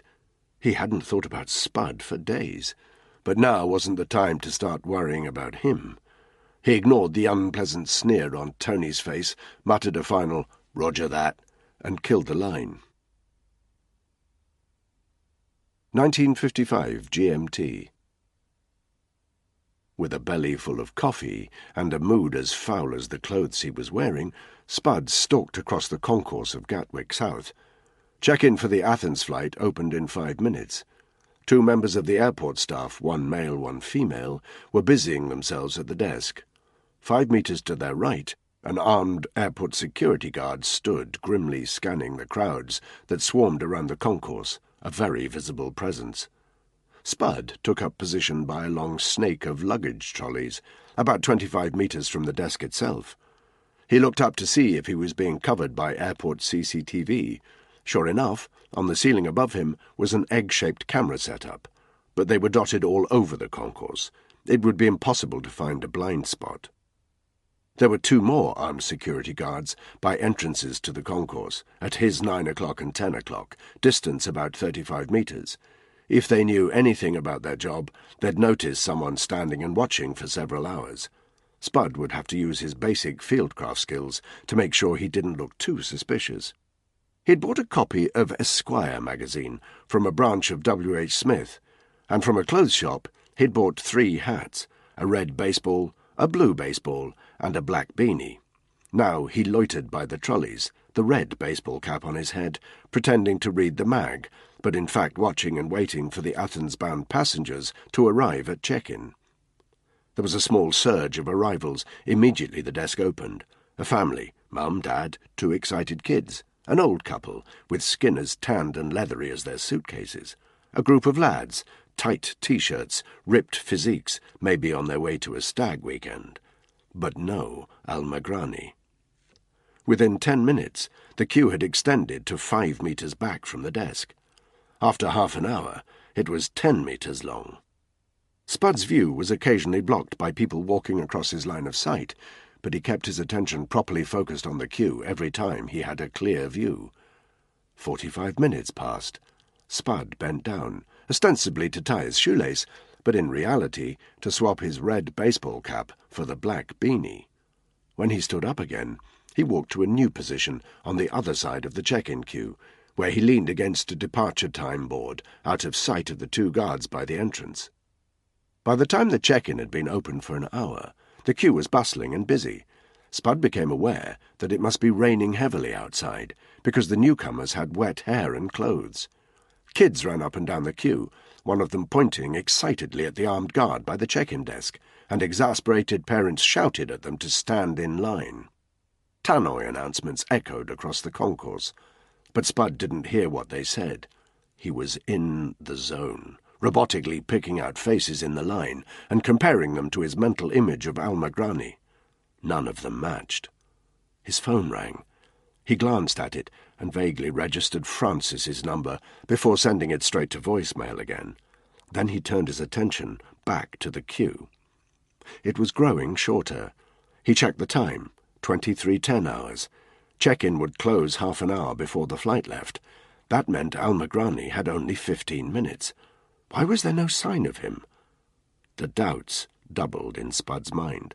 He felt slightly sick and asked himself again what the hell he thought he was doing.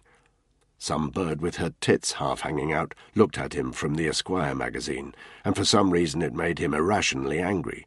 He felt like throwing it to the floor and stalking off, giving up on the whole thing, accepting that he was chasing shadows. He stopped, very still. 40 metres across the concourse, walking from the entrance to the terminal towards the check-in desk, and completely unobscured by passers-by, he saw a face he recognized. Al-Magrani didn't appear to be in a hurry. His shoulders were hunched, and there was a frown on his brow.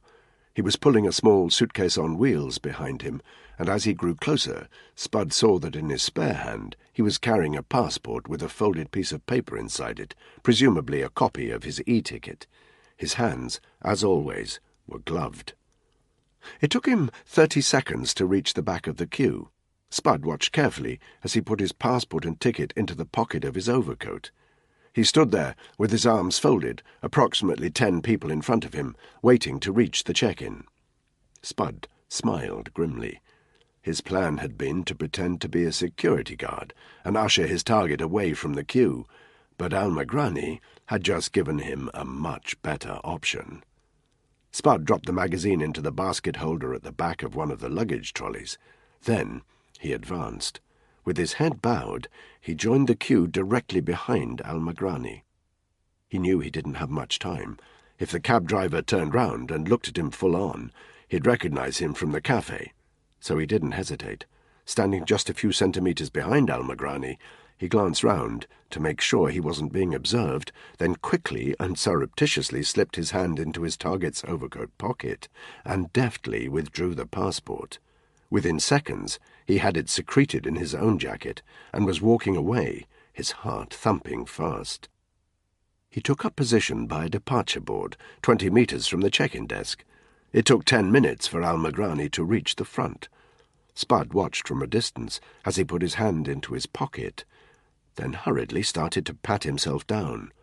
Commotion at the check-in desk. Al-Magrani was waving his hands around. A second assistant joined the one he was arguing with, but when Al-Magrani noticed an armed airport security guard approaching, he appeared instantly to back down. He grabbed his suitcase and tugged it furiously away from the check-in desk. Spud could see that he was muttering angrily to himself. He followed his target at a distance of 10 metres, knowing that without a passport, his only option would be to leave the airport. Sure enough, Al-Magrani stormed in the direction that the overhead signs indicated led to the car park. Spud stuck to him along the travelator to the car park pay stations. Al-Magrani paid for his ticket with cash. Spud paid for his with a card at the adjacent machine. He pulled the peak of his red baseball cap down over his face as he followed Al-Magrani into the nearby lift. There were 9 others in the lift. Spud watched his target press the button for level 3. Then he stood with his head down, his baseball cap covering his eyes, as the doors opened and closed at levels 1 and 2. By the time they reached level 3, there were only 4 of them remaining in the lift. The others were obviously avoiding Al-Magrani, who was muttering under his breath like some crazy tramp. The doors hissed open, and the cab driver stepped outside. Spud was the only one who followed. At this late hour, the car park was not busy. Spud clocked a couple of people on the western side and heard the distant screech of a single vehicle's tyres as it left the level. Otherwise, nobody. The trundle wheels on Al-Magrani's suitcase echoed across the concrete as he stalked to the far side of the level, seemingly unaware that Spud was shadowing him, still at a distance of 10 metres. When he finally arrived at the familiar white VW, which had empty spaces on either side, he fished his car keys from his pocket and used them to unlock the boot. Spud quickly checked his surroundings. Nobody was observing him. He ran forward. Al-Magrani spun round at the sound of Spud's footsteps, but too late. He didn't stand a chance. Spud thumped him hard from behind in the side of his abdomen. He doubled over as the wind escaped his lungs, by which time Spud had already grabbed him by the back of the neck. With fierce, brutal efficiency, he forced Al-Magrani head first into the boot of the car, then grabbed his legs and stuffed him inside. The cab driver wriggled and flailed, but he was too winded to shout out. Seconds later, Spud had slammed the boot shut, locked it, and pulled out the keys. He grabbed the suitcase and moved round to the side of the car, where he chucked the case into the back before taking the wheel and quickly starting the engine. The radio blared loudly, but it was distorted because they were under cover. Spud switched it off and could now hear his hostage thumping frenziedly in the boot and shouting. He knew he had to get out of earshot quickly. The VW's tyres screeched as he reversed from the parking spot and cut across a line of empty spaces towards the spiral ramp that led to the exit. More thumping from the boot, but the car park wasn't busy and the ticket booths were unmanned. Spud used his own ticket to exit the car park. Within minutes, he was pulling onto the M23. It was pissing down with rain as he headed south. The wipers made almost no difference, but Spud was sweating so profusely he might as well have been out in it. The blue motorway sign for Junction 10 loomed up ahead, and he indicated left. As he listened to the tick-tock of the indicators, he realized the banging from the boot had stopped. He pulled off the motorway, the wipers still unable to keep up with the torrent of rain. The road ahead was a busy dual carriageway, red tail lights streaming off into the distance.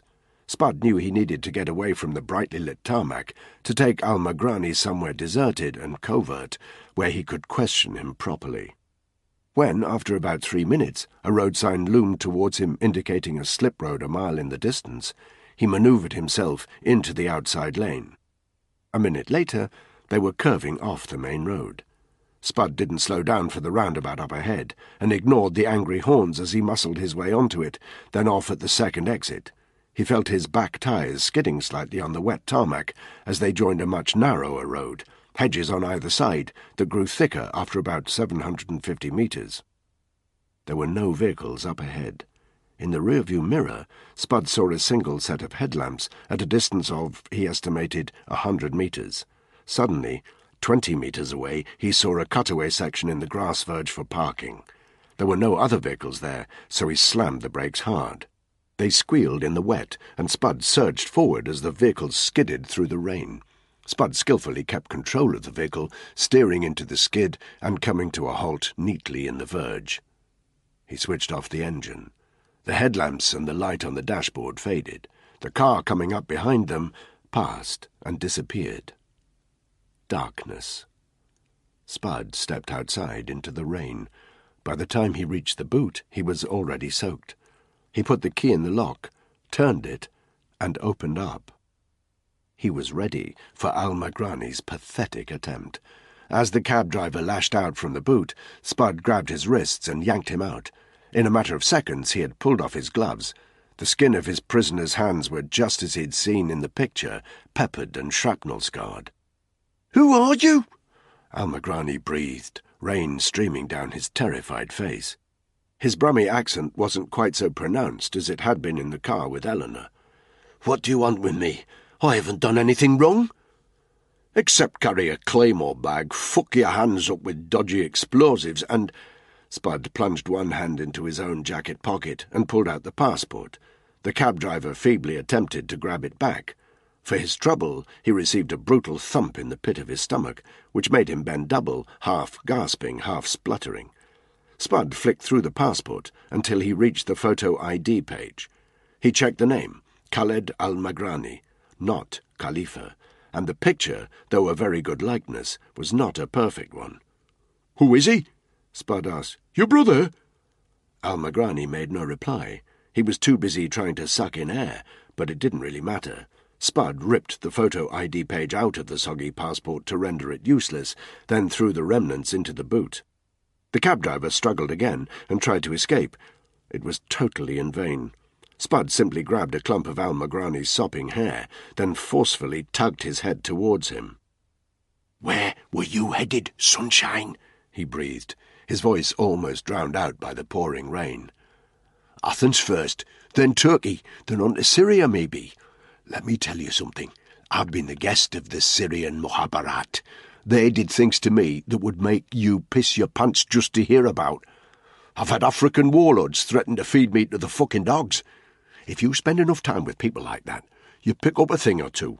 So here's the bad news, you piece of shit. I'm going to ask you some questions, and if you find yourself lying, it's going to fucking hurt. Understood?" Al-Magrani was taking short, shaky breaths. He nodded, almost imperceptibly. The rain hammered noisily on the roof of the vehicle. "Good," Spud said. "We're getting somewhere. Question 1. Where did you fuck your hands up?" The cab driver closed his eyes. "Iraq," he breathed. "A training camp. There was a faulty grenade." Spud didn't let it show in his face, but the relief that washed over him was like a warm shower. He hadn't been making this shit up after all. "Question 2. Where were you heading after Turkey?" Al-Magrani seemed more reluctant to answer this question. He tried to look away, but a firmer grip on his hair made him yelp the word, "Syria!" Spud nodded.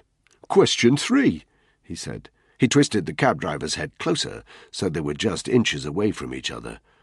"What do you know about the Caliph?" Whatever reaction Spud had expected, it wasn't this. Al-Magrani's shaking became more violent. He whimpered, and with a sudden surge of energy, started flailing around trying to release himself from Spud's grip. Spud didn't hesitate. With one great swipe of his free arm, he slammed Al-Magrani solidly in the centre of the face. There was a brutal thud, accompanied by the cracking sound of a bone splintering. Al-Magrani gasped in pain. When Spud lowered his fist, he saw that his nose was impressively broken, and blood was streaming down over his lips and dripping from his chin. "Let's try that again," Spud whispered. "What do you know about the Caliph?" "Nothing," Al-Magrani whispered. But his pathetic denial was accompanied by a waft of urine. His companion had pissed himself with fright. "You're scared of him?" Spud said. Almagrani looked at him with a pitiful expression. He nodded. "Right now, me friend, you should be more scared of me." And without warning, he slammed his fist against the cab driver's broken nose again. A yelp of pain filled the air, and when Spud looked at the bleeding face again, he saw streaks of tears on the blood-smeared cheeks. But both blood and tears were almost immediately washed away by the rain. "Please," Almagrani whispered. "please." "Have you met him?" Almagrani nodded faintly. "Where?" In Iraq, at the training camp." "So why's he so fucking scary?" Almagrani could barely speak. Over the noise of the rain, Spud only faintly caught certain words. "Beheadings, burnings, families killed, villages wiped out, crucifixions." The cab driver buried his head in his hands. His shoulders shook. Spud released his grip on the man's hair. He had broken him. Almagrani's pretense was over. Spud stepped backwards. He was cold and soaking wet, but there was a fire inside his gut that kept him warm. A car sped past, momentarily lighting them up, but it didn't stop. Spud looked at his shaking, bleeding hostage. He had a decision to make. Should he call Eleanor? Tell her what he'd discovered, drag this bleeding, battered wannabe jihadi into the MI6 building and wait for her to tell him exactly which procedures he'd failed to follow and fit the target up with a medic and a decent lawyer? Or should he head for Hereford, his home turf that no longer felt like home, where Ray Hammond could tell him what a dead weight he was and scoff at his attempt to keep in the game while the regiment had bigger fish to fry? He drew a deep breath. Neither choice appealed to him. But he couldn't stay here, stuck down a country lane with a terror suspect who might just have a link to the guy the firm were chasing. Spud suddenly grabbed the cab driver by his neck again. "What are you doing?" Almagrani whimpered. "What's going on?" Spud didn't answer. He pushed the struggling cab driver back down into the boot cavity. Almagrani shouted out in panic, and Spud winced as a shock of pain ran down his abdomen. But he kept the pressure on, and once more managed to bundle the cab driver and his scuffling, flailing limbs into the cavity and cram the boot shut with a dull clunk. Almagrani's renewed, panicked shouts became muffled. He banged furiously, but ineffectually, against the inside of the boot. Spud ignored the noises, walked round to the passenger door, slammed it shut, and then clambered back behind the wheel. He was drenched and slightly out of breath. His wounds throbbed agonizingly, and he had a bastard pain between the eyes. He was in a bad state to make a clear decision, but that was what he had to do. He inhaled deeply, started the car, lit the headlamps, and knocked the engine into first. With screeching tires, he pulled a quick 180-degree turn over the wet tarmac. Then he accelerated hard down the country lane. He'd made his choice. He was heading to Hereford. Chapter 27. 0400 hours, Arabian Standard Time. They had taken it in turns to sleep through the night, but now everyone, even Mustafa, was awake and alert. From the window of Ahmed's penthouse apartment, Danny saw the lights of a chopper approaching across the glowing Qatari skyline, its trajectory heading straight for them. It almost looked as if it was going to slam straight into the penthouse itself, but once it was 50 meters out, it became clear that this was just an optical illusion. It was flying a good 20 meters higher than the building and disappeared overhead. Danny faintly heard the sound of its rotors beating on the roof above. He turned to check out his crew. Like Danny himself, Tony and Caitlin had ditched their tracksuit tops and sports bags, and since there was now no need to hide the hardware they had picked up in Bahrain, it was on full display. They wore T-shirts over which they'd donned their tactical vests. Their S&W handguns were tucked into the vests, and their KH-9 rifles were slung around their necks. They wore radio packs connected to their covert earphones, and their vests were packed with spare ammunition for their personal weapons, along with a flashbang each. Mustafa and Ahmed couldn't keep their eyes off the hardware. Buckingham was scowling like a petulant child. "We should leave the fucking spook here," Tony had already suggested. Cunt'll only get in the way. He's staying where I can see him, Danny said. You fucking crazy. We should leave them all here. Buckingham, Mustafa, Ahmed. I don't trust any of them. Until we've got the Caliph, they stay with us. Tony shrugged. You're the fucking boss, he said bitterly. You can take the rap when they screw things up for us. Ahmed's phone rang. He didn't need to be told to put it on hands-free. Everyone in the room heard the conversation in Arabic, even though they didn't all understand it. The platform has been evacuated, Ahmed said once the call was over. The last helicopter left 2 minutes ago. Danny shot Buckingham an inquiring look that said, Is that what the conversation was about? Buckingham nodded. Danny took his own phone out and dialed through to Hereford. The call was answered immediately. This is Bravo 9 Delta, Danny said. We're advancing to target. Roger that, came the reply. We'll expect you to contact us as soon as you're on the platform. Danny killed the line. Move the cases of money, he told Tony and Caitlin. As he spoke, he saw Ahmed's face twitch. What? What if I lose it? Ahmed asked quietly. What if a psychopath releases a bioweapon in the middle of London? Danny countered. Anyway, it was your idea. It took 5 minutes for Danny's 2 companions to transport the flight cases of cash from Ahmed's bedroom. They carried them out of the main entrance to the apartment and up onto the helipad above. Once they were fully loaded, Danny gave a single grim-faced command and all 6 of them prepared to leave. Caitlin and Tony led the way. Ahmed and Mustafa followed.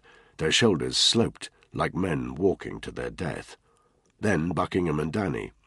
But as the other 4 disappeared through the apartment's main entrance, Buckingham held Danny back. Danny looked him up and down. The spook's hands were shaking. He was clearly terrified. "Black," he hissed. "There is no need for me to come with you. I'm much better deployed here as a conduit to—" "You're coming," Danny told him. "Black, I swear to God, I know things about you that will put you in a military prison for the rest of your life, and that's if you're lucky. I know people in Langley who'd prefer you dead. One word from me, and they'll—" "You're coming." Danny grabbed Buckingham's arm and pushed him towards the exit. Buckingham was sweating as he staggered out of the apartment, Danny stalking him close behind. They moved past the dedicated elevator towards the metal door at the far end of the corridor, which the others had left open. The noise of the chopper was louder here. On the other side of the door was a flight of steps that led up to the rooftop helipad. The warm wind was strong this high up, and not just because of the chopper's downdraft. All of Doha seemed to shine in the night beneath them, and seawards to the north and east, Danny could make out a busy coastline full of glowing vessels that became gradually less numerous as the distance from land increased. Buckingham looked bilious. He clearly wasn't good with heights, so Danny grabbed him by the arm and ushered him roughly across the helipad. Danny recognized the chopper as a Sikorsky S-76, blue tail, red body, orange and white striped rotor blades. From the outside, it looked like a standard offshore transport aircraft. The chopper's side door was open, and the others were already inside. Danny pushed the spook aboard, then jumped in himself and closed the door. "Go!" he shouted over the deafening noise of the rotors. There were 2 flight crew, each of them wearing headsets. Danny noted with satisfaction that they seemed confused to be transporting anyone other than Ahmed. It took a word of instruction from their boss before the chopper rose from the helipad, buffeted slightly by the winds, and sped directly over the lower rooftops of the city towards the coast. The interior of the Sikorsky was a lot more comfortable than any military transport Danny had ever been in. 12 comfortable leather seats, a fridge with iced water. Ahmed was a man who liked to travel in style. But this morning he looked terrified. The dark rings around his eyes were more pronounced, and he kept glancing anxiously at the unit's personal weapons. Estimated flight time, 35 minutes. Land became sea. A couple of minutes later, they had passed the bulk of the vessels mooring in Doha, and all Danny could see through the window of the chopper was the reflection of a bright moon on still water. He estimated that they had an hour till sunrise. He didn't like not having a direct line into Hereford. He knew the headshed would have full surveillance on the area, but until they got onto the rig and opened up a secure line to them, it was useless to Danny and his team. As the rotors spun rhythmically, Danny looked at his 2 unit colleagues. Unlike Ahmed, Mustafa and Buckingham, Tony and Caitlin's faces were pictures of calm. They sat next to each other, and Danny noticed how Caitlin's knee was pressed against Tony's. He felt like warning her not to get too close. Tony was a man who ripped off the Hereford armory and flogged the spoils onto the sort of people who shouldn't be within 100 metres of live ammo. A man who could call on a seedy underbelly of criminality to do his dirty work for him. A man who thought nothing of allowing his wife to head blindly into a terrorist atrocity. For one of the good guys, he had a bad way of looking at the world. Danny would have far preferred to have Spud or Ripley here, but he didn't have that option. He just had to get on with it. In the distance, it was hard to judge how far, but maybe 10 or 15 clicks, Danny caught sight of a structure glowing in the sea, one of the many oil platforms that dotted the Persian Gulf. Even from this distance, it looked vast, a floating city. The pilot looked back over his shoulder and shouted something in Arabic. Both Ahmed and Buckingham turned to Danny. 5 minutes, they translated in unison. Danny nodded. He checked over his weapons and saw that Tony and Caitlin were doing the same. The chopper started to lose height. Danny craned his neck to look through the front window of the aircraft. His angle of vision was awkward, but he could just make out another structure, much closer this time.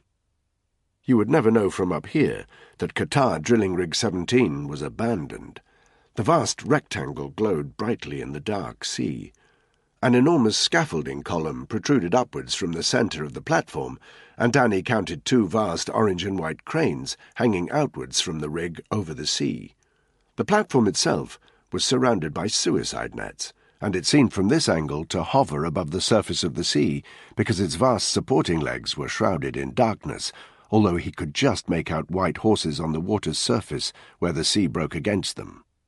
He identified a circular landing zone, green with a yellow circular landing spot marked with a glowing H on the nearest edge of the platform, which the chopper now headed for. Danny turned to his unit. "Secure the LZ," he said. "The rest of you stay on board till we give you the word." He cocked his rifle. Tony and Caitlin did the same.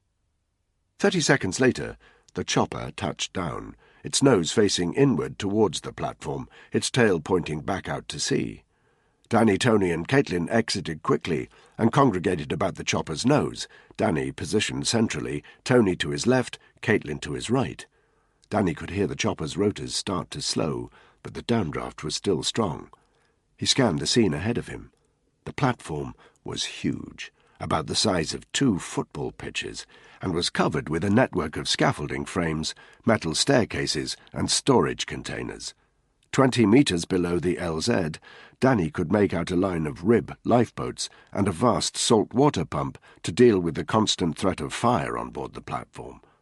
But no personnel, no movement. The rotors fell silent. Now they could hear the water crashing against the footings of the oil rig far below, and the movement of a breeze from the northwest. And on the edge of his senses, a humming sound, no doubt emanating from the generator that had to be keeping the electric lights burning, and some of the sound coming from the lights themselves. But there were no voices. It was eerie, being on a structure that was clearly meant to house humans, and knowing that they were the only people on board. Danny turned to Caitlin. "Get the others," he said. "The pilots, too. We can't trust anyone. We'll find a safe place to secure them first, then get on the line to Hereford. We need to know if they have any surveillance intel. Leave the money in the chopper for now." A minute later, Caitlin had herded Mustafa, Ahmed, and the 2 pilots onto the LZ. "Where's the bridge?" Danny shouted at Ahmed. Ahmed pointed towards the centre of the rig. "On the far side of that tall scaffolding tower," he said. "You see the rectangular structure painted green? Is that where we're going?" Danny shook his head. "Not you," he said. "It's the first place anybody will look. What about the accommodation quarters?" "Around the northern leg," Ahmed shouted. "They're very cramped. If you want somewhere safe to put us, I suggest the medical room. It's between our current position and the center of the platform. I think we could lock ourselves in there." Danny gave that a moment's thought. Ahmed's suggestion made sense. If things went noisy, if and when the Caliph showed his face, it would be good to have them in the vicinity of medical supplies. He nodded. "Lead the way!" he shouted. A metal staircase led from the LZ to the platform itself. Ahmed trotted towards it, Danny at his shoulder, scanning the way ahead for unexpected movement. The others followed, with Tony and Caitlin taking up the rear. Their footsteps clattered as they descended the metal stairs. Once they were down on the platform, Ahmed kept looking back at them nervously, obviously checking they were still with him, as he led the small group through a network of storage containers, scaffolding rigs, and engineering platforms, whose purpose Danny could only guess. The surroundings were hyper-industrial and factory-like, like being in the heart of a complex deserted metal maze. There were fire extinguishers every 15 feet, regular signage pointing to emergency exits and muster stations, and bright strip lighting that made the deck almost as bright as daytime. After a couple of minutes, they reached what looked like a grey porter cabin, adjacent to the huge central scaffold that Danny had seen from the air. 3 metal steps, painted a vibrant yellow, led up to the door. Ahmed was about to walk up to them when Danny pulled him back. He approached the door himself, his rifle engaged, and thrust the door open. He stepped inside, aiming towards the 4 corners of the room, before shouting, "Clear! Get inside, everyone, now!" It was a standard medroom, a stretcher bed in one corner, sterile-looking cabinets along the walls, a poster detailing how to perform CPR, and a faint smell of antiseptic. Ahmed, Mustafa, Buckingham, and the 2 pilots huddled automatically against the far wall, while Tony and Caitlin kept watch outside.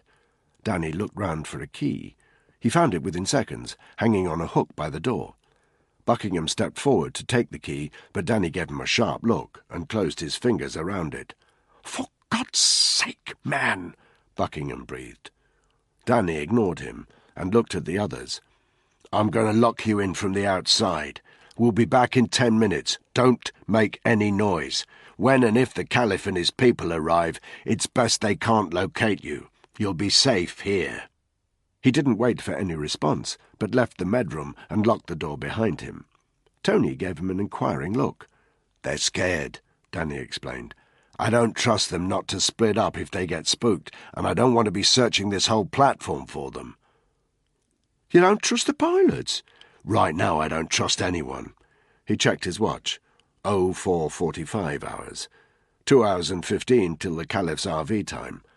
"Let's get to the control room, make contact with Hereford, then move back to the chopper and unload the money." "You think this fucker's really going to show?" Tony said. "You really think he doesn't know we've just pitched up with all our weapons?" Danny had no answer for that. They moved stealthily, rifles engaged, in a leapfrog formation along the metal deck. Distance to the main scaffolding tower, 30 meters.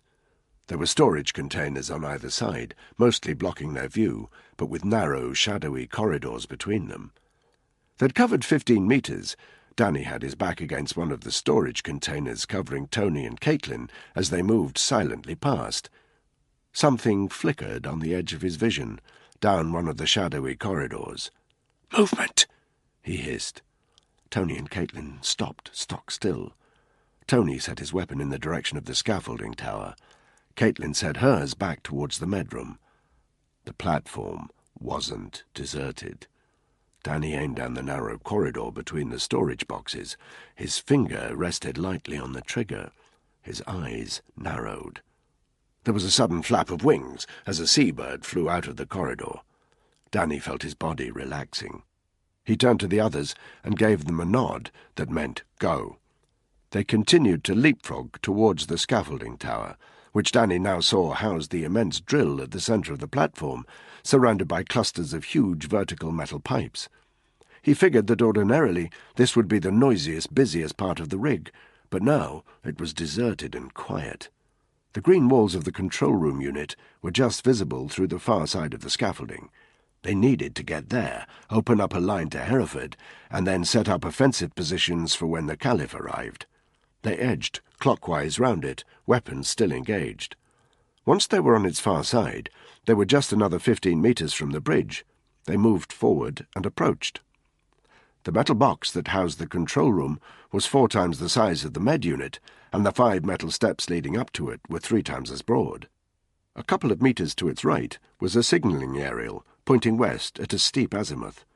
As before, Tony and Caitlin took up positions on either side of the door, while Danny engaged his rifle, knocked the door handle down, and pushed it quietly open with his foot.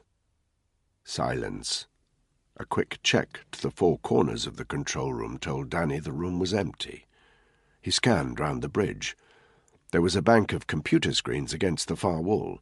They showed a bewildering display of spreadsheets and technical diagrams. There was a water cooler against the left-hand wall and a large square table in the middle of the room. Some of the chairs round the table still had thick high-vis jackets slung over the backs, and the table itself had a couple of white hard hats upturned on it. Danny continued to scan round, looking for the platform's radio equipment. He quickly located it against the right-hand wall. "Shit!" he breathed. He activated his personal comm so that Tony and Caitlin could hear his voice. "We've got a problem." The radio unit was about the same size as one of Ahmed's suitcases of money. It had a digital dashboard with a number of LEDs. All dead. The unit itself had been pulled away from the wall. Danny could see, even from this distance of 10 metres, that the mess of multicoloured wires had been roughly cut. He knew there was no point even trying to use it. "The radio's down," he said tersely into his comms unit. "Someone's taken it out." The regular platform crew wouldn't have done that before they left, Tony said. We've got company. Danny quickly turned and made to exit the control room, his KH-9 engaged.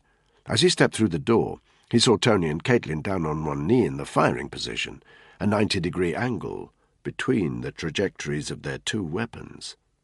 There was no warning.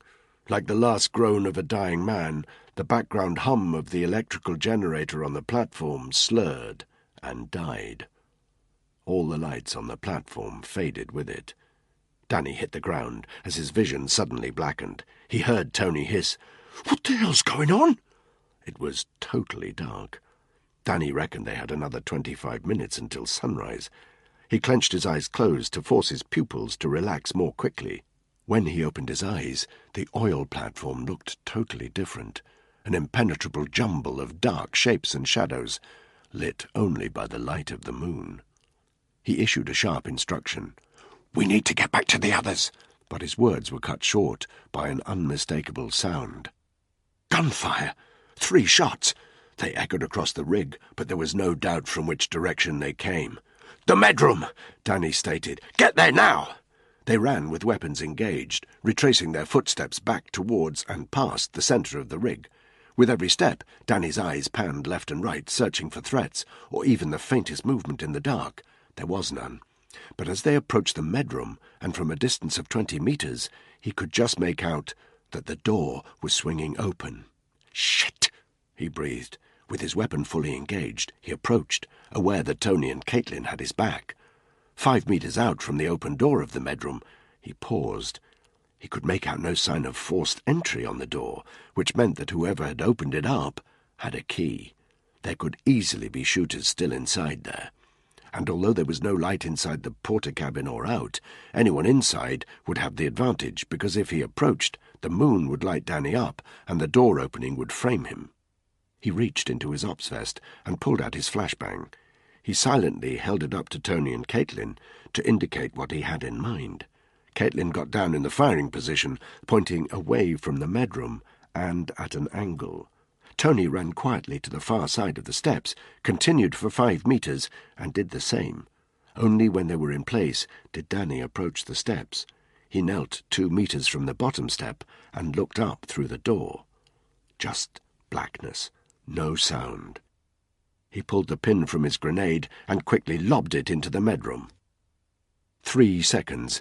Danny looked away just in time to stop his vision being compromised by the blinding white flash that emerged from the doorway. He was, of course, expecting the deafening bang. When it arrived, he hurried up the steps, weapons still engaged, and slipped through the doorway. He switched on his surefire torch, trusting that any shooters in the medroom would be too disorientated to fire on him if he made himself a target. He conducted a broad sweep of the room with his weapon. No movement, no armed personnel. But 3 bodies, slumped on the floor just by the stretcher bed. With a sick feeling in his stomach, Danny approached swiftly. The surefire torch shone brightly on the faces. Each man had been shot point blank in the forehead. The entry wounds were catastrophic. Each forehead had splintered open and spattered blood over the stretcher bed and the walls. It was as much from their clothes as their damaged features that Danny identified the bodies. "Mustafa and the 2 pilots are down," he said into his comms. Danny realized he hadn't even known the pilots' names. There was no point wasting time on the dead. Danny spun round and continued his sweep of the medroom. There was no sign of Ahmed or Buckingham. He returned to the doorframe and scuttled back down the stairs before hitting the ground in the same position as Tony and Caitlin. "Some fucker was waiting for us," he said tensely. "They took out the radio comms, and now they've got Ahmed and Buckingham." He realized he was sweating profusely. "How?" Caitlin demanded. "The Hitchids had the place under surveillance since we made contact with the Caliph. How did somebody get here before us?" "I don't know," Danny stated. "Maybe they were already here." "What now?" Tough call. There were just 3 of them on a large oil platform against an armed threat of unknown size. "We stay together as a unit," Tony said. "That way we have a better chance of defending ourselves if we come under fire." "And no chance of finding Buckingham or Ahmed," Danny said. "Who gives a fuck about Buckingham?" Tony spat. "Not me, but Ahmed's the only reason we're here. If we lose control of him, we've no chance of getting close to the Caliph." "For fuck's sake, Black, have you taken a knock to the head? Isn't it obvious we called him wrong?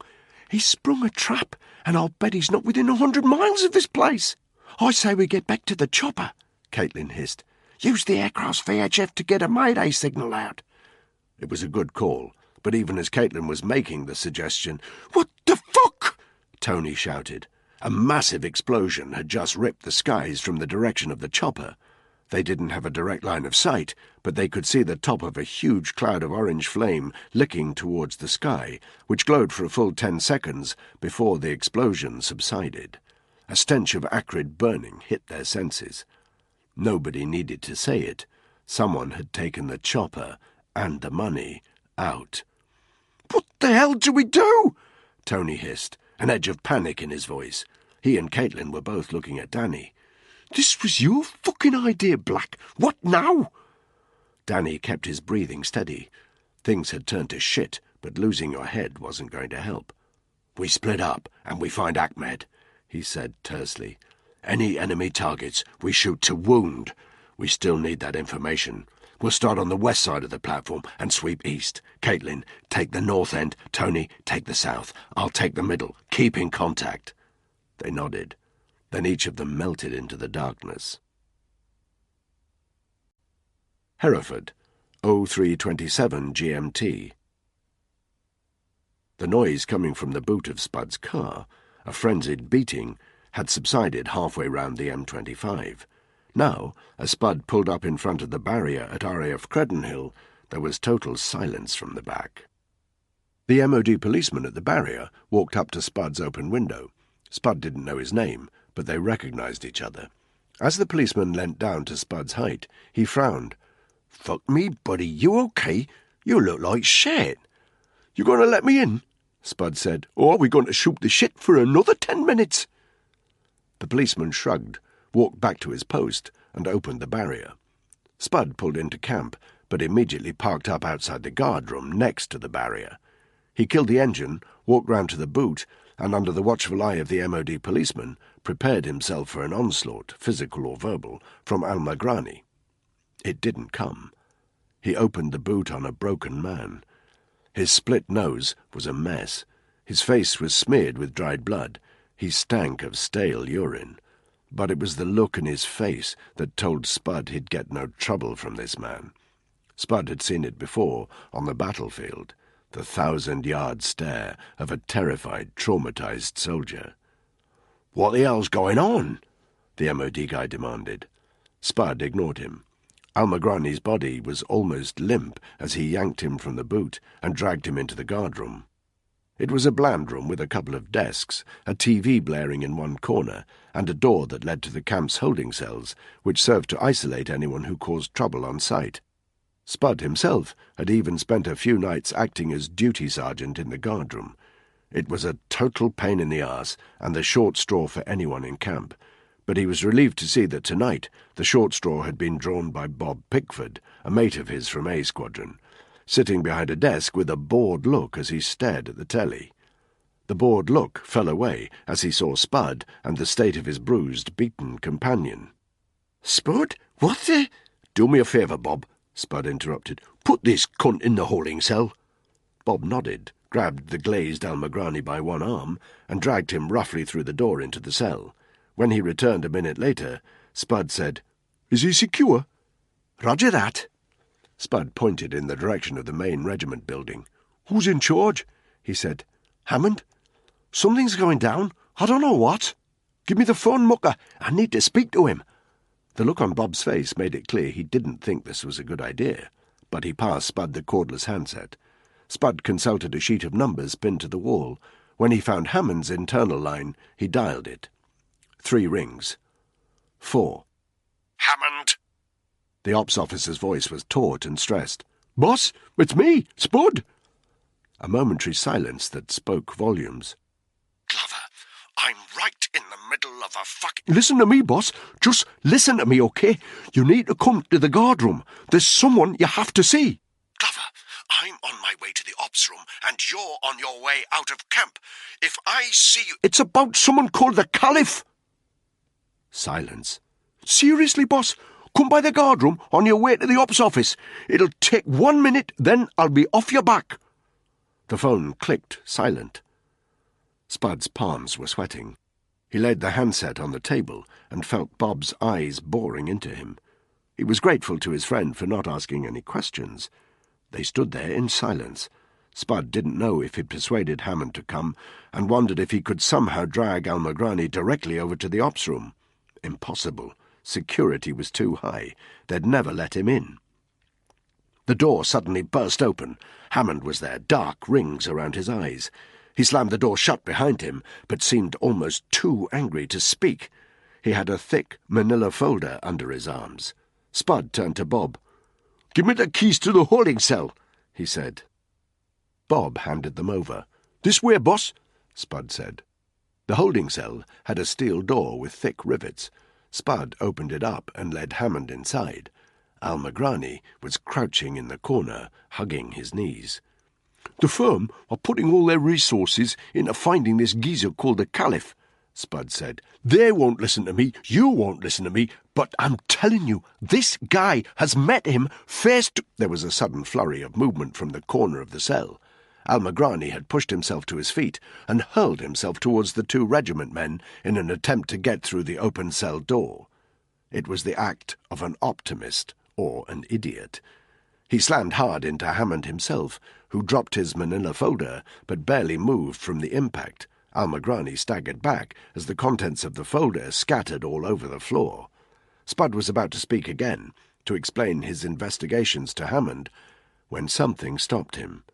The cab driver's expression had changed. The 1,000-yard stare had morphed into something else. Dread. He was staring at one of the pieces of paper that had scattered from Hammond's folder. Spud looked to the floor. He saw photographs. One of them was of his mate Danny, and for a moment Spud thought he was staring at that, but it made no sense. Almagrani didn't even know Danny. "What is it?"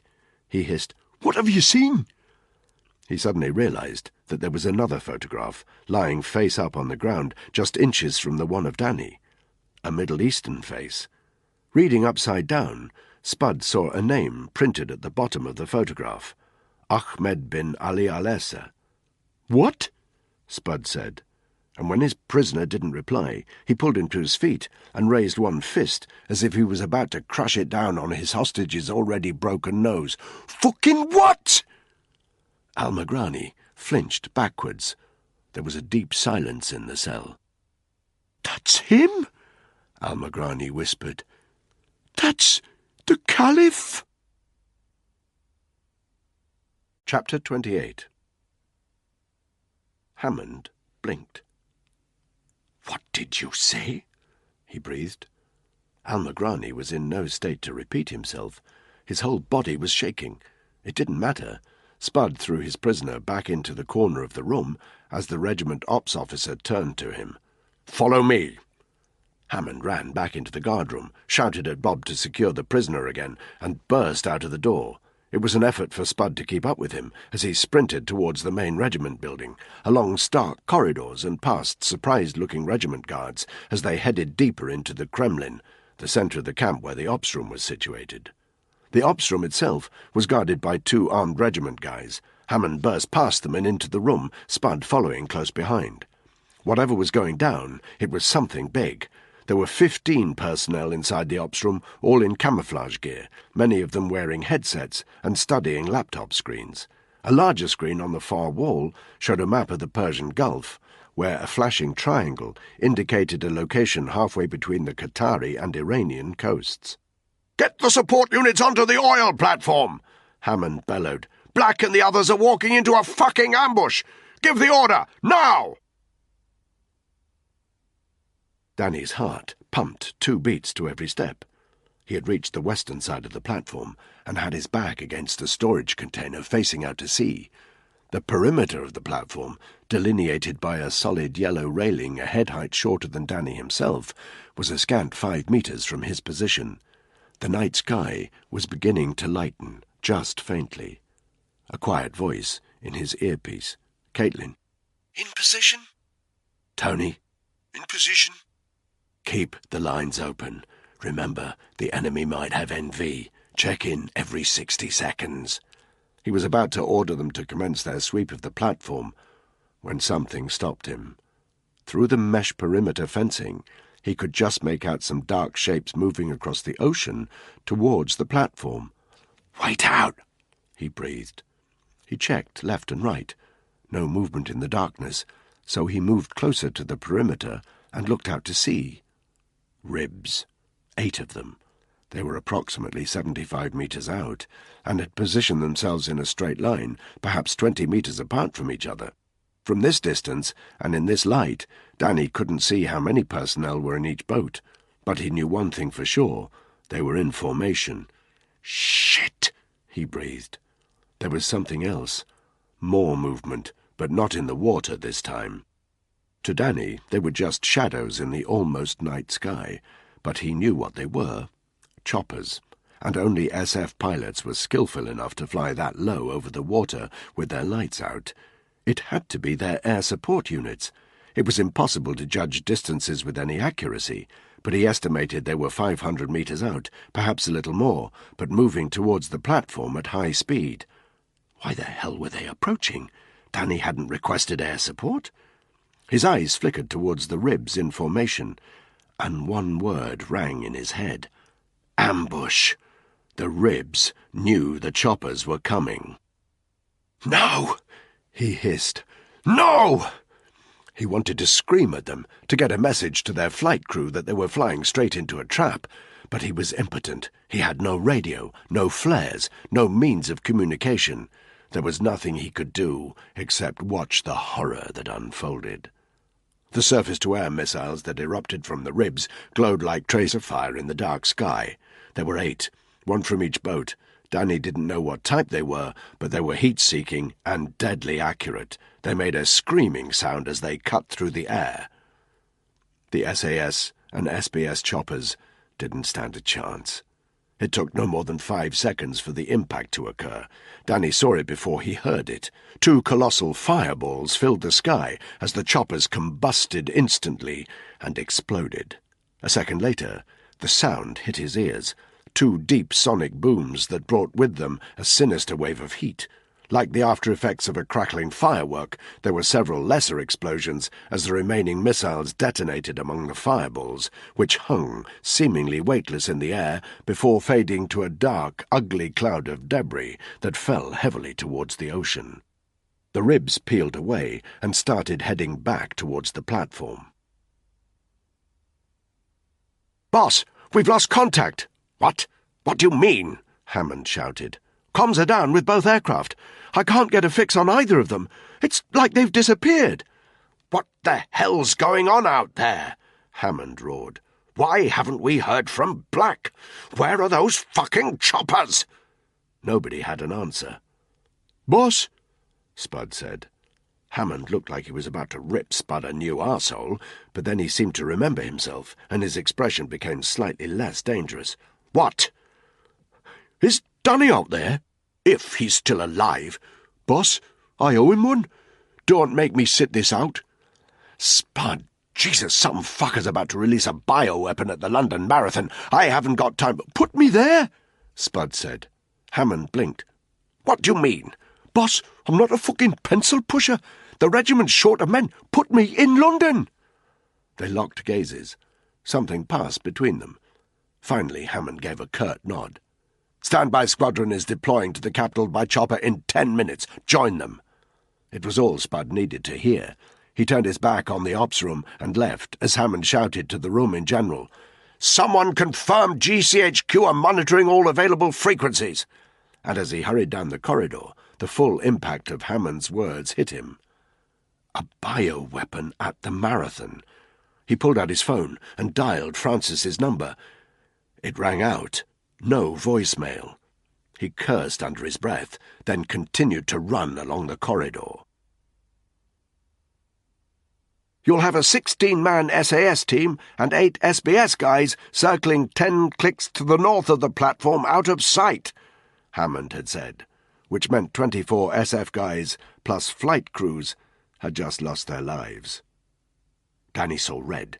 He raised his personal weapon, fully intending to open up on the 8 ribs that even now were speeding towards the platform.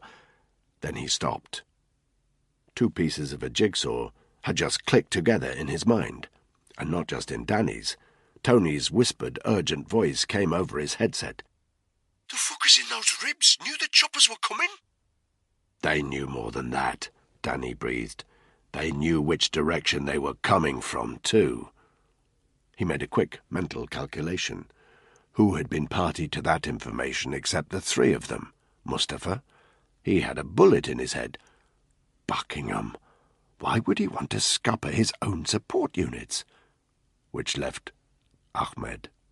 Back at the apartment, Danny's conversations with the headshed had been on speakerphone so Tony and Caitlin could listen in, but that meant Ahmed also knew where the support units were coming from. Danny's eyes narrowed. His peripheral vision sensed movement on both sides. He looked at his right arm. A red laser dot traced its way up his shoulder. He sensed it coming to rest on the side of his head. Danny knew he had a fraction of a second to save himself. He hurled himself back from the edge of the rig, crashing heavily against the storage container behind him, which boomed and echoed like a drum. As he prepared to swing round and fire in the direction of the laser sight, he saw 4 more dots dancing on his chest. This is it, he thought. I'm fucked. He expected the shots to come any second. They didn't. Instead, a voice called from the darkness to his right. He recognized Ahmed immediately, but the voice of the Qatari businessman had a different edge to it. If you lower your weapon, I will instruct my men to hold their fire. If not... He let the threat hang there.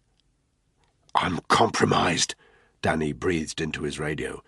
As he lowered his weapon and let it hang by its sling, he waited for a response from Tony or Caitlin. There was none. He raised his arms into the air.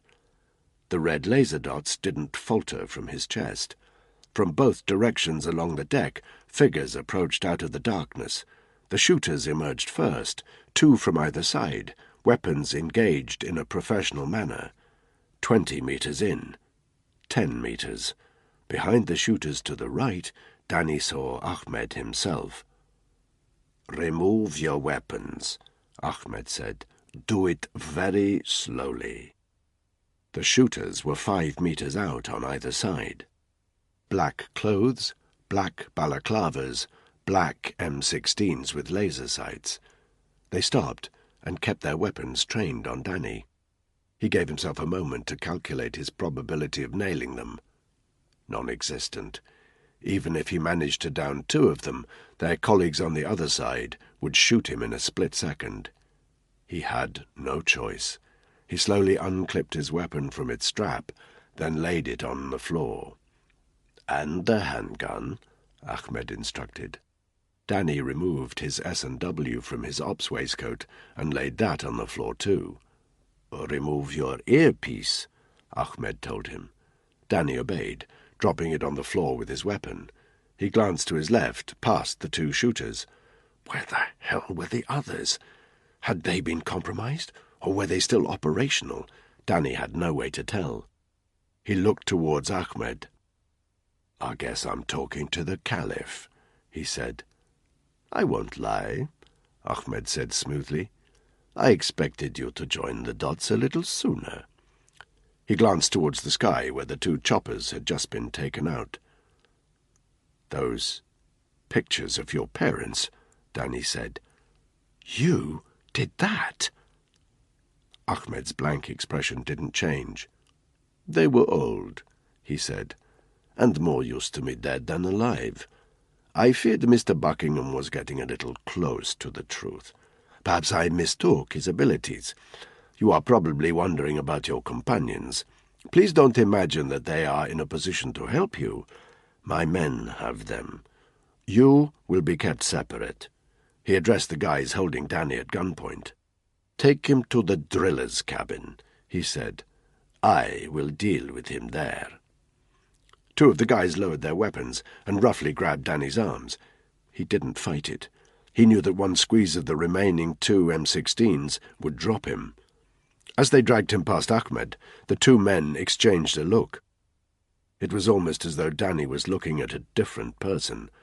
Ahmed's eyes were dead and dark. There was no humanity in them, not even any hatred, just an empty pit. The balaclavaed men dragged Danny through the dark, industrial maze of the oil platform. He tried to quell the fear that was rising in his chest and to keep his senses alert. Every 30 seconds or so, he saw movement at the edges of his vision, down dark external corridors, or on the other side of the distant scaffolding rigs. His captors must have seen them too, but it didn't seem to worry them, which was bad news. It meant the rig was crawling with the Caliph's men. Maybe they were the same guys who he'd just seen in the rib. There would have been time by now for them to climb up the platform legs and board the platform. Maybe they'd been here in hiding all along. They reached a large cabin on the southern side of the rig, about 25 metres in length, and painted the same yellow as the railings round the platform. A sign on the door said "Driller's Cabin." The door was unlocked. Danny felt himself being shoved inside. There were blackout blinds against the windows, so it was entirely dark. He staggered halfway across the dark cabin before hitting a long wooden table set in the middle. He spun round to look back at the door and saw the red laser dots still dancing on his chest. "Black!" a voice hissed from the darkness. Danny immediately recognized Buckingham, his tone dripping with fear. "What the hell's happening?" There was no chance to respond. The gunmen were on him again, dragging him to one end of the room. As his eyes grew accustomed to the darkness, he could just make Buckingham out. The spook was on his knees. His hands seemed to be bound behind his back and tied to a metal post approximately 8 feet high, connecting the floor to the ceiling of the cabin. As one of the gunmen dragged Danny to an identical post, about 6 feet to the left of Buckingham's, another withdrew a torch and shone it directly in Buckingham's face. Danny saw pale skin and bloodshot eyes. Buckingham's handsome features were so drawn that he was hardly recognizable. They forced Danny to his knees in the same position as Buckingham. 2 laser spots were still on his chest as one of the masked men cable-tied his wrists and ankles together behind his back, then tied both to the spare post. Danny knew there was no point expending energy by struggling. If he put up a fight, they'd just shoot him. It was an uncomfortable stress position that forced him to stay kneeling with his arms tight behind his back. Only when he was fully secure did the laser spots leave his body. The gunman extinguished his torch. Without another word, all 4 men left the cabin. Danny heard them locking the door. "This is your fault," Buckingham breathed. "This is your fucking fault, black. Everything you touch turns to shit, and now I'm going to—" Danny zoned out. He was trying to peer through the gloom to get his bearings, his eyes still adjusting to the renewed darkness. There was a gap of about 5 meters between himself and the table. Beyond that, he couldn't see anything. He strained to tug his arms away from the post behind him, but it just made the cable ties dig sharply into his skin, and he knew that was a no-go. He had no weapons and no comms, no means of defending himself or raising the alarm. The Caliph had played them like a fucking instrument. He zoned back into Buckingham's voice. "How long until the SAS and SBS support units get here?" "You heard that big bang 5 minutes ago. That was them taking a swim." Scowling, Danny looked to his left. He could just see Buckingham's pale face. "What?" Buckingham's voice had risen an octave. "What? You mean they're—" "Not coming," Danny said. But Hereford will know what's happened." "All they'll know is that they've lost contact." "So they'll send someone else?" "Sure," Danny said. "It shouldn't take more than 5 or 6 hours." "What? Oh, Jesus!" Suddenly, and without warning, Danny heard retching. "Listen to me," he said over the noise. "When they come back, be compliant. You saw what Ahmed's men did to his own parents. You know what he's capable of, so don't antagonize them. It's your best chance of survival." "What do you fucking well know, Black?" There was the sound of more retching, and then of the door being unlocked. A faint light as it opened. Several figures, probably 6, maybe 7, filed into the room. 3 of them had torches, which they shone directly at the prisoners, dazzling Danny and removing whatever night vision he had acquired. There was activity in the space between them and the table. For a full 30 seconds, Danny squinted into the light, trying to work out what the figures were doing. Only when they stepped back a couple of meters did he realize. His stomach turned to ice when he saw that they had erected a camera on a tripod between him and Buckingham 3 meters out. He remembered something Tony had said the day they'd left for Nigeria. "Remember the good old days, when the time to shit yourself was when someone shoved a gun in your face? Now you know you're in for a much worse time when they get the fucking iPhones out and press record." The figures melted away towards the back of the room, but they kept their torches shining towards Danny and Buckingham. Danny caught a whiff of urine, and he knew Buckingham had pissed himself. He didn't fully blame him. Another figure entered the room. Danny knew from the slow walk and the shape of his silhouette that it was Ahmed. He positioned himself just in front of the camera. The torchlight from behind made his outline very pronounced and cast a long, thin shadow towards them. Danny couldn't see his face. "Listen to me. Listen, Ahmed." It was Buckingham talking, and he had a quaver of total panic in his voice. "You will call me Caliph," Ahmed said. Hesitation, then, "Please, Caliph, you don't need to kill me.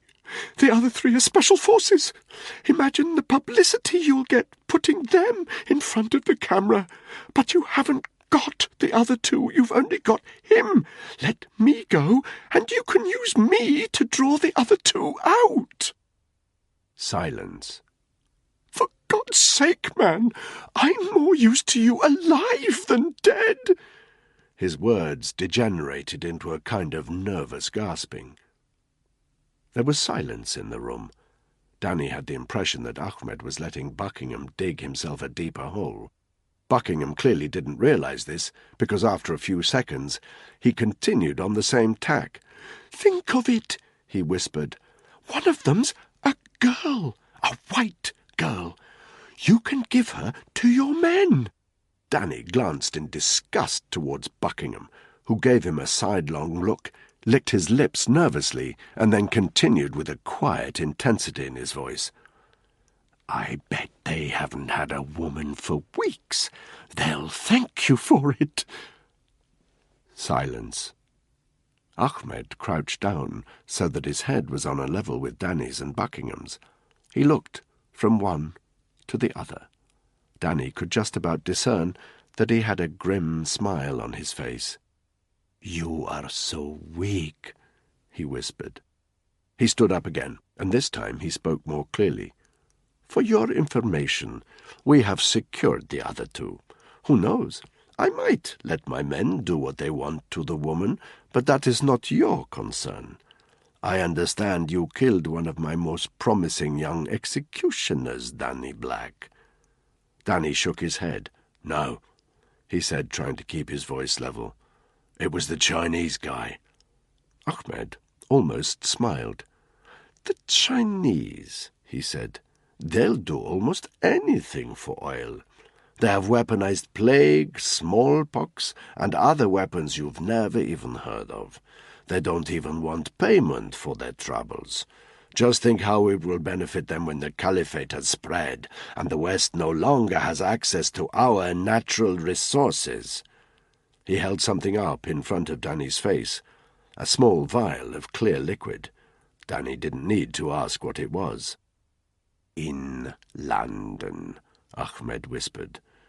"We are beheading your soldiers in the street. In France, we are executing them in their offices. After today, thanks to this, your people will look back on those times as the good old days." Danny kept quiet. Any attempt to antagonize this lunatic would be counterproductive.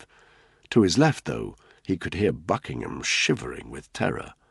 "But I see no reason," Ahmed said, "to dispense with the old ways just yet." He pocketed the vial of liquid before walking back behind the camera. He raised one hand and clicked his fingers. The three men with torches moved forward, coming to a halt a meter behind the tripod and shining their beams at Danny and Buckingham so that they were quite brightly lit up. There was a shuffling sound behind the camera. Danny, squinting again in the light, could tell that Ahmed was wrapping a shamach around his head. When he returned to the front of the camera, he was carrying something that made Danny's skin turn clammy. It was a knife. The blade itself was a foot long, and Danny could see that it had jagged, serrated teeth. Someone switched on the camera.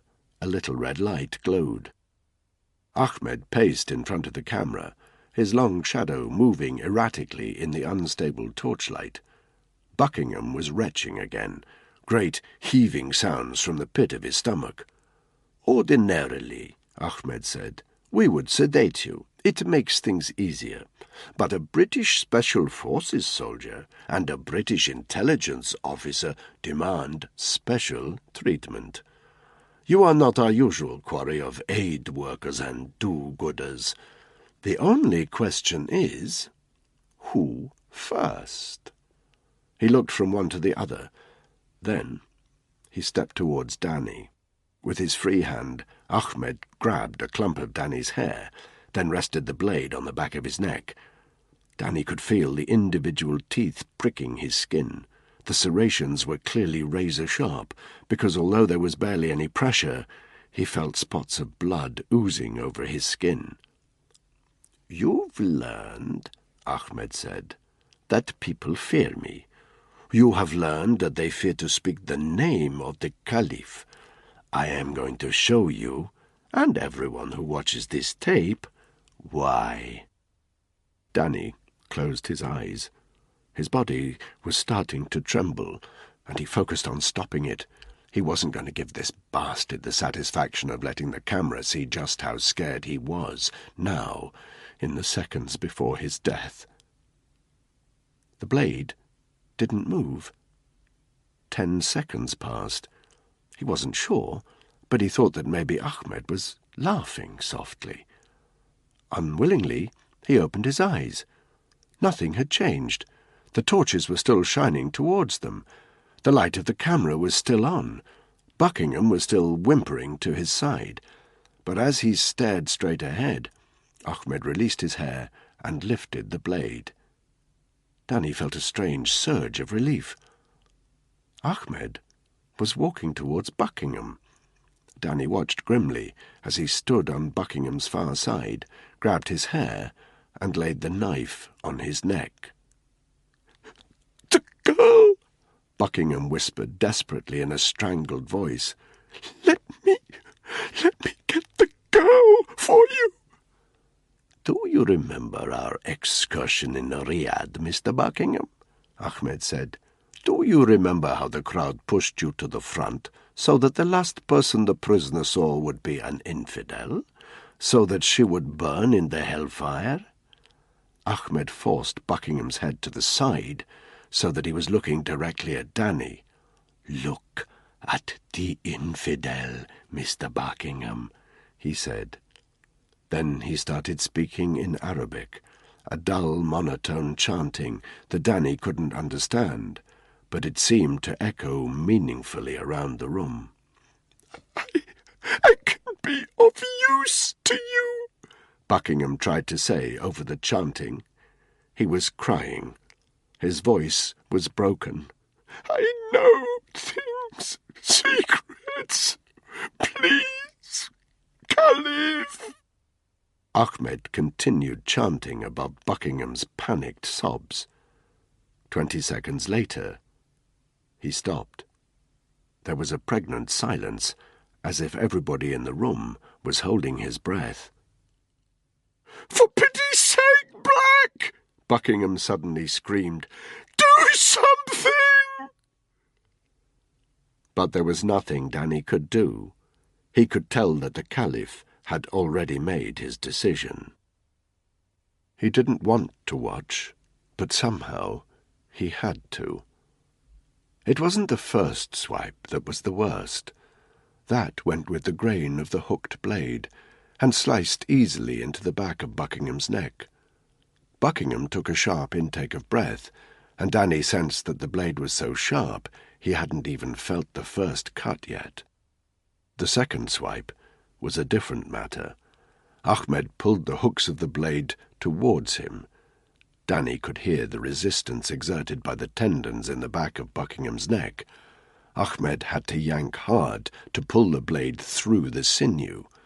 By the shaky torchlight, Danny could just make out lumps of internal flesh hanging from the exposed teeth. Buckingham's scream was inhuman.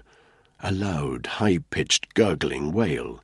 Danny heard blood dripping from his neck and spattering onto the floor. As Ahmed made the third slice, the wailing suddenly cut out and was replaced by the sound of Buckingham's body going into spasm. Danny could only assume that the blade had cut into the spinal cord. Seconds later, the body slumped still. It took another minute for the job to be done. Danny turned his head away, but couldn't avoid listening to the wet, coarse, slapping sound as Ahmed hacked his way through the remainder of the neck.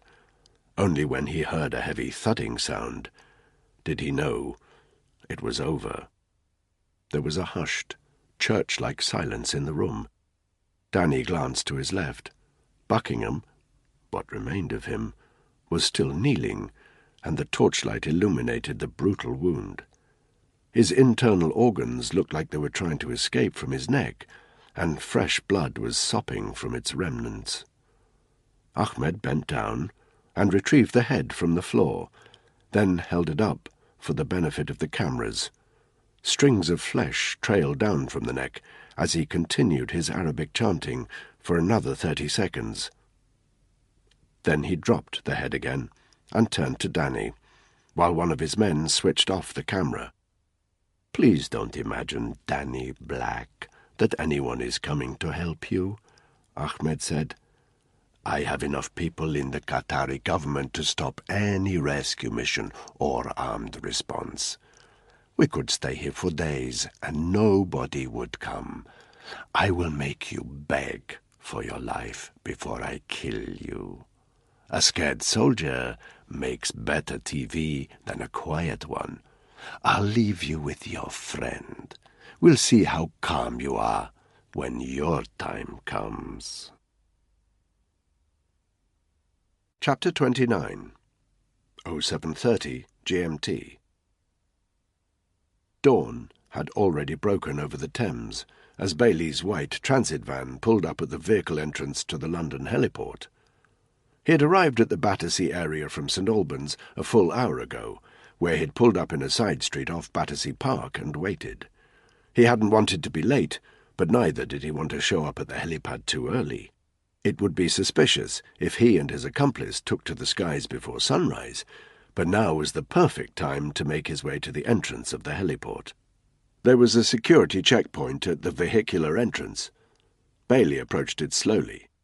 A uniformed security guard walked up to his window. Bailey wound it down and handed him his press accreditation pass. The guard studied it carefully. "Lovely morning for it," he said. Bailey smiled. "Better than last year, anyway. Pissed it down all day. Pilot had to land the helicopter halfway through the race. Poor visibility." "You won't have that trouble today, mate," said the guard, handing back the press accreditation. "You'll get a close-up of Mo Farah's lunchbox in weather like this." The guard chortled at his joke. Bailey smiled politely. "Straight ahead and to the right, Mr. Bailey. My colleagues will direct you onto the helipad." The barrier opened. Bailey drove slowly forward. To his right was a long hangar with several cars and vans parked outside. Bailey drove the length of it, a distance of maybe 30 metres. The helipad itself came into view. There were 3 landing pads. 2 of them set back from the riverbank, one on a T-shaped pier that reached out into the Thames. There was a helicopter on each of the pads, 2 white Augustas and a yellow and black twin Squirrel light utility chopper out on the pier. Bailey found his eyes zoning in on the twin Squirrel. There was a figure standing right by it. Bailey could just make out the features of his colleague, McIntyre. Up ahead were 2 guys in yellow high-vis jackets. They both carried a handheld beacon, but neither of them waved Bailey on, so he braked and waited for one of them to approach. "BBC?" the ground steward asked, shaved head, thick neck, broad Cockney accent, and a smell of tobacco. Bailey nodded and handed his press card over again, but the ground steward waved it away. "Your pilot's here already, Guv. He says you got some camera equipment to load up." Bailey nodded. "OK, you can take the vehicle directly up to the heli. We've got 10 minutes before we need to clear the pad of non-aerial vehicles. You have the all-clear from air traffic control." Bailey wound up his window and slowly drove towards the twin Squirrel. McIntyre stood calmly by the aircraft, but Bailey found himself examining the chopper carefully at a distance. His heart rate rose slightly when he saw a thin length of metal tucked along the side of the chopper's landing skids. He couldn't make out the individual spraying nozzles at this distance, but he knew they were there, and that a second aerial spraying attachment would be attached to the opposite side of the chopper. Nobody would notice these understated attachments if they weren't looking for them. Once they were airborne, and the blades of this industrial spraying system had hinged outwards at 90 degrees, the helicopter would look a lot more suspicious, but by then it would be too late. When he was 10 metres out, Bailey did a full turn and reversed up to the helicopter. He killed the engine and climbed out onto the tarmac. There was a chill in the air. The river, just metres away, seemed very still, and clearly reflected the dark purples of the early morning sky. As Bailey walked up to McIntyre, he was aware of the glowing yellow lights of the modern apartment blocks on the opposite side of the river, and of a flock of birds flying in a V formation over the water. 2 commercial airliners were visible, following the flight path down into Heathrow. That, along with the ground steward's comment about the all-clear from air traffic control, gave him confidence. There was no sign of any nervousness in the coordination of UK airspace, which meant they weren't suspected. Neither man spoke. They just nodded silently at each other. Bailey opened the back of the transit van. Daniel dealt with the side doors of the twin Squirrel. Together, they hauled the flight cases of camera equipment from the back of the van and into the helicopter. Bailey clocked the motor and tubes of the industrial spraying system's machinery at the back of the chopper. They piled the flight cases in front of it, so it was hidden from anyone who happened to peer inside. And once that was done, they turned their attention to the 2 canisters that they had so carefully loaded up the previous morning, still strapped to the sides of the transit. "Don't let them tip this time," Bailey said. Protected by the transit van from the view of the ground stewards, They manoeuvred the first canister out of the vehicle, across the 3 meters of tarmac that separated it from the chopper, and with difficulty hauled it up into the body of the chopper. They turned back to get the second canister. Bailey's muscles burned as they left the chopper to retrieve it. The ground steward suddenly appeared. He looked into the almost emptied transit van, his handheld beacon illuminating the contents, a solitary canister with Chinese lettering. Bailey felt his muscles tensing up. He exchanged a sidelong glance with McIntyre, whose expression had suddenly turned dangerous. The ground steward looked back at them. He was wearing a frown. "Fucking chinks," he said in his broad Cockney. "They get everywhere, don't they?" Bailey smiled. "What is it? Hoisin sauce?" He laughed loudly at his joke. "Nah, seriously. Camera stock." He said it casually, as though showing off his knowledge, and clearly not realizing how out of date it was. Bailey nodded carefully. "Here, I'll lend you a hand," said the ground steward. "I need to ask you to get the vehicle off the pad." "You're okay, mate," Bailey said quietly. "We're on top of it." The ground steward shrugged. "Suit yourself, mate," he said, and he strode off across the helipad while Bailey and McIntyre loaded up the second canister. By the time they were done, Bailey was sweating. He closed up the back of the transit and drove it over to the hangar area. He jogged back to the Twin Squirrel. McIntyre had quickly pulled a hazmat suit over his clothes and was already at the controls with the rotors spinning. Bailey opened the side door, jumped in, and closed the door behind him. The helicopter rose from the helipad almost immediately. Bailey saw that McIntyre had his headset on and was talking into the boom mic, though he couldn't hear what he was saying.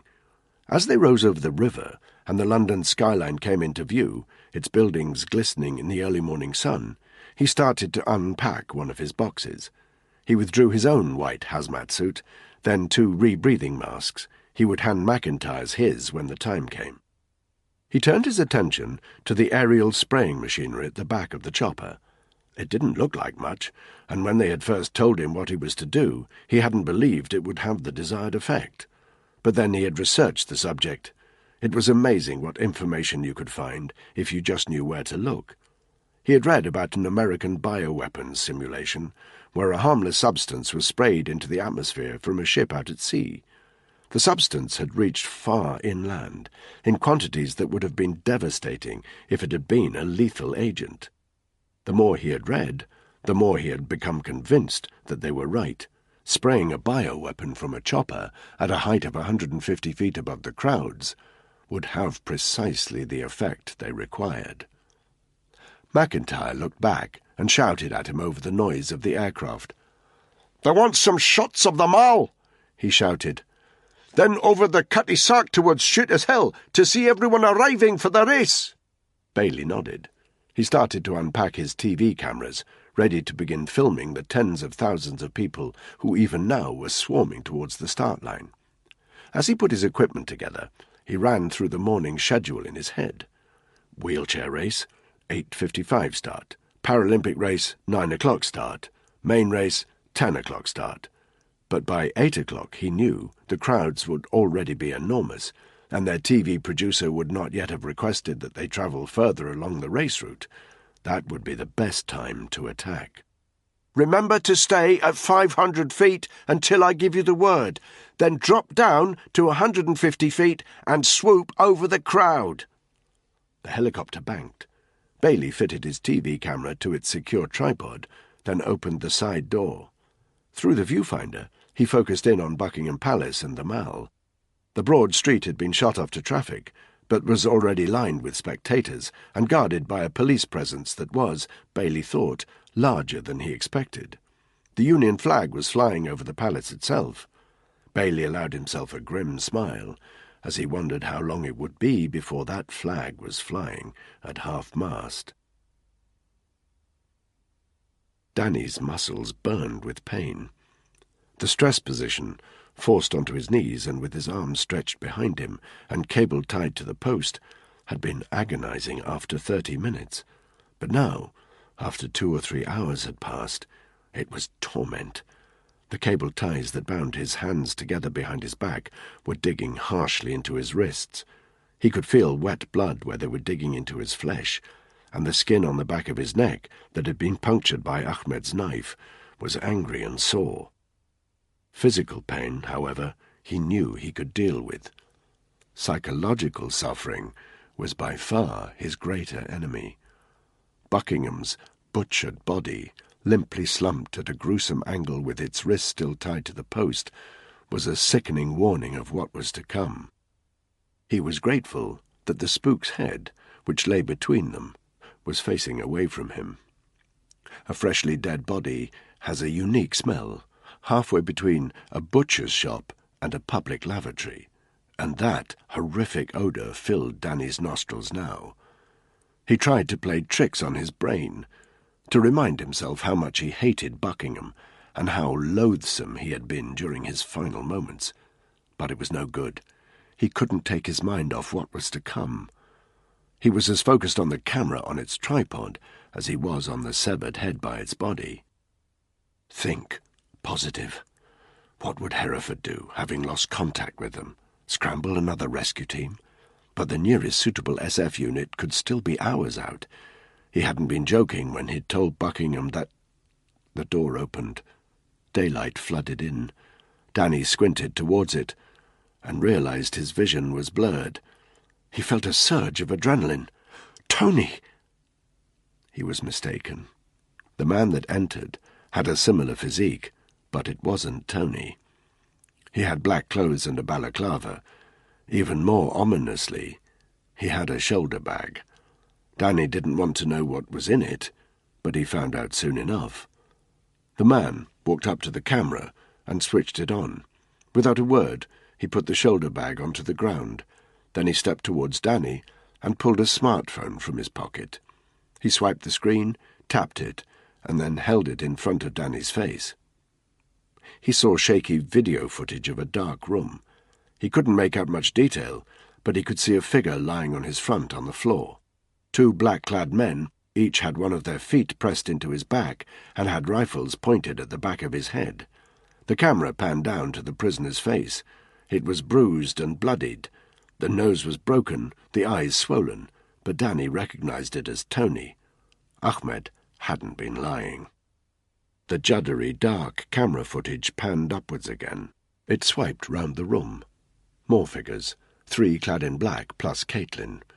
She was unarmed and her face was largely intact, apart from a swelling around the right eye. One of the guys held her at gunpoint. The other 2 stepped forward. One of them grabbed her between the legs. When she struggled, the other one tore at her hair, and with his free hand smashed her again against the bruised eye. As the camera panned away, Danny just caught sight of Caitlin being bent roughly over by her 2 attackers.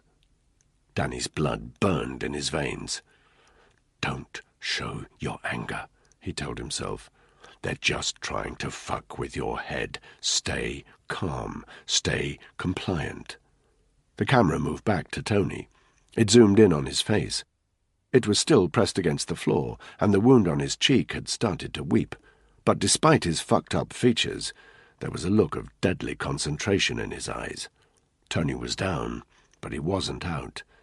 Danny clung to that one fact. He had nothing else. He ignored the voice in his head that told him Tony was unpredictable and crooked, that there was no love lost between them, that there was a chance, even if Tony could help Danny, that he wouldn't. The video clip died. Danny's new companion put it back in his pocket. Then he pulled out a sturdy piece of wood from his shoulder bag, the same heft and length as a baseball bat. Danny clenched his jaw and prepared himself for the beating he knew was coming. The man stood a meter in front of him, raised the cudgel over his shoulders, and struck. It connected brutally with the pit of Danny's stomach. Danny coughed harshly as the wind rushed from his stomach, then desperately tried to force his winded lungs to inhale, while the man raised his cudgel again. The second blow cracked against the right-hand side of his rib cage.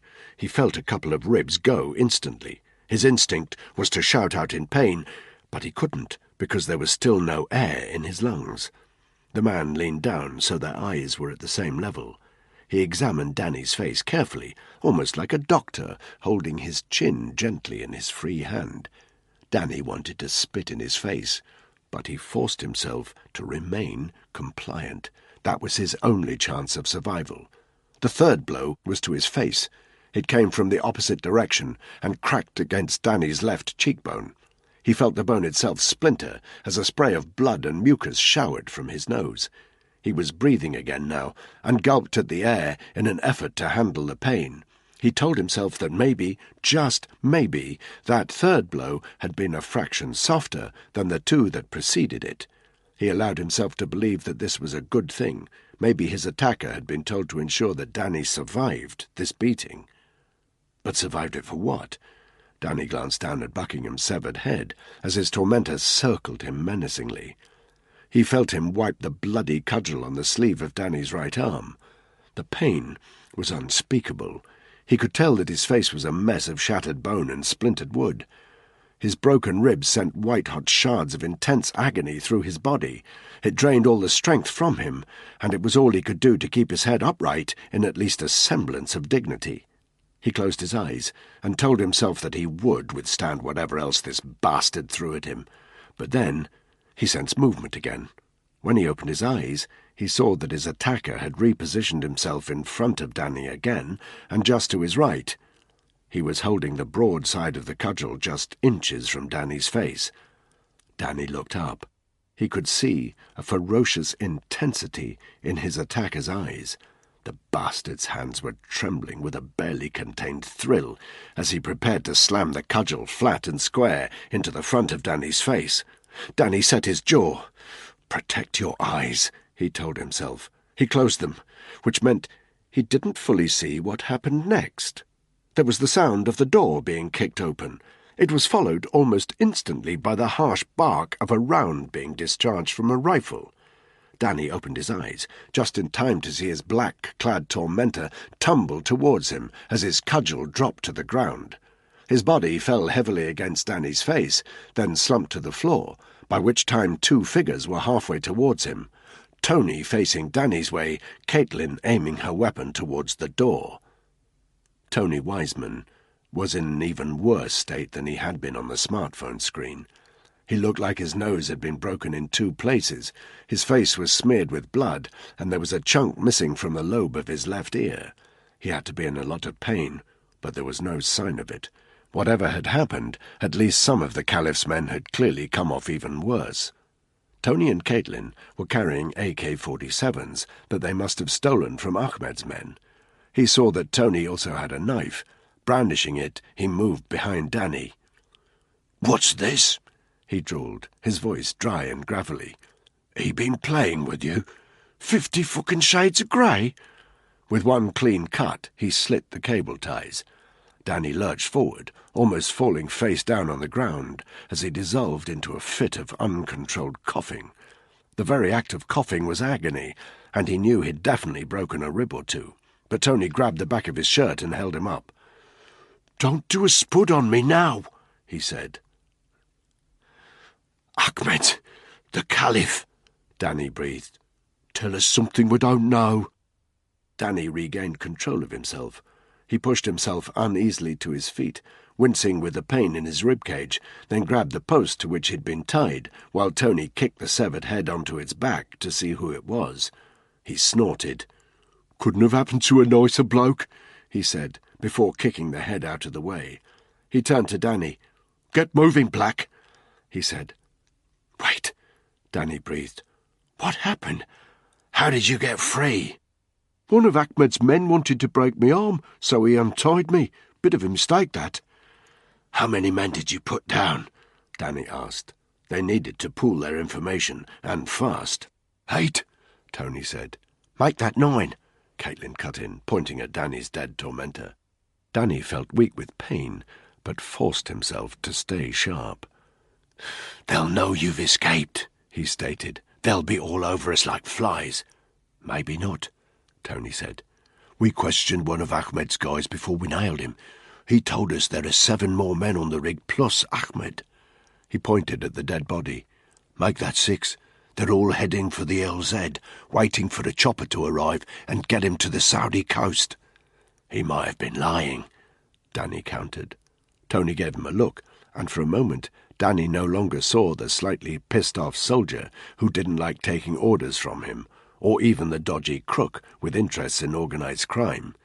He saw an SAS soldier, professionalism and aggression written on his face. "Trust me," Tony said quietly. "He was telling the truth." Danny nodded.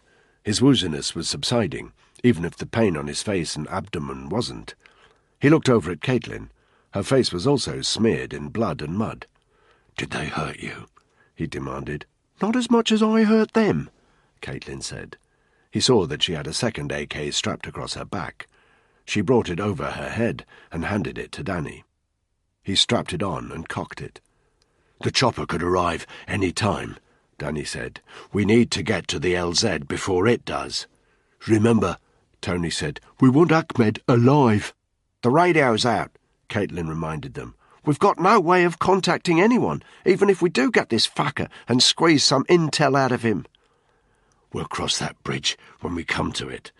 Danny knew he was slurring his words slightly. He told himself to snap back to fitness. "Everyone ready?" "Roger that," Tony and Caitlin said in unison. "Don't assume all 6 militants are with Ahmed. There could still be shooters out there, and they might engage us." Time check, 09:35 hours. That made it 07:35 in London. There would be crowds. The hit could happen at any moment. It could already have happened. They pressed the butts of their weapons into their shoulders and advanced towards the door. Chapter 30. There was a deep silence on the platform. It was as if even the sea was holding its breath. They all understood you don't just pick up an enemy weapon and expect it to be your best friend. Before they moved towards the LZ, they had a call to make. These stolen AKs were unzeroed firearms. Whoever Tony and Caitlin had taken them from hadn't had the benefit of laser sights. They just had the standard AK-47 iron sight, which meant Danny had no idea how the rounds would fall if he fired this weapon. There was only one way to find out, and that was to fire the weapons. To do that could give away their location, but it was a risk they were prepared to take for the sake of accuracy. Outside the driller's cabin, and to the left, at a distance of 20 meters, there was a fire exit sign 2 meters from the ground, with a green arrow pointing to the right. While Tony and Caitlin covered him, Danny lined up his sights with the center of the sign and took a shot. The sound echoed across the quiet platform, and he saw that the shot had landed 1.5 feet to the right of his intended target zone. It meant he would need to aim left to ensure accuracy of fire. 762 shorts, Danny muttered dismissively. Enough to put a man on the ground, but not as hard-hitting as the NATO rounds he'd have chosen for himself. It took another 30 seconds for Tony and Caitlin to get the measure of their weapons, 2 more shots that rang out over the platform, and 2 more very good reasons to get the hell away from their current position as quickly as possible. "Ready?" Danny demanded as Caitlin lowered her rifle. A short nod confirmed that she was. This time they didn't split up. Order of march, Tony, Danny, Caitlin. The sun was bright and already hot. It cast clear, sharp shadows. They moved carefully with their stolen weapons engaged in a leapfrog formation through the industrial maze of the oil rig. Every time they turned, their weapons turned with them. Danny pushed the pain in his ribs and on his face to the back of his mind. His every sense was on the highest alert. Every time he turned a corner, he half expected to see the telltale red dot on his chest, but this time his trigger finger would be ready. Caitlin moved to the front of the line, while Danny and Tony covered her. They encountered nobody. From the heart of the platform, Danny caught the occasional glimpse of the sea, calm and still with a clear blue sky above. A couple of commercial airliners high overhead, but no sign of any other aircraft, or indeed anything else, in the vicinity. None of them wanted to discharge another round.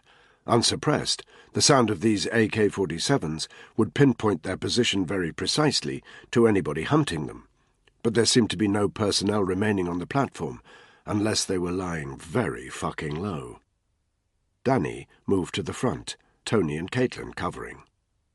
As they stealthily passed the medroom where Mustafa and the two pilots had been murdered, Danny saw that the door was still open, and there were bloody footprints on the floor outside. He spent a couple of seconds examining them, trying to read the movement of any personnel who'd passed by recently, but the bloodstains were dry. They moved inexorably onward, towards the LZ. Tony moved front, Danny and Caitlin covering. He held up one hand, palm outwards. They came to a halt. Tony was alongside a yellow storage container. He got down on one knee, then indicated that Danny and Caitlin should join him. Danny approached carefully, aware that Caitlin was covering them from the rear. He got down on one knee, next to Tony. They could see the landing zone from here. Distance 30 meters. It was raised about 10 meters high off the platform, almost as though floating over it. No sign of the remnants of Ahmed's chopper that had exploded an hour previously. The ground between them and it was a jumble of low machinery and scaffolding, but essentially open. Anyone on the LZ would see them approaching and would have a clean shot at them. Sure enough, kneeling on the circular edge of it were 3 of Ahmed's men, dressed in black, weapons engaged and pointing outwards, each man about 7 meters apart. They were facing into the sun, no doubt squinting, which explained why they hadn't noticed the unit. "They're guarding the LZ," Tony breathed. "The only person they'd be guarding is Ahmed," said Danny. "He must be up there." "We can take them." Danny sniffed. They were using unfamiliar weapons, none of them zeroed in for their user. But they didn't have a choice. The only way to get to Ahmed was through his guards.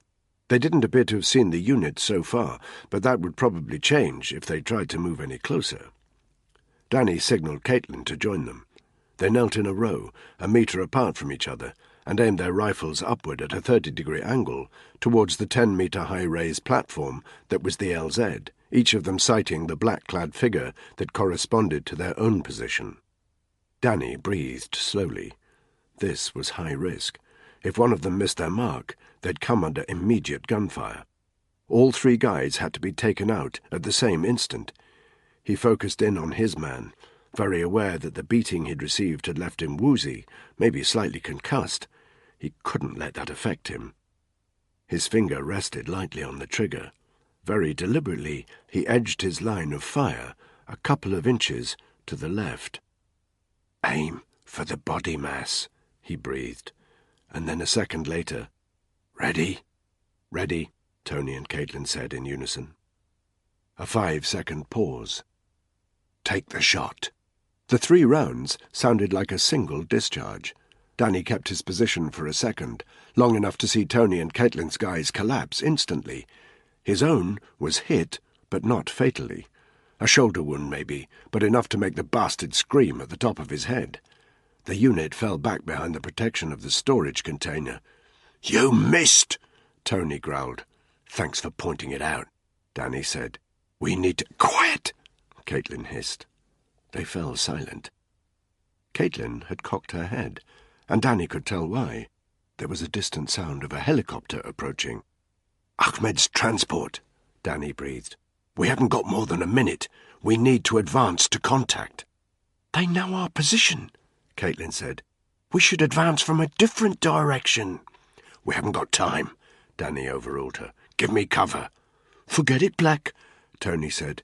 "You're not on the ball. I'm going." For the briefest moment, Danny felt his head spinning. A picture flashed across his eyes. Ripley, in a makeshift field hospital in Nigeria, rotting in front of his eyes. And he heard his mate's voice. "Find the fucker who did this to me, Danny.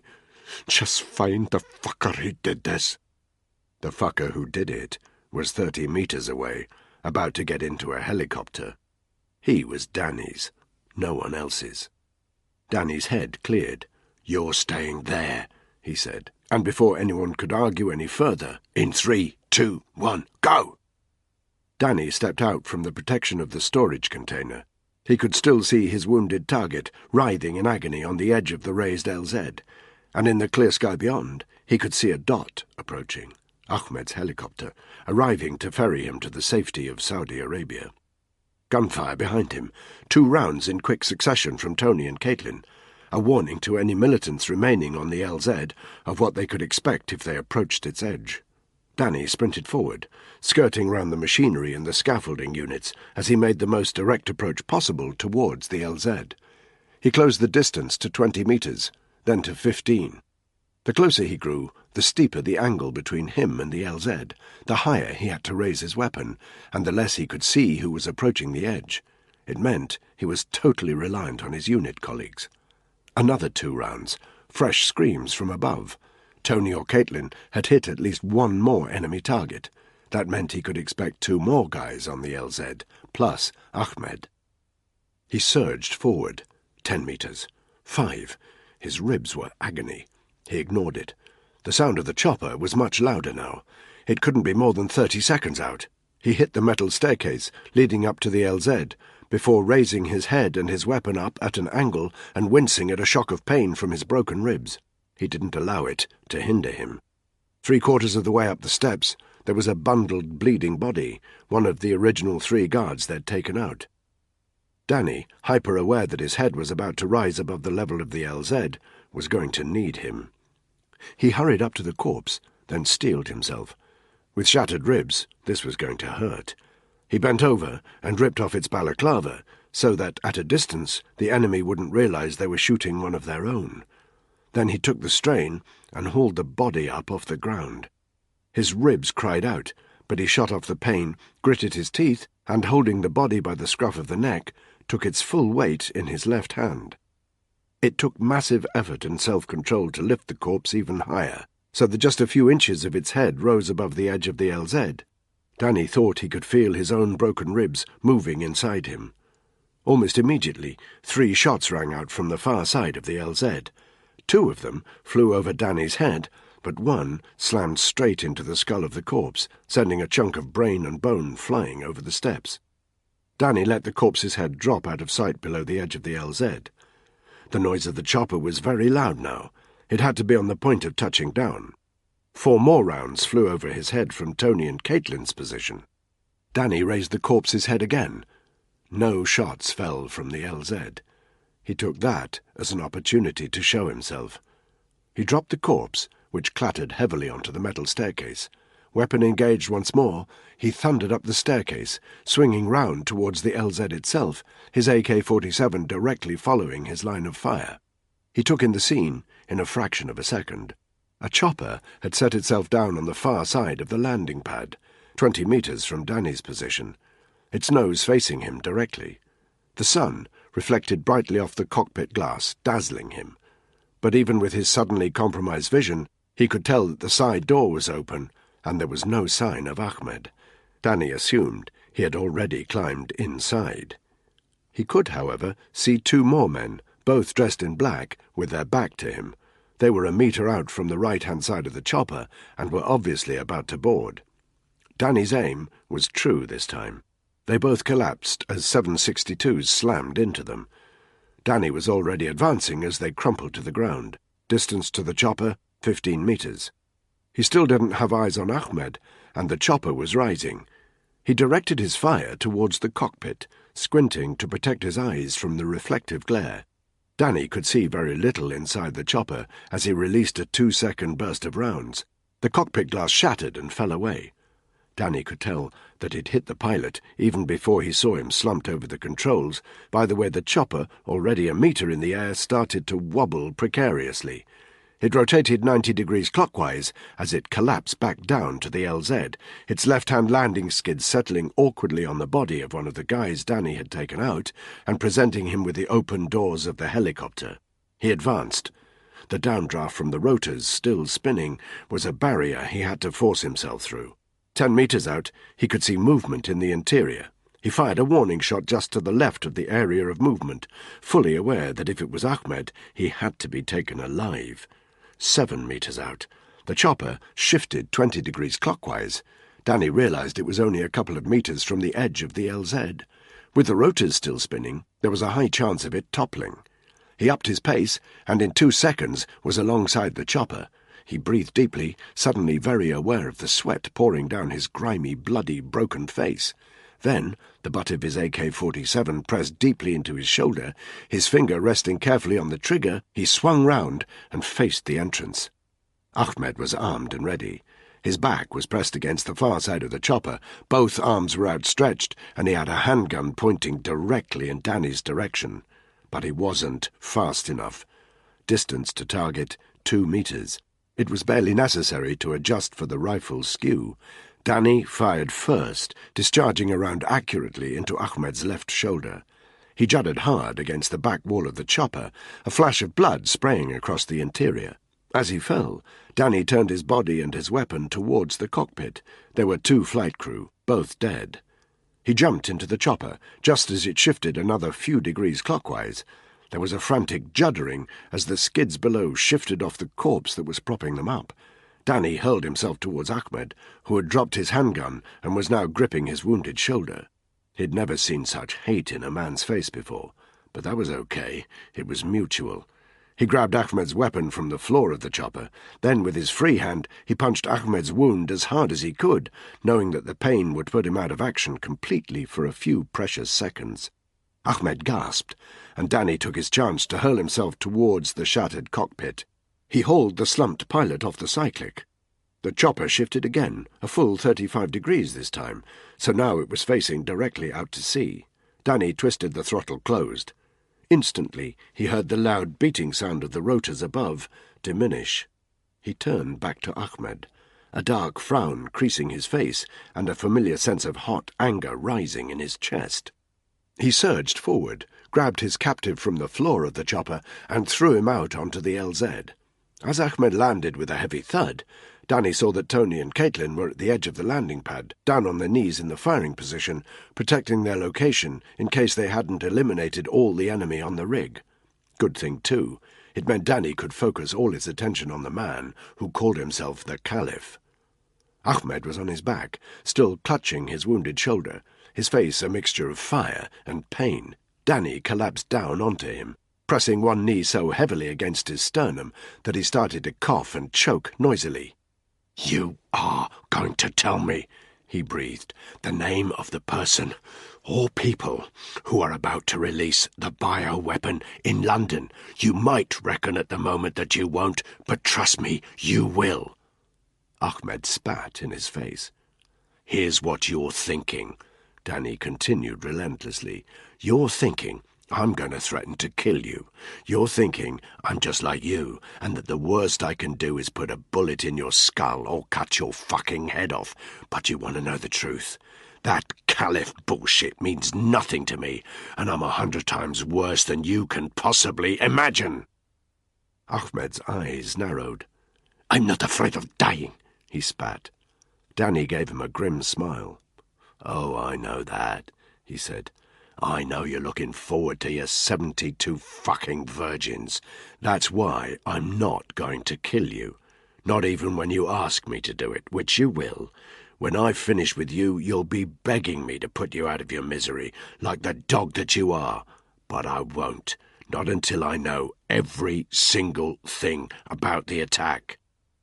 Ahmed's lip curled into a nauseatingly arrogant expression, almost as if he was daring Danny to follow through on his words. "You're beginning to believe your own PR, Ahmed. You might be the Caliph to everyone else, but to me, you're just some cunt I'm gonna hurt." Ahmed hissed at him. "Ready for this, you piece of shit," Danny said. The London crowds were swarming like ants. Bailey watched them through the viewfinder of his TV camera. The Cutty Sark was a dot in the distance. Bright sunlight reflected off the snaking Thames, turning the water silver. The green spaces of Shooter's Hill were crowded. The chopper hovered above them. Bailey took his eye away from the viewfinder. He looked down at himself. He had changed into his hazmat suit, but the mask was by his side, ready to be worn when the time came. He checked his watch. 7:40. The time was arriving. Just another 20 minutes. Bailey examined the rest of his equipment. A rubber tube led from the industrial sprayer into one of the heavy vats of liquid. He didn't know how long it would take to expel the contents of the first canister. 5 minutes? Maybe 10. He didn't even know if they would have the opportunity to engage the second canister. But it wouldn't really matter. One would be enough to deal with the ants below. He realized his hand was shaking. Anxiety? Excitement? A bit of both. Hardly a surprise, he thought to himself, when you know you're about to buy yourself a ticket to paradise. Danny knew that the most painful places to shoot a man are not always the most obvious. And of the most painful, only a few were appropriate if you wanted your victim alive and conscious. The stomach would hurt very badly, but at point-blank range it will probably kill, and certainly render your target unconscious within minutes. You wanted somewhere with a mass of bone, cartilage, and nerve endings. The hip would be good, if it weren't so close to major arteries. The elbow would be a prime candidate if there wasn't a risk of the victim struggling. Much better was the knee. There was a reason the IRA and the Mafia used kneecapping as a method of punishment. It was as much pain as a person could tolerate without passing out or bleeding out. Danny stood above Ahmed, the heel of one foot pinning him down by his belly, the barrel of his gun an inch away from his right knee. He fired. Ahmed's whole limb slammed flat against the LZ. His trouser leg suddenly took on a dark, wet stain, but the bleed wasn't too bad. Ahmed's scream, however, was. A hoarse, high-pitched howl that seemed to echo across the platform. Danny moved his heel from his victim's belly, then slammed it hard down on the wounded kneecap. The scream became so intense and raw that it was barely audible. Danny ground his heel into the wound. Then he kneeled down again. "Names," he said. Ahmed scrunched his eyes closed. He whispered something. Danny listened hard. It almost sounded as if he was chanting something, some kind of prayer. Danny could barely make out the words. "I will drive him into the hellfire. It allows nothing to endure. It blackens the skins of men." Fine. He stood up and released a second round into the good knee, then slammed his heel down on that one. It was as if Ahmed had screamed himself out. His body was shaking, and he was gasping for breath. "Names!" Danny said. Ahmed gritted his teeth and shook his head. Danny felt a moment of anxiety. He hadn't expected Ahmed to withstand this level of pain. Most people would have cracked by now. "What's happening?" Tony shouted from the edge of the LZ. "What have you got?" Rather than tell Tony he had nothing, Danny rolled the shaking, muttering Ahmed over onto his front. He raised his victim's right leg, then laid his rifle directly underneath the knee joint so that his foot and the lower part of his leg were pointing up at a slight angle. Then he stood and slammed his foot down on the lower leg. There was a cracking sound as the damaged knee pivoted back, and Ahmed howled silently. His arms flailed, despite the shoulder wound, and Danny managed to discern a single word. "Stop!" Quickly, he knelt down by the side of Ahmed's head. "There's only one way to make it stop," he said. "You know what you gotta do. Give me names." I don't know them." "Well, that's a big fucking shame for you, sunshine, because I'm not going to stop until you give me something concrete." He stood up again. Wait! "I'm done with waiting, pal." He shifted the blood-soaked AK-47 so that it was under the left knee and prepared to repeat his last procedure. Ahmed was chanting again in Arabic, but Danny could hear the note of desperation in his frail voice. He pressed his heel against the lower part of the left leg. Ahmed inhaled noisily. "B!" "I can't hear you," Danny shouted. He put pressure on Ahmed's lower leg. "B!" "That means nothing." More pressure. "Bailey!" Ahmed screamed, although the volume of the scream from his ravaged throat was little more than a whisper. "His name is James Bailey!" Chapter 31. Danny didn't hesitate. He looked over his shoulder at Tony. "Get over here!" he shouted. Tony ran towards them. "Don't let the fucker move," Danny told him. "What did he give you?" "Enough," Danny said. "Maybe." While Tony kept guard over the prisoner, Danny sprinted to the chopper. Its rotors were still now, its interior deadly silent. He climbed in and clambered over the bleeding bodies of the 2 flight crew. He scanned the flight deck controls, collective, throttle, cyclic, until he found the VHF radio. He turned it on and tuned the radio to transmit at 121.5 MHz, the International Civil Aviation Distress frequency. He grabbed the mouthpiece of the radio and immediately started transmitting. "This is Bravo 90. Hellfire suspect is James Bailey. Repeat, this is Bravo 90. Hellfire suspect is James Bailey." He knew that GCHQ would be monitoring the distress frequency. All he could do now was continue to broadcast the information and hope that they could do something with it. 0750 GMT. "We've got something!" The strained, stressed voice of one of Bixby's men rang out across the ops room in the basement of the MI6 building. Bixby manoeuvred his wheelchair across the room, past the chief, who seemed to have lost all semblance of control, and past a couple of Porton-Down reps there to advise them should the unthinkable happen, to where his guy was sitting in front of a laptop, his right hand pressed hard against his earpiece. "What is it?" Bixby demanded. "GCHQ have picked up a radio communication from between the Qatari and Iranian coast. They're patching it through." "Everyone quiet!" Bixby shouted. "Let me hear!" The hubbub in the room immediately died. Bixby's guy tapped a few buttons on his laptop.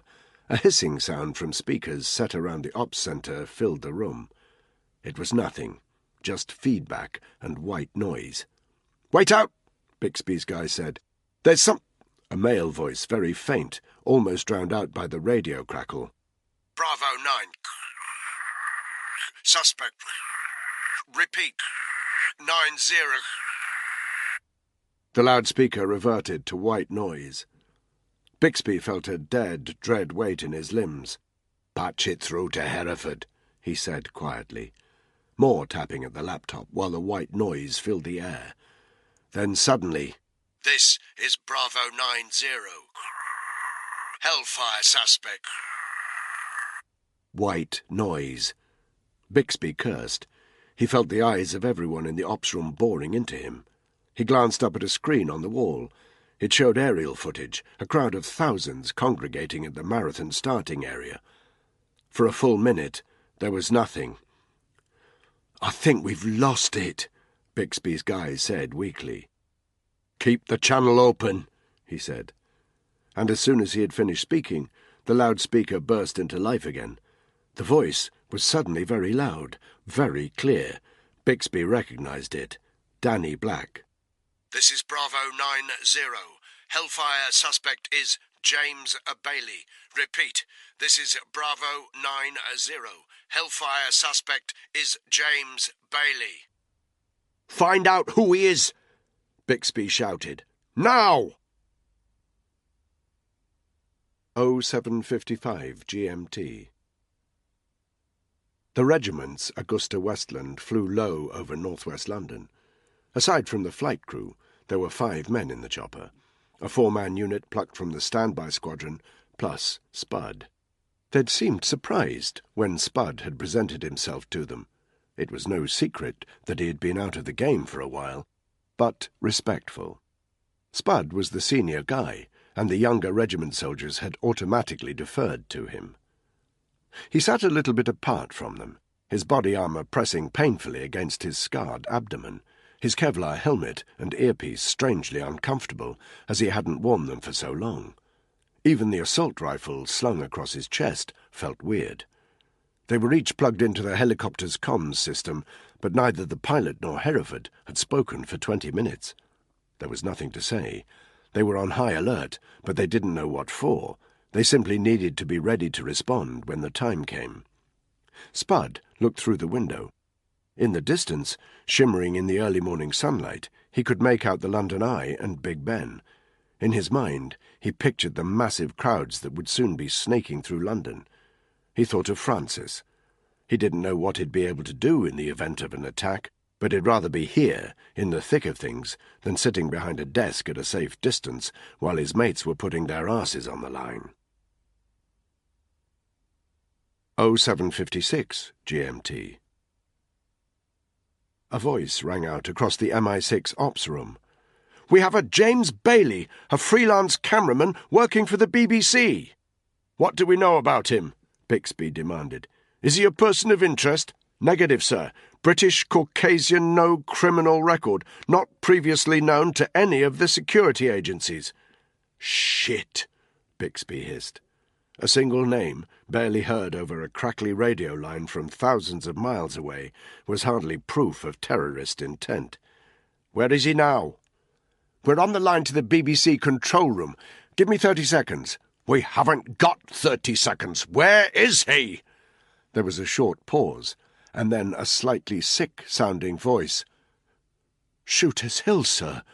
He's in the air. He's over the start line." "Who's his pilot?" "An Alan McIntyre. We've got nothing on him either." "Instruct the control centre to ground them. Monitor their response." The hubbub in the room grew louder. On one of the large screens on the far wall, a flashing red dot appeared on a map of London, south of the river, over a patch of green where Bixby knew the marathon crowds were congregating. 20 seconds passed. "Sir," came a voice, "the BBC ops room are failing to make contact." Bixby blinked. "They can't get hold of them, sir. They can't establish comms with the chopper. What the hell do we do?" "Is Hereford online?" Bixby demanded. A voice came over the loudspeaker. Roger that. "Options," Bixby demanded. A momentary pause. "We have one chopper coming in from Hereford. We have another 2 taking off from the artillery garden. They can force the target to move over the river. That gives us options, but you need to understand that we risk forcing their hand.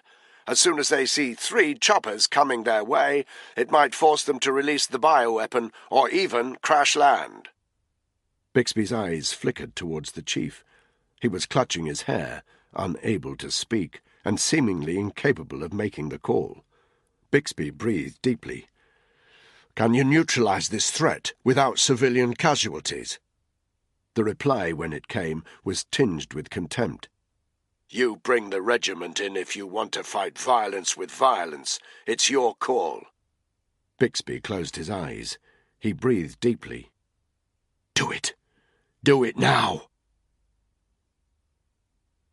0758 GMT. From his vantage point above the start line, Bailey looked down on the crowds. It was a sea of people, thousands of them, like herded sheep, just waiting to be infected. He heard McIntyre's voice. It had an edge of panic. "The control room want to ground us! Someone suspects something!" Bailey turned away from his TV camera to look at the pilot. The time had come. "What's our altitude?" he shouted. 500 feet! Engage the spraying arms!" McIntyre nodded. He flicked a lever on the flight deck. There was a grinding sound from beneath the helicopter. Through the open side door, Bailey saw one of the arms move open so that it was pointing out 90 degrees from the side of the aircraft. He checked the spraying motor inside the chopper and the rubber tube that led to it from the canister. All was well. "Put your rebreather on!" he shouted.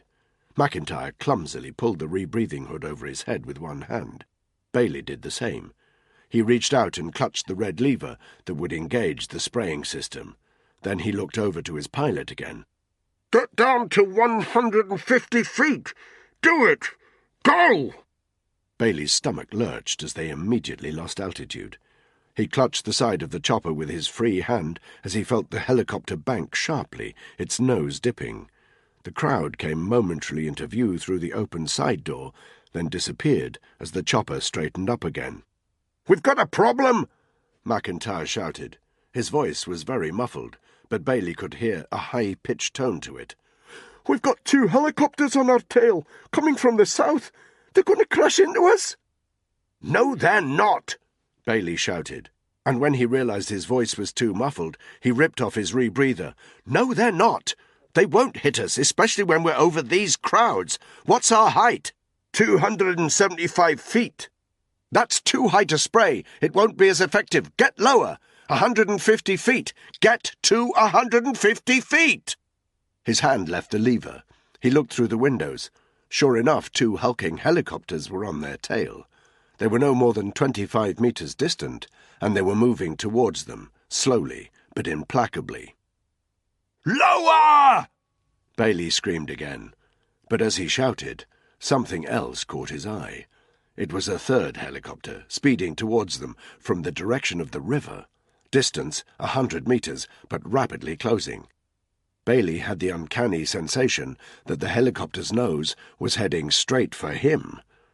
McIntyre was edging the chopper north, away from the 2 choppers closing in on them. He was panicking. Bailey felt his blood burn. He was going to mess the whole thing up. "They won't hit us!" he screamed. "They won't hit us above these crowds! Get lower!" But even as he gave this final instruction, the 3rd helicopter drew up alongside them. As it hovered 30 meters from their twin squirrel, it rotated 90 degrees so that its nose was pointing in the same direction. Bailey's hot blood ran cold. He saw, quite clearly, a figure leaning at the open side door of this 3rd helicopter. He wore a helmet and boom mic, black body armor, and he had his eyes lined up with the sights of his rifle, pointing directly towards Bailey, ready to take a shot. Bailey had no choice. They were still higher than 150 feet, but this was his last chance. "Move lower! Move lower!" he screamed. Then he stretched out to grab the lever that would engage the bioweapon. The others hadn't been fast enough. When the order had come in over their headset that one of them was to prepare to take a shot at the target chopper, Spud's companions had heard just that, an instruction. Spud had heard far more. He'd heard Tony Wiseman. "Could be worse. Could be a bleeding desk jockey, eh, Spud?" He'd heard Eleanor the Spook. "Your army days are over, Spud. The sooner you come to terms with that, the better." He'd heard Ray Hammond. "We're doing our fucking best for you, but there's a limit to how much dead weight we can carry."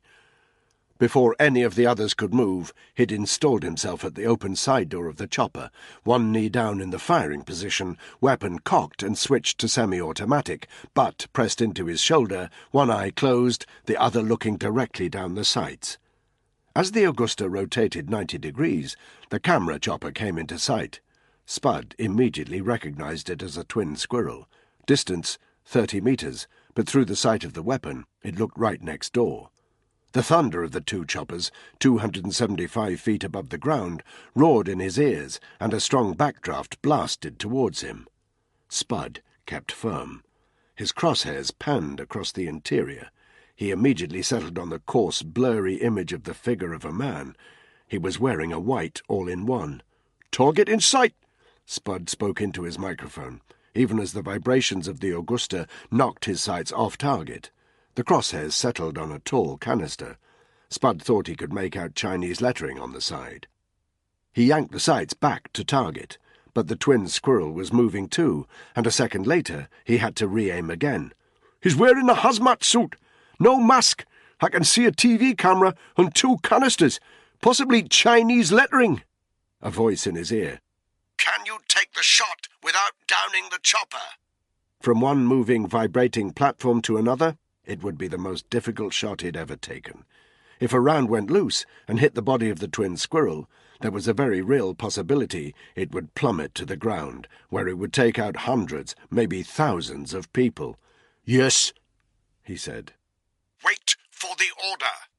The crosshairs juddered to the left. Spud realigned. He could see the target screaming at his pilot, and he could see him stretching out his hand to grab something. Spud knew he couldn't wait even for a fraction of a second. The target's head was in his sights. He might not get another chance. He couldn't wait for the order. He fired. He knew the very second that his round left the barrel that he'd missed his target. Bailey's fingertips were just brushing against the lever that would switch on the spraying system when the round shot through the open side of the twin squirrel. He felt the rush of air as it whizzed inches from his head. The proximity of the bullet made his whole body lurch. He threw himself back and shouted in pain as his shoulder banged hard against the floor of the chopper. The round slammed into the far window of the helicopter, shattering it. Bailey's face creased with frustration. He knew he couldn't rely on McIntyre anymore. His pilot had lost his nerve. He had to get to that lever now. He lurched forward again towards the mechanism, his arm stretched out. The Augusta juddered. It meant Spud didn't see the moment the round smashed into the far window of the Twin Squirrel. Commotion behind him, guys shouting, urgent, panicked questions and reprimands in his earpiece, and a voice in his head. "There's a limit to how much dead weight we can carry." Spud zoned it all out. Spud knew that his target had been surprised by the loose round. That wouldn't happen a second time. He realigned his sights. The target was thrusting himself to his feet again, reaching out once more for the mechanism at the back of the chopper. Spud's crosshairs centered on the target's head. He fired! This time there was no mistake. Spud clearly saw the moment of impact, a flash of red as the round slammed straight into the target's skull and his body slumped heavily to the floor. "Target down!" Spud said tersely into his boom mic. He realized he was soaked with nervous sweat. His abdomen suddenly ripped with pain, but he ignored it and kept his eye to the sight. He panned round so that he had the pilot hazily in his sights through the cockpit glass. The guy was looking over his shoulder, shouting something, his face etched with panic. He was losing control of the Twin Squirrel, which shook and wobbled alarmingly. The pilot looked forward again. Spud lowered his weapon. For the past 30 seconds he had zoned out the thunder and the wind. Now it hit him again with full force. He looked down.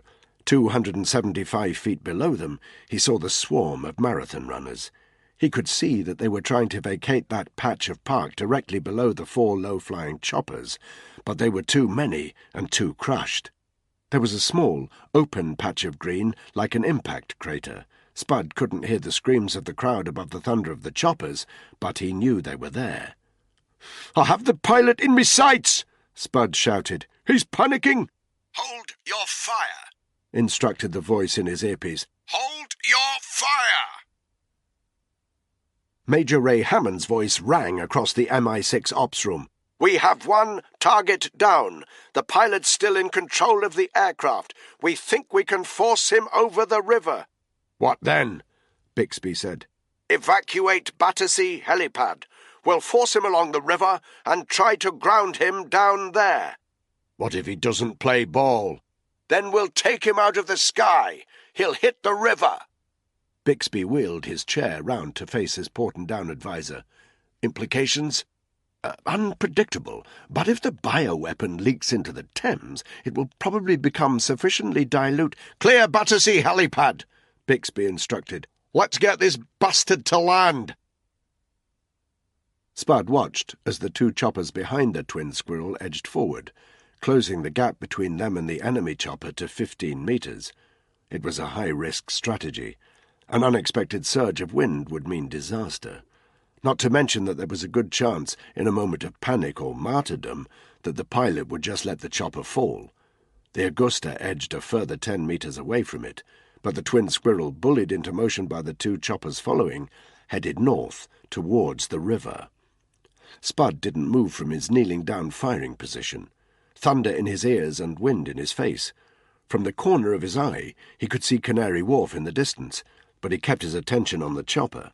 The Augusta stayed alongside the Twin Squirrel as it edged north, meter by meter. "We're getting him over the river," the voice in Spud's earpiece stated. "They're clearing the water now." A smart move. Bully the fucker to a safer location, and if he fails to comply...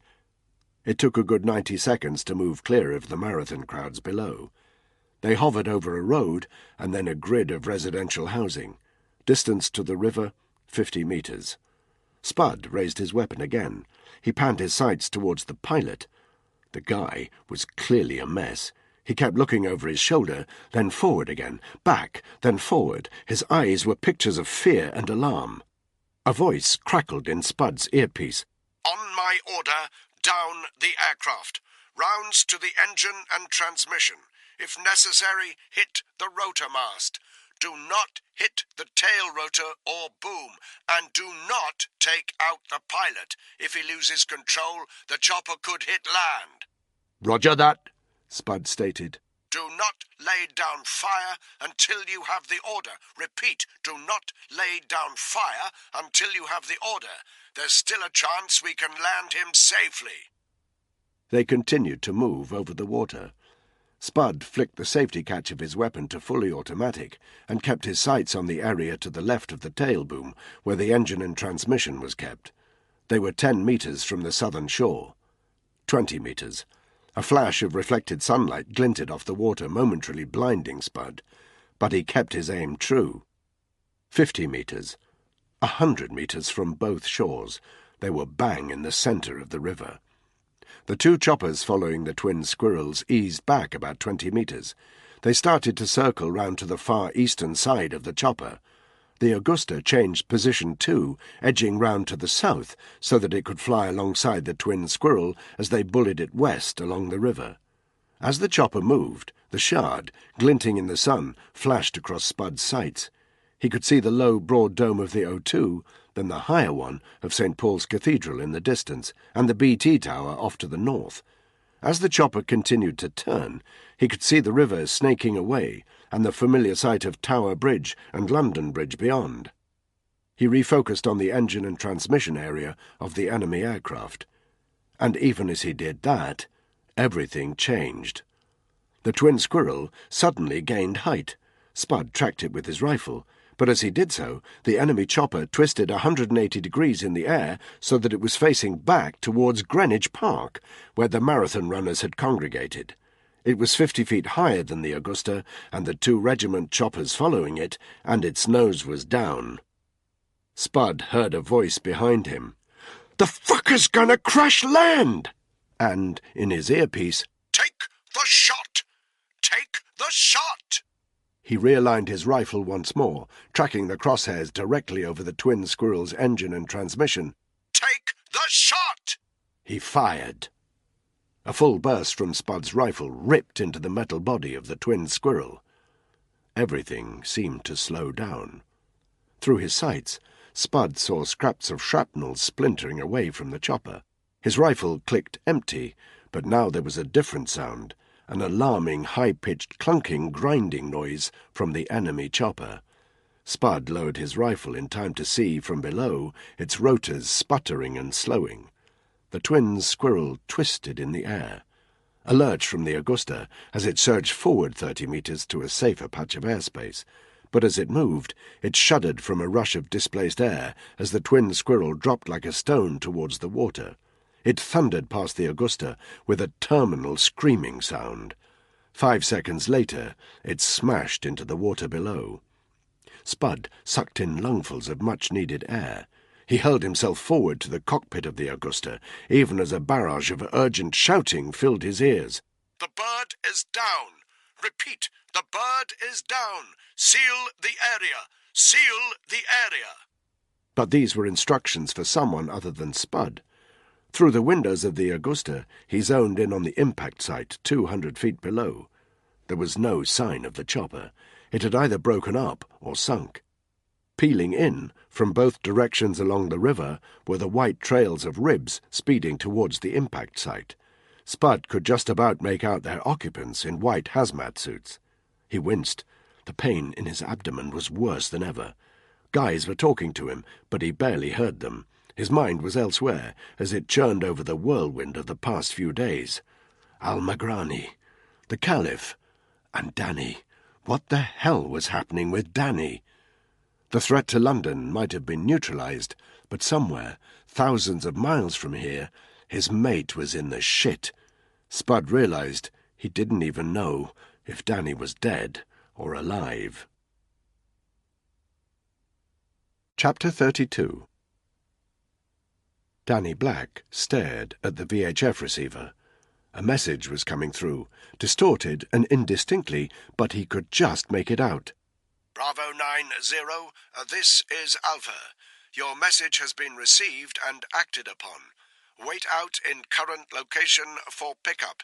Ensure the safety of your source. Repeat, ensure the safety of your source.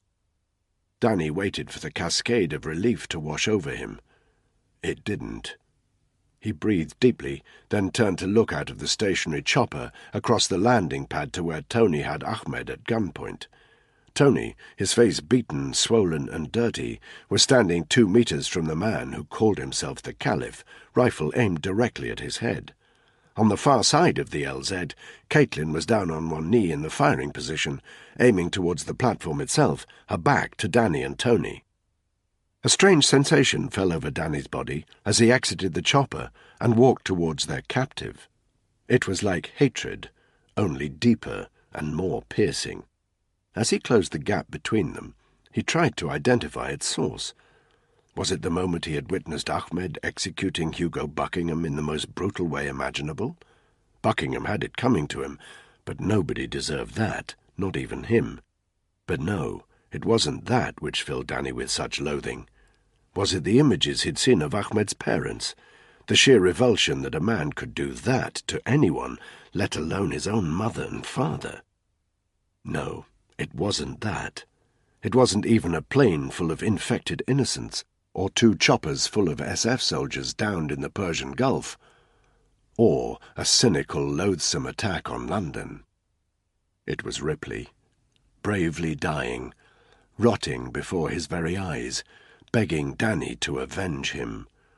He put one hand in his pocket and felt Ripley's dog tag and wedding ring.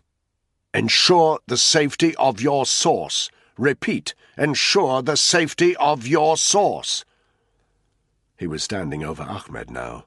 There were pools of blood around his knees and a face creased with pain, but he was still conscious. Your missus is safe, Danny told Tony. His tone of voice expressed everything he felt about Tony. He glanced towards Caitlin. Maybe you should go and tell your girlfriend the good news. Hereford are sending a pickup. You should be thanking me, Black. I saved your arse back there. You should remember that next time I want a favour. I don't owe you any favours, Tony. Tony sneered. We'll see about that, he breathed. He lowered his gun. All yours, Danny. Fuck him up good and proper. It's all he deserves. But Danny wasn't stupid. He knew Tony's game. If he nailed the Caliph, Danny would have to rely on Tony's good word that he'd had no other option. You've got it all wrong, he said. I want him alive. A round in the head's too good for him. Let the bastard suffer. It wasn't true, but it would get Tony off his back. Tony stared at him, then glanced towards Caitlin. The lure of the female member of their group was too great. He shrugged, walked around Ahmed, and headed off across the landing pad to join her. Danny stood over his enemy and aimed the rifle at his head. The sun was hot on the back of his neck, and he cast a distinct shadow over Ahmed's prostrate body. Ahmed's breathing was very heavy, and for a full 30 seconds they remained like that, Ahmed's eyes rolling and his body shaking. I'm almost looking forward to it, Danny breathed. The famous Caliph, cuffed and locked up. The picture might even go viral, like those videos your mate Jihadi Jim made. Through his pain, Ahmed grinned at him. You're just like the dog I executed, Ahmed whispered. Weak. Danny didn't reply. He didn't move. You want to kill me, Ahmed repeated, but you're too weak to do it. Danny felt his blood rising again. Deep down he knew Ahmed was right. Despite what he'd told Tony, he did want to kill him. He wanted nothing more. Ensure the safety of your source. Repeat, ensure the safety of your source.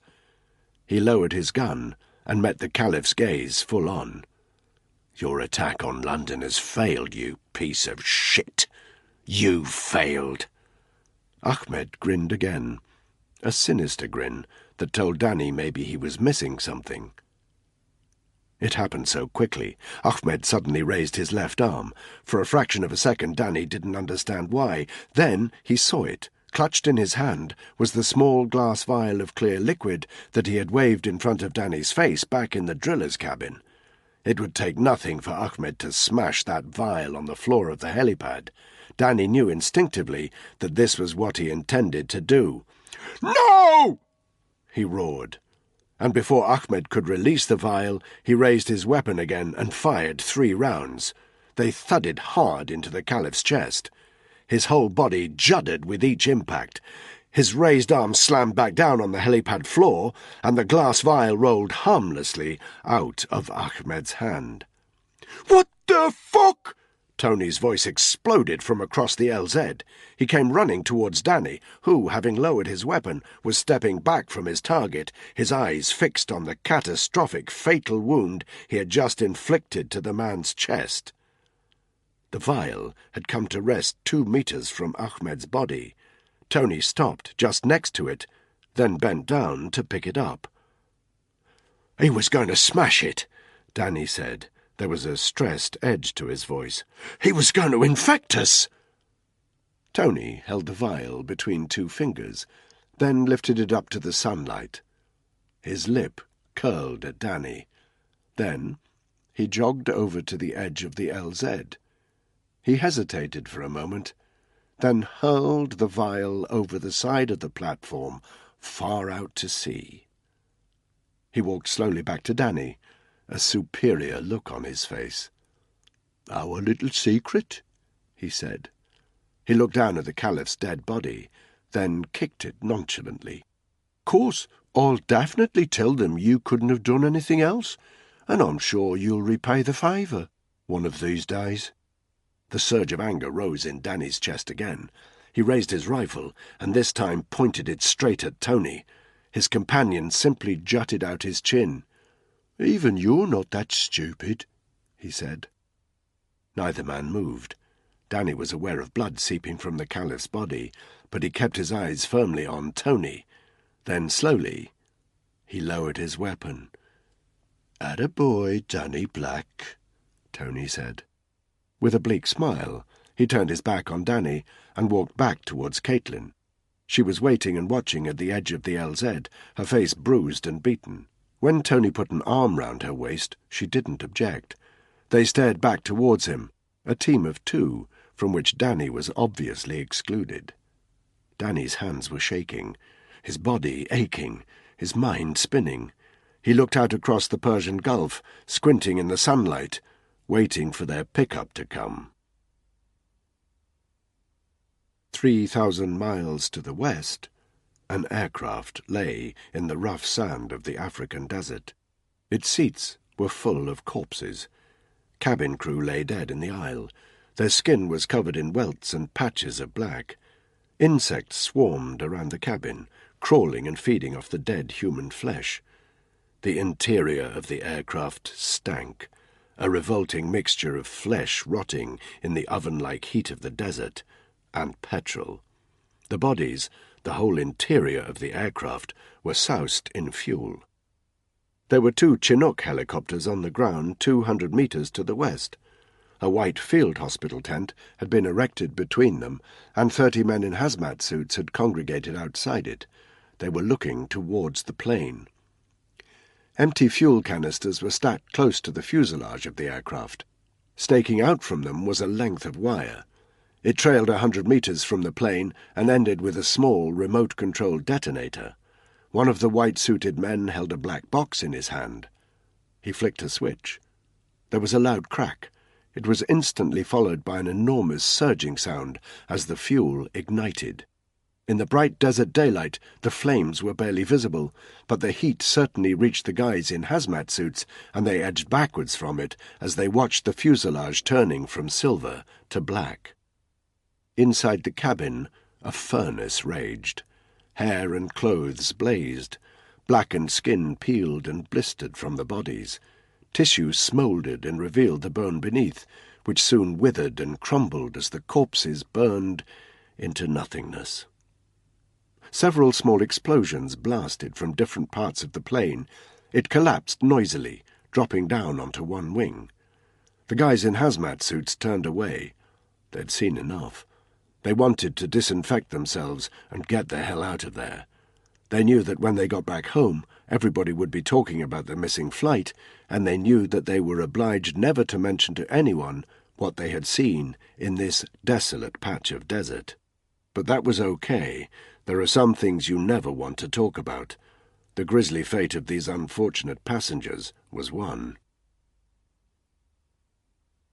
In a private room at the maternity ward of Salisbury District Hospital, a woman was in the early stages of labour. On the wall was a TV. It was on, but the sound was down. The rolling news channel showed images of helicopters against the London skyline and of panicked crowds dressed in running gear. But the pregnant woman wasn't watching. She was leaning over the edge of her bed, holding a mask for gas and air to her face. A midwife entered. She checked the notes at the end of the hospital bed. "Everything all right, Clara, my love?" she asked, once she had checked the woman's name. "No birthing partner?" The woman shook her head, and the midwife's lips thinned slightly in disapproval. It was quite clear what she thought about absent fathers. "Well, never mind," she said. "Let's turn this television off, shall we? I don't know. First that missing plane, then helicopters falling out of the sky in London. You'd think they'd be able to stop these things from happening, wouldn't you? Anyway, I don't think we really want to be reminded of all these terrible things at a time like this." The woman didn't reply as the midwife switched off the TV. She just breathed in another lungful of gas and air and winced at the pain of another contraction. In the heart of Heilongjiang province in the People's Republic of China, close to the Russian border, the sun was setting over a high-security facility. Like the burning plane in the African desert, its very existence was an official secret. It was surrounded by a 10-metre-high perimeter fence, and no unauthorized vehicles could get within 5 miles of the bleak, utilitarian concrete buildings at its centre. It comprised 3 laboratories, 1 storage warehouse, and a security unit where closed-circuit TV screens kept 24/7 surveillance on every part of the facility.